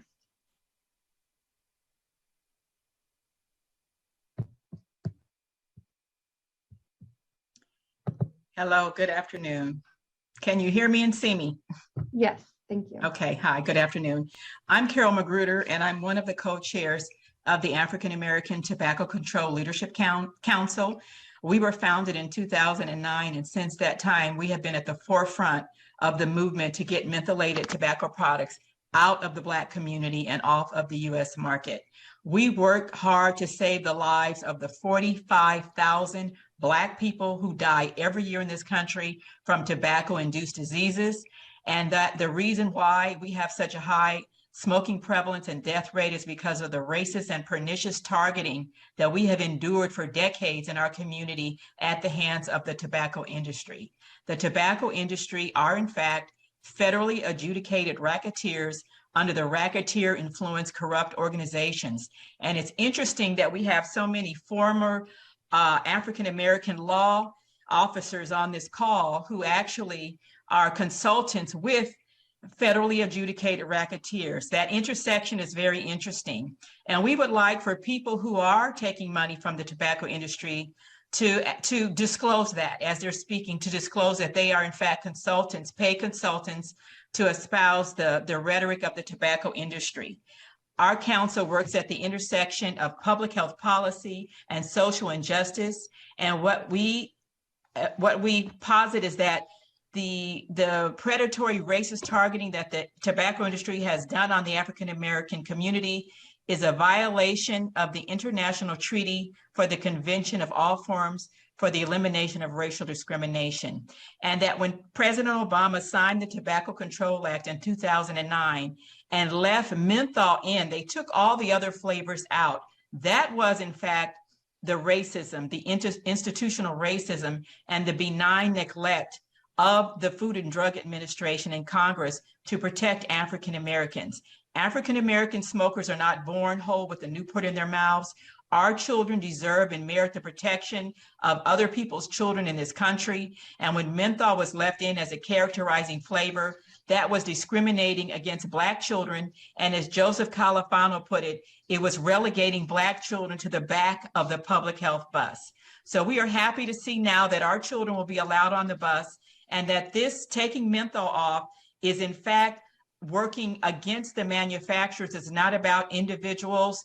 It's about the manufacturers of these deadly products who have seeded these products in our communities, giving them away to children as young as 9 years old, giving them away to people like Dave Chappelle, the famous comedian, when he was 14 years old at the Metro DC station. And this happened in every city across this country. And that is the legacy that we live with today. And that's why we encourage the FDA to continue and to take these products off the market.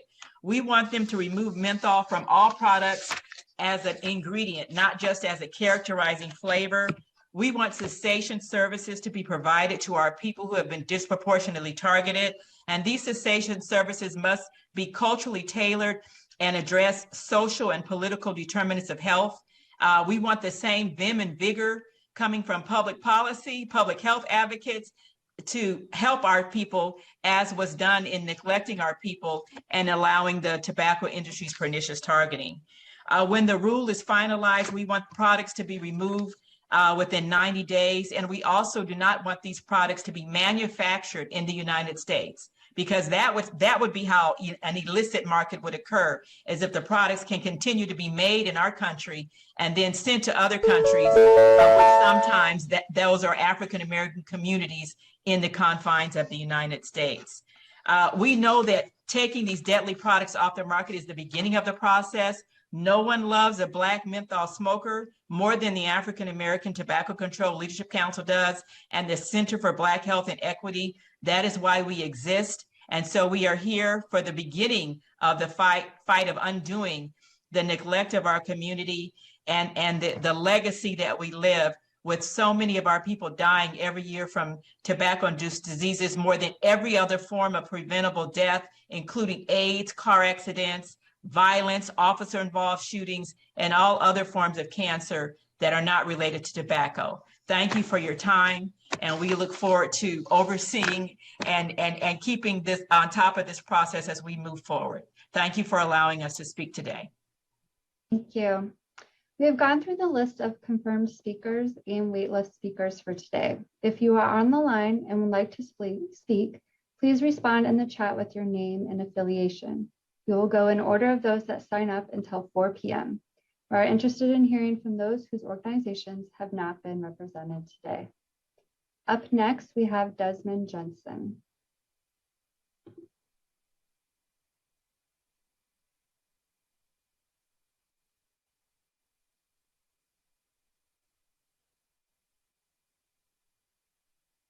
Desmond Jensen, you are up next. Hello, can you hear me? Yes, thank you. Great, thank you. Thank you. My name is Desmond Jensen. I'm the lead senior staff attorney for federal regulation at the Public Health Law Center. I want to use my time today just to make a couple of points that I hope folks at the FDA will consider as they're sifting through all of the written comments and then listening to the testimony this week as well. First, the FDA's final decision on both of these proposed rules can only be based on the potential health outcomes of the action. The dockets are already filled with comments from tobacco product retailers written at the behest of the largest cigarette manufacturers. You've heard plenty of testimony today. A lot of it focused on the potential repercussions for businesses. And I have no doubt that you'll hear the same arguments again on Wednesday. And I don't need to explain to you all that the science on menthol and other flavors and combusted tobacco products could not be more clear. And so to stand before the agency and argue otherwise would completely obliterate one's credibility. So as you hear testimony this week, remember that anyone arguing that the evidence supports inaction has no credible information to share with you. So in the face of the overwhelming evidence that shows that these product standards would save a tremendous number of lives, what you'll hear instead is that businesses will suffer and other countervailing effects that will mitigate the health impact of these rules. While they may be compelling emotional arguments, the fact of the matter is that the FDA can only make a decision based on the health effects, not the economic ones. You'll see and hear testimony about illicit trade, business losses, and other issues. Some of them are even identified in the Tobacco Control Act as issues that the FDA must consider after proposing a product standard.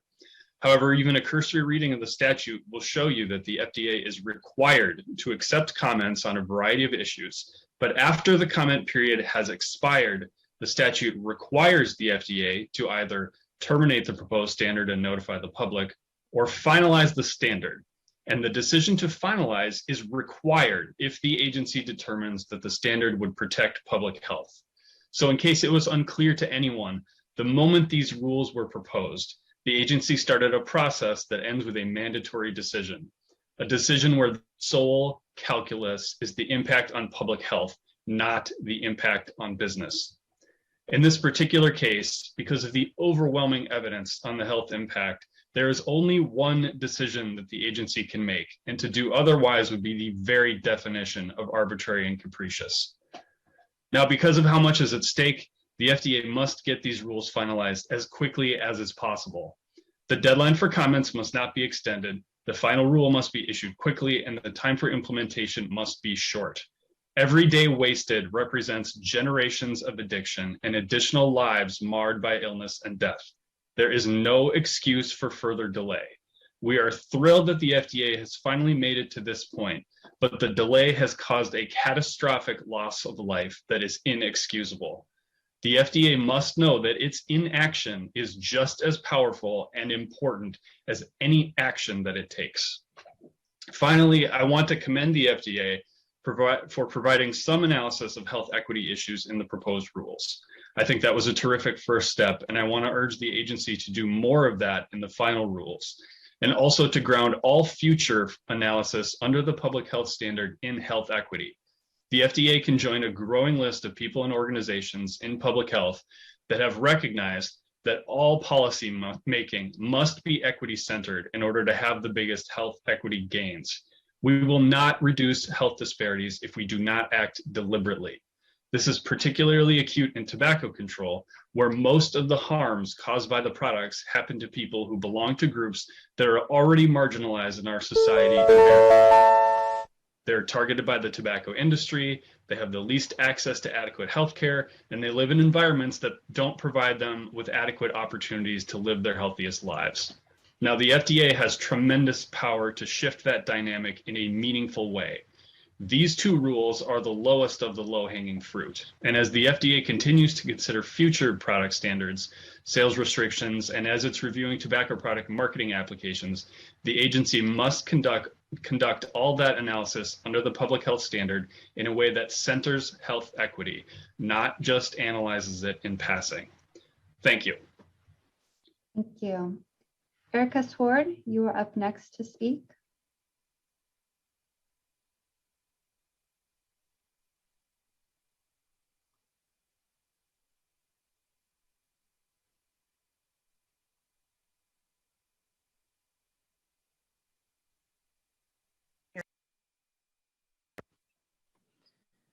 Good afternoon. My name is Erica Sword, and I'm the National Assistant Vice President for Advocacy at the American Lung Association. I'd like to emphasize and underscore the points that Desmond Jensen from Public Health Law Center just made with regard to FDA's requirements under the standard. I'd also like to emphasize how important it is that all flavored cigars, all flavored water pipes and hookah, as well as all menthol cigarettes be removed from the market at the same time. We've seen the very real intended consequences from the tobacco companies for what happens if you leave certain flavored products on the market while removing other flavored products from the market. Indeed, that was how the rise of little cigars and cigarillos with candy and fruit flavors, as well as menthol flavors, occurred after the Tobacco Control Act prohibited flavored cigarettes during the passage of the Tobacco Control Act in 2009.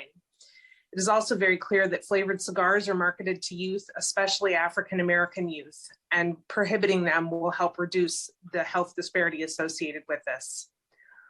We also want to urge the FDA to finalize both proposed rules by the end of 2002, recognizing that they are long overdue, and indeed the FDA's own scientific advisory committee recommended that it be appropriate for the protection of public health to remove these products back in 2011. We know that flavored cigars play a critical role in attracting new tobacco users and increasing the likelihood of long-term addiction. We know that prohibiting flavored cigars will substantially advance health equity since African-American youth have higher levels of cigar use than their peers.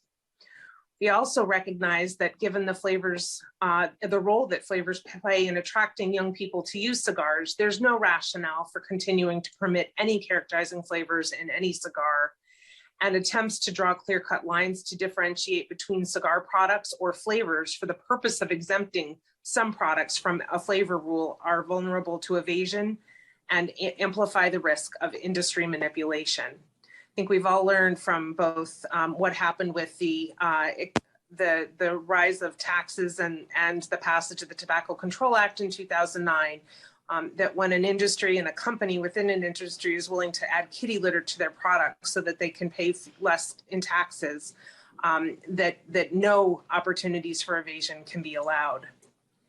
Indeed, we know that the industry will take any undue advantage of any loophole that FDA gives them the opportunity to do so. So with that, I wish to thank the FDA for moving forward with this. We urge them to finalize the rules by the end of this year to oppose any efforts from political efforts in the tobacco industry to weaken them.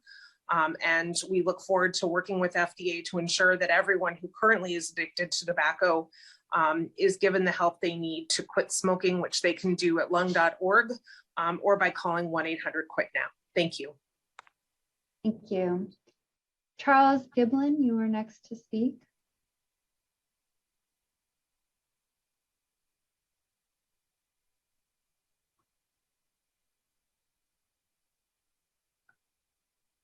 Charles Giblin.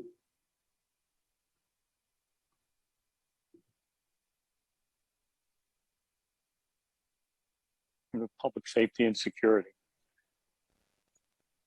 Did you get the beginning of that? I just saw the thing come up unmuted. Well, I'll start anyway.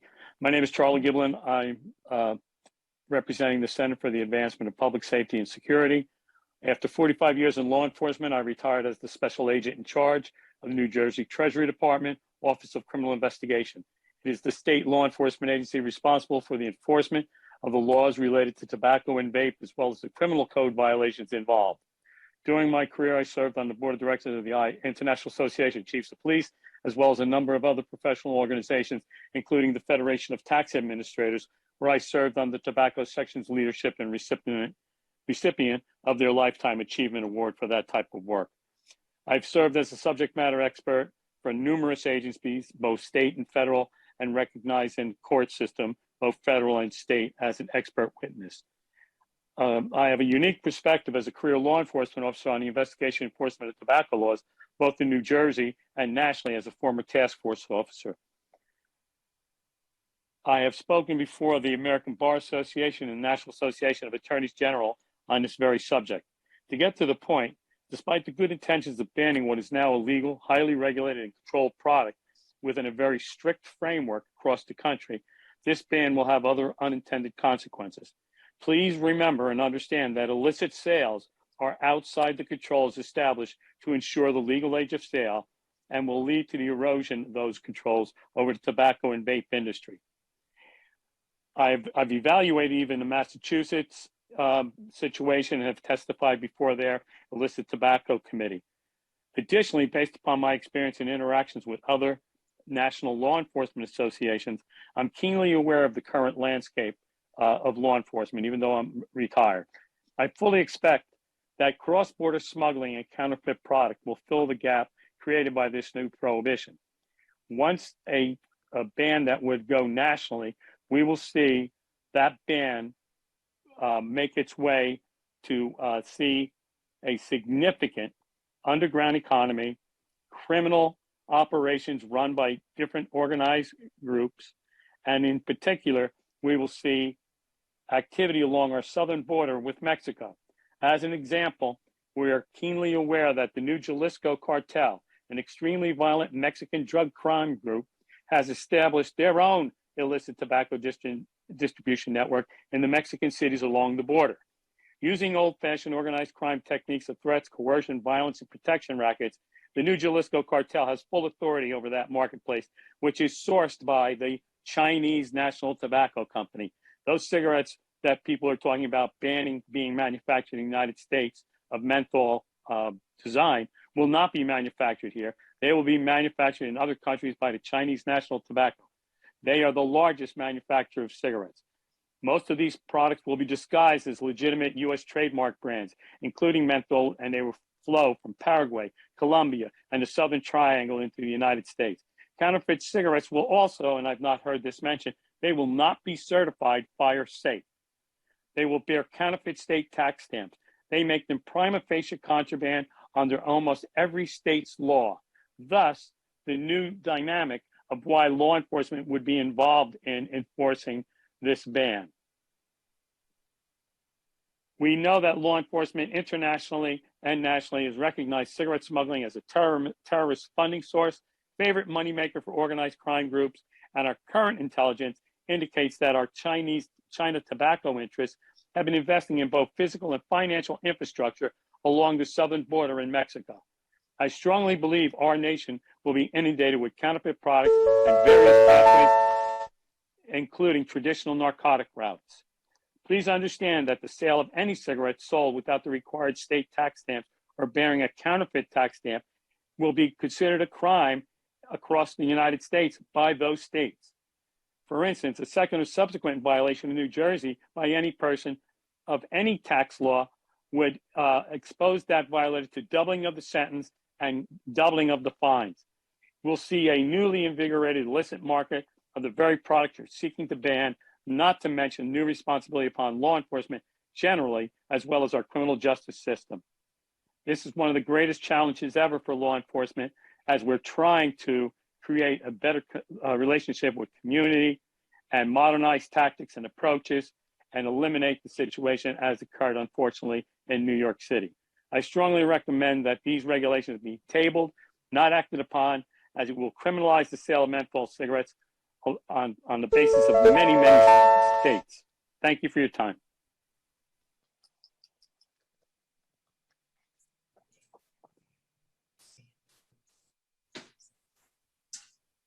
Thank you so much for your participation in today's listening session about FDA's proposed product standards to prohibit menthol as a characterizing flavor in cigarettes and to prohibit characterizing flavors in all cigars.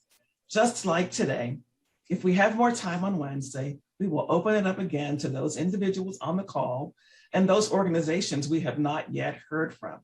As a reminder, this meeting has been recorded and a transcript will be added to the dockets of the proposed rules as well as to the CTP website. If you have any additional questions, you may email us at askctp@fda.hhs.gov. Thanks so much. Goodbye.